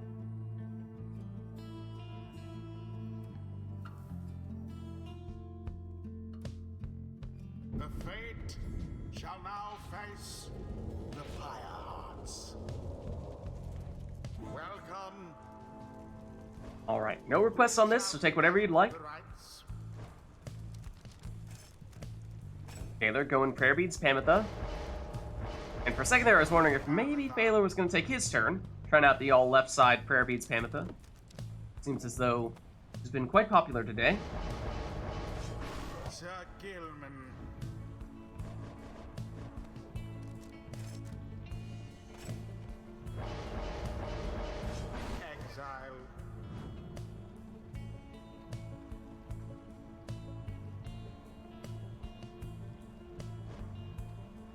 Or after having taken Gilman, saw him use the false step stowaway last time, but not this time. This time I mean, it's hard to say traditional Savage setup because at this point, so many different things are becoming popular enough that I'm not sure there's a standard Savage setup anymore. The classic, maybe, still stands.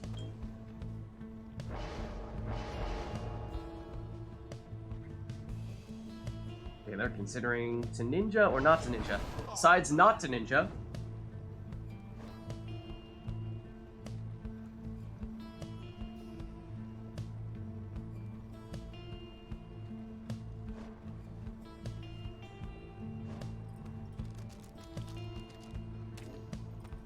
And a legendary talisman Bertrude to cast through barriers. That's what Core's thinking of here. With Stubborn Flame, means that if Phaler is in the lead, he'll get 10 less damage. And here we go.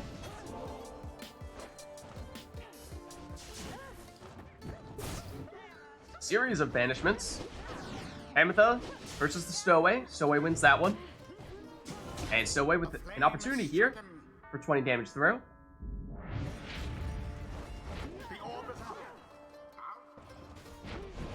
Ametha gets rid of the Stowaway. But she goes down. Remember, Bertrude can cast through those barriers. Oh, but ends up in the trailing aura there from Ametha. Now has the orb and makes it in for 20 damage plunge.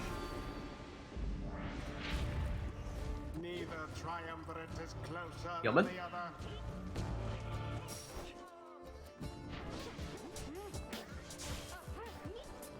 Ametha.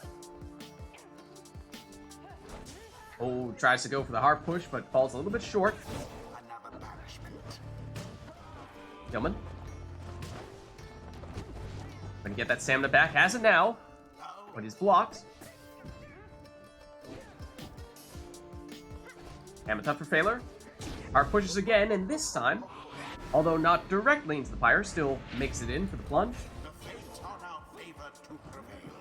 Almer, throw intercepted, and with Phaler in the lead means that now Stubborn Flame is active, so Phaler will be dealing 10 less damage.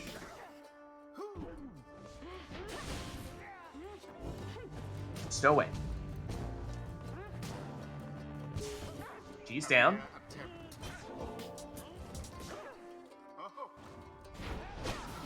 Ametha vanishes, picks up the orb, and has enough stamina to still make that one in. And there is that Stubborn Flame triggering, so that means only 10 damage there. Duel of the Savages. Almer falls short, but Ametha picks up where he left off and makes it in.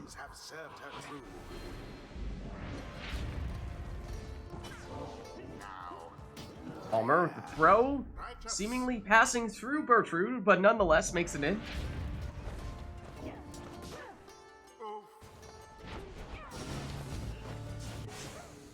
Gilman down, and that means, at the moment, Core is defenseless here. Time for Phaler. Opts to throw with Almer.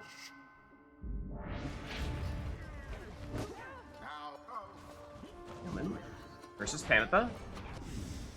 Ametha banishes two, so it's just Gilman and Ametha, but Gilman now banishes Ametha, which brings back the Stowaway.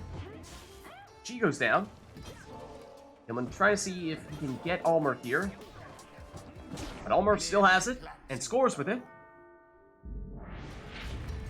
And even with that reduced damage, Phaler may now be able to finish this one.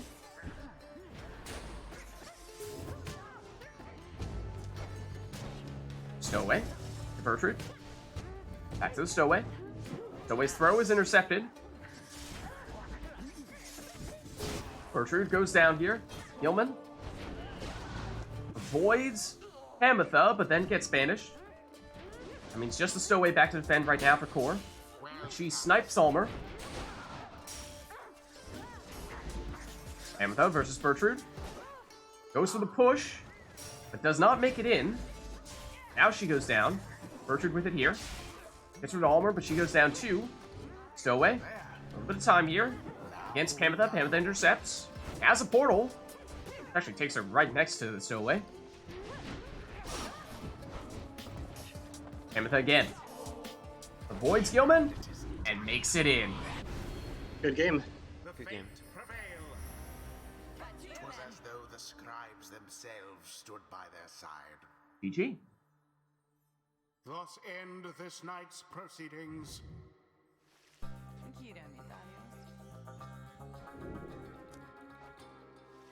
Until the stars align.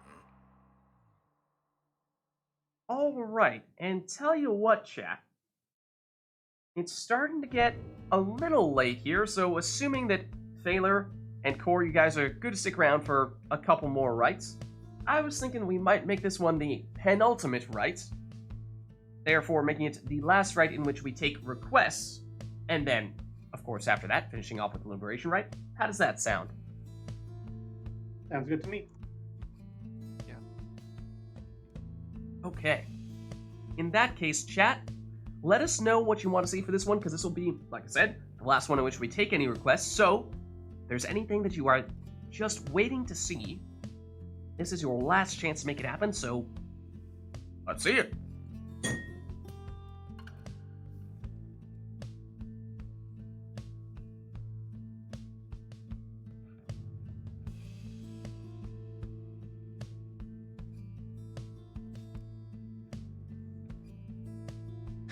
Aroda says, well, I'll leave it up to you. Would 3 imps right before the Liberation Rite be fine, or do you feel like you need something that's more like a warm-up of sorts? I'm pretty warmed up already. Yeah. Thaler says that's fine.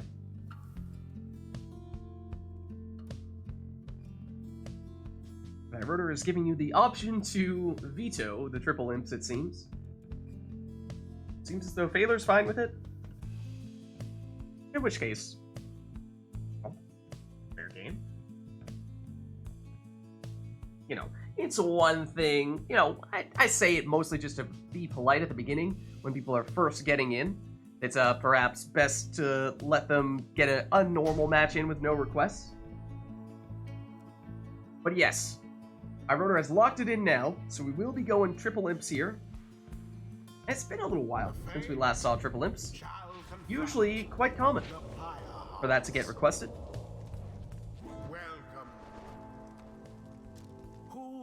It's the Glade of Lu, which I think is, I mean, oftentimes we'll see people request triple imp plus Isle of Kalamer. And while that's chaotic, Isle of Kalamer is relatively big. However, Glade of Lu, it certainly, as the rite goes on, starts to get very small, very crammed, and with a very defensive setup with all those imps with large auras, that's going to be extremely difficult to score.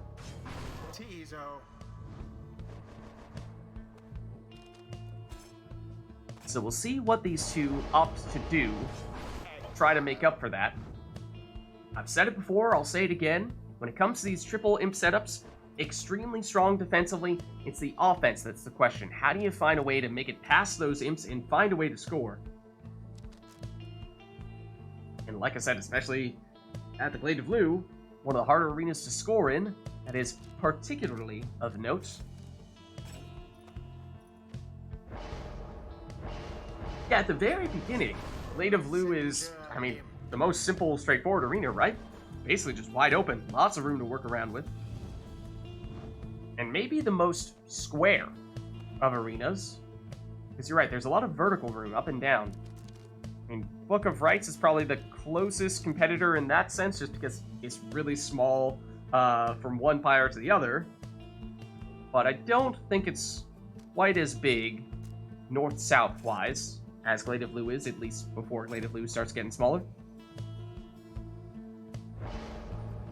Yeah, so that would be kind of cool if there was a Glade of Lu static and a Glade of Lu dynamic, and those were two separate options.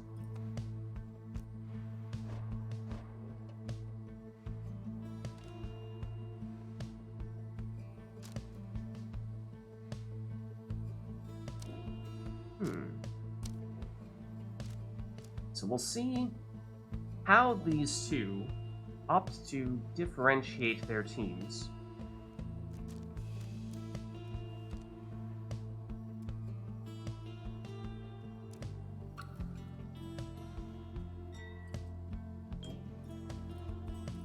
And it'll be Raji with that Star Splinter for the quick throwing. I think that'll be a strong way to get a little more offense out of things. But here we go. Triple Imps, Glade of Lu. Raji goes down, but look at where that portal is for Phaler.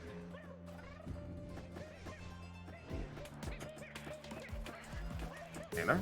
Well, after having been banished there, that portal moves. No longer quite as much of a threat.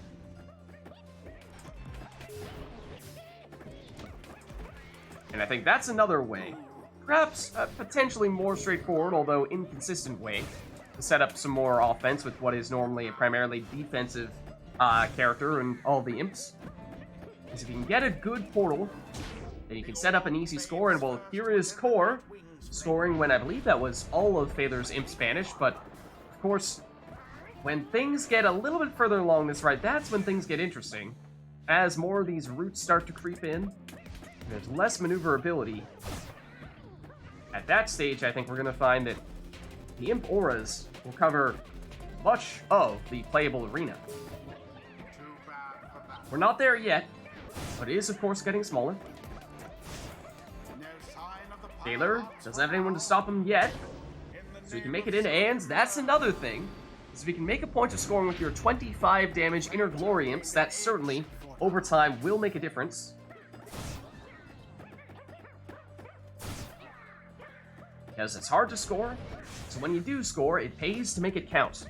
And once again, Phaler having an opportunity here. Oh, and for a second there, it looked like Core might have been able to sneak in an interception, but Phaler cut the throw short, and that was key, because if not, it definitely would have been intercepted. Core gets rid of it. Oh, and looking to set up the implosion there. Instead, just takes it all the way in. Again, that's a 15 damage rather than 25 damage, which does make things tricky. Because as we were talking about before, with regard to trading scores when you're scoring with demons with 30 damage, that may be fine. When you're scoring every other series with just 15 damage, that's hard to keep pace. We're going down here for Core. And see, here's the thing. Here's Phaler scoring for 25. So in this case, Phaler is perfectly fine trading scores here. His scores are bigger. But Phaler also sneaking in the occasional quick throw, like that 8th one there. And the arena has grown smaller still, and continues to grow smaller. And now things get tough.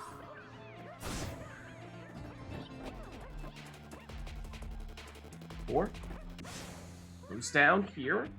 Bring Raji back now. Blocks, and that's a Titan Tooth. Stunning Core.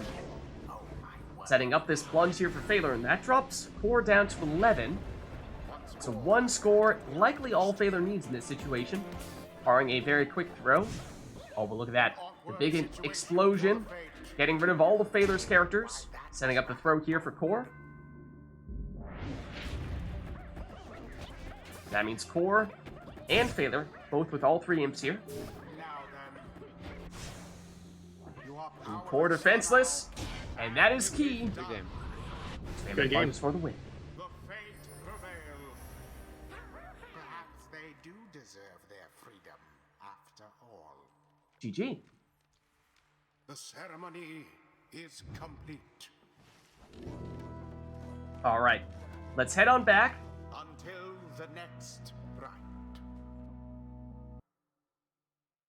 And I think it's just about time to make our way over to the Fall of Solium. Turn our sermon intro back on. Turn our in-game music back off. And instead, have TariqBot take us away here. Now, TariqBot, this is the one that TariqBot has been questionable with. Yeah, let me see. We have tried to get TariqBot to cooperate here with the Never to Return, but he doesn't always pick on the nuance.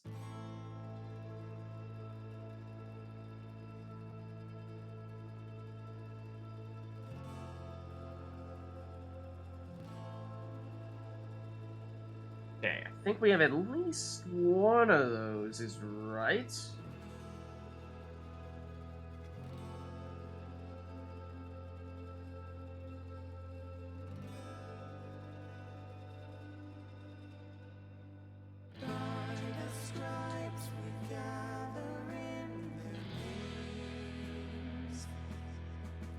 Okay. I believe that's correct now.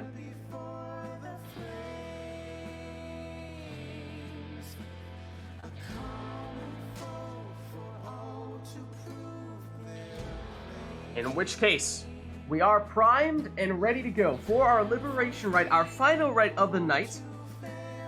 A rite in which we will not take any requests. We'll just have both these players take their best possible teams to finish us off with style. So, without further ado, let's get started.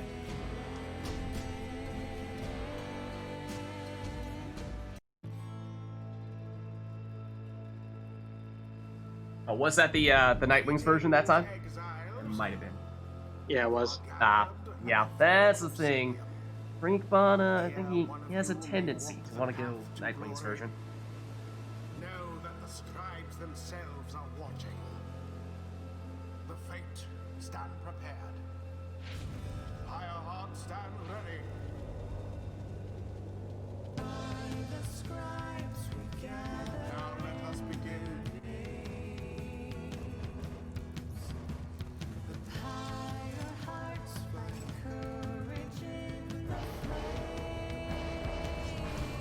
So it's Bertrude first here for Thaler. I believe that was, yeah, plunging Bertrude with prayer beads.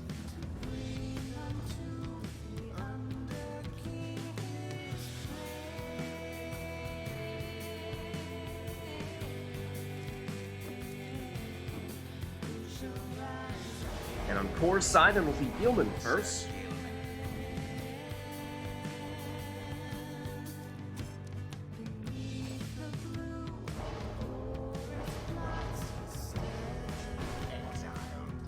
And a Lanthorn Imp in the second spot for Thaler.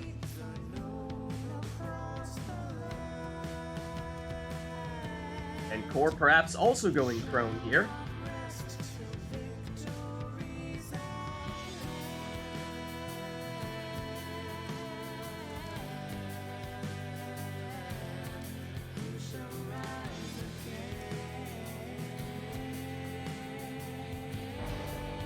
No, instead opting for, all right side on Rookie.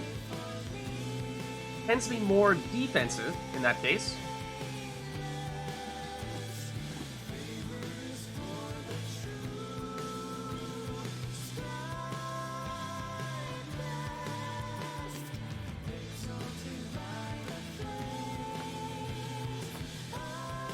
Instead, maybe a Titan Tooth Pamada with the salute. Yeah, all left side.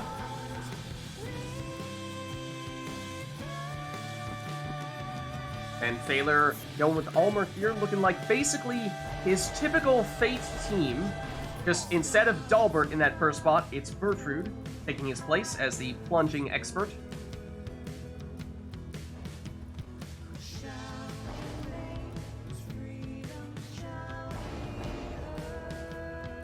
And finally for Core, looking like it'll be Jody. The extra large aura. So we have our both players set up here for the Liberation Rite, final rite of the night. Take us away. Thaler on the left as the Fate, and Core on the right as the Pyre Hearts. Best of luck.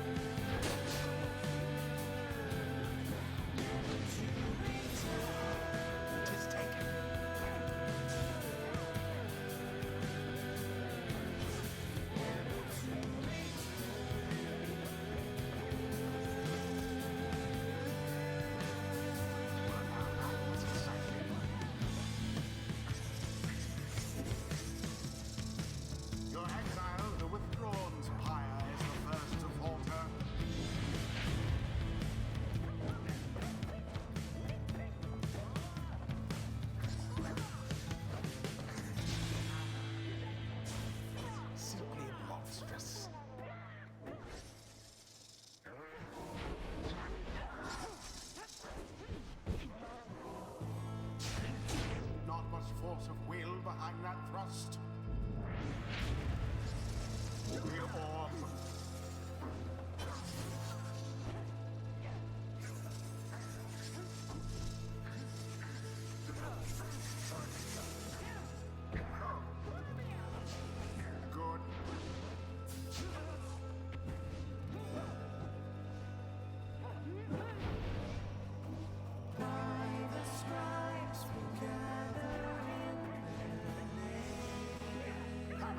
God.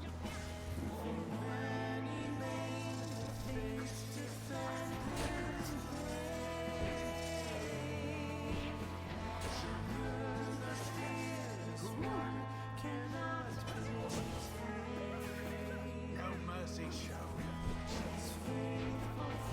That was the last of them. Not quite.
Interesting exchange.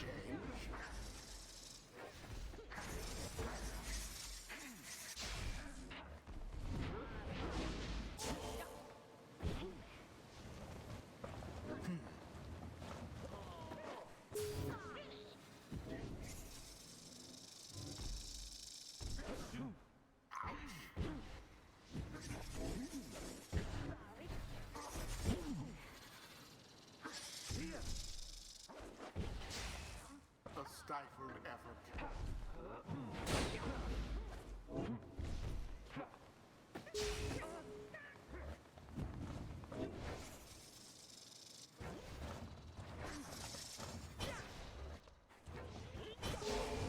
Someone there rose to the occasion. United in banishment.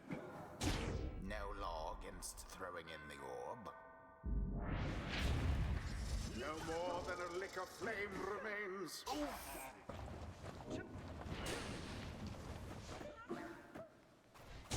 Why, that was rather bold. The orb.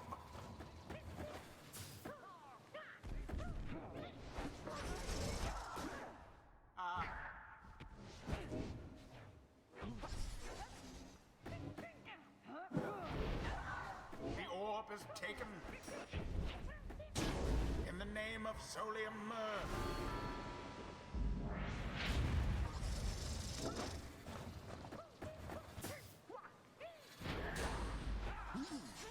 'Tis taken.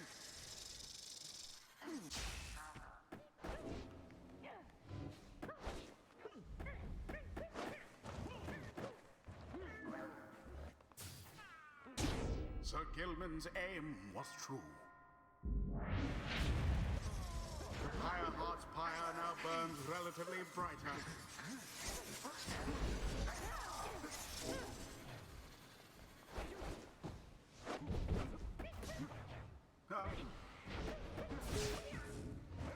Into the adversary's flame, and it is done. And it Good is game. done. GG. Well played, you two. Good Great game. match. Stroke of fortune ought to be thanked. Man, the screen completely like blanked on me for like several seconds at a time, right when you were near my Pyre on the last one, and I thought for sure I was just Yeah. dead. No, it happened, the same thing happened to me too as well. Damn. Good game though. Well played. Well played. Well, I think that was probably the closest I got to beating you. I kept reading you so hard. Yeah. I thought for sure I was gonna fake you out at least once with one of those crone slide underneaths. I got you one time, but yeah, in the end, yeah, close one. I mean, it doesn't get much closer than that. Well played, you two. And with that being said, that was our final rite of the night, our liberation rite. So, thank you both for finishing us off in style. Thank you everybody who participated today in the rites. I'm going to duck out of Discord here, but I will see you all next week. All right, and before we finish up here, hold on, all the Steam pop-up things. Let's turn the music back on here real quick, and let me just throw this screen on as well. Excuse me, music please. Thank you. Well, so like I said, that was our final rite of the night, our liberation rite, and finishing things off just the way we like it, in a nice, close match. Intense. So, thank you everybody who participated today. Thank you everybody who gave us the requests in chat. And these are, of course, our Pyre RITE Nights, featuring members of the RITE Club Discord server. If you are interested in getting more involved in this stuff, then the best way to do so is by joining the RITE Club Discord server, which you can do by clicking on that link right there. That is where we're doing all the coordination for this stuff. My name is Lids. I'm hosting these RITE Nights, which are happening every 3:30 p.m. US Eastern Daylight Time on Sundays. Other than that, I'm also streaming Mass Effect Legendary Edition on Fridays, Mass Effect Multiplayer on Saturdays, then, like I said, of course, RITE Night on Sundays. Then we actually just finished The Witcher 3, and we're looking at squeezing in 1 or 2 Witcher 3 streams to explore some alternative endings and other things that we could have but decided not to do, just to see what it's like. So look for that to pop up sometime during the week, either this week, next week, sometime soon, hopefully. If you haven't done so yet already, you can also join my own Discord group by clicking on that link right there. That is the best place to stay up to date on all things Lids. I will also post the VODs for these RITE Nights and all of our other streams on YouTube. Lids Vids there as well.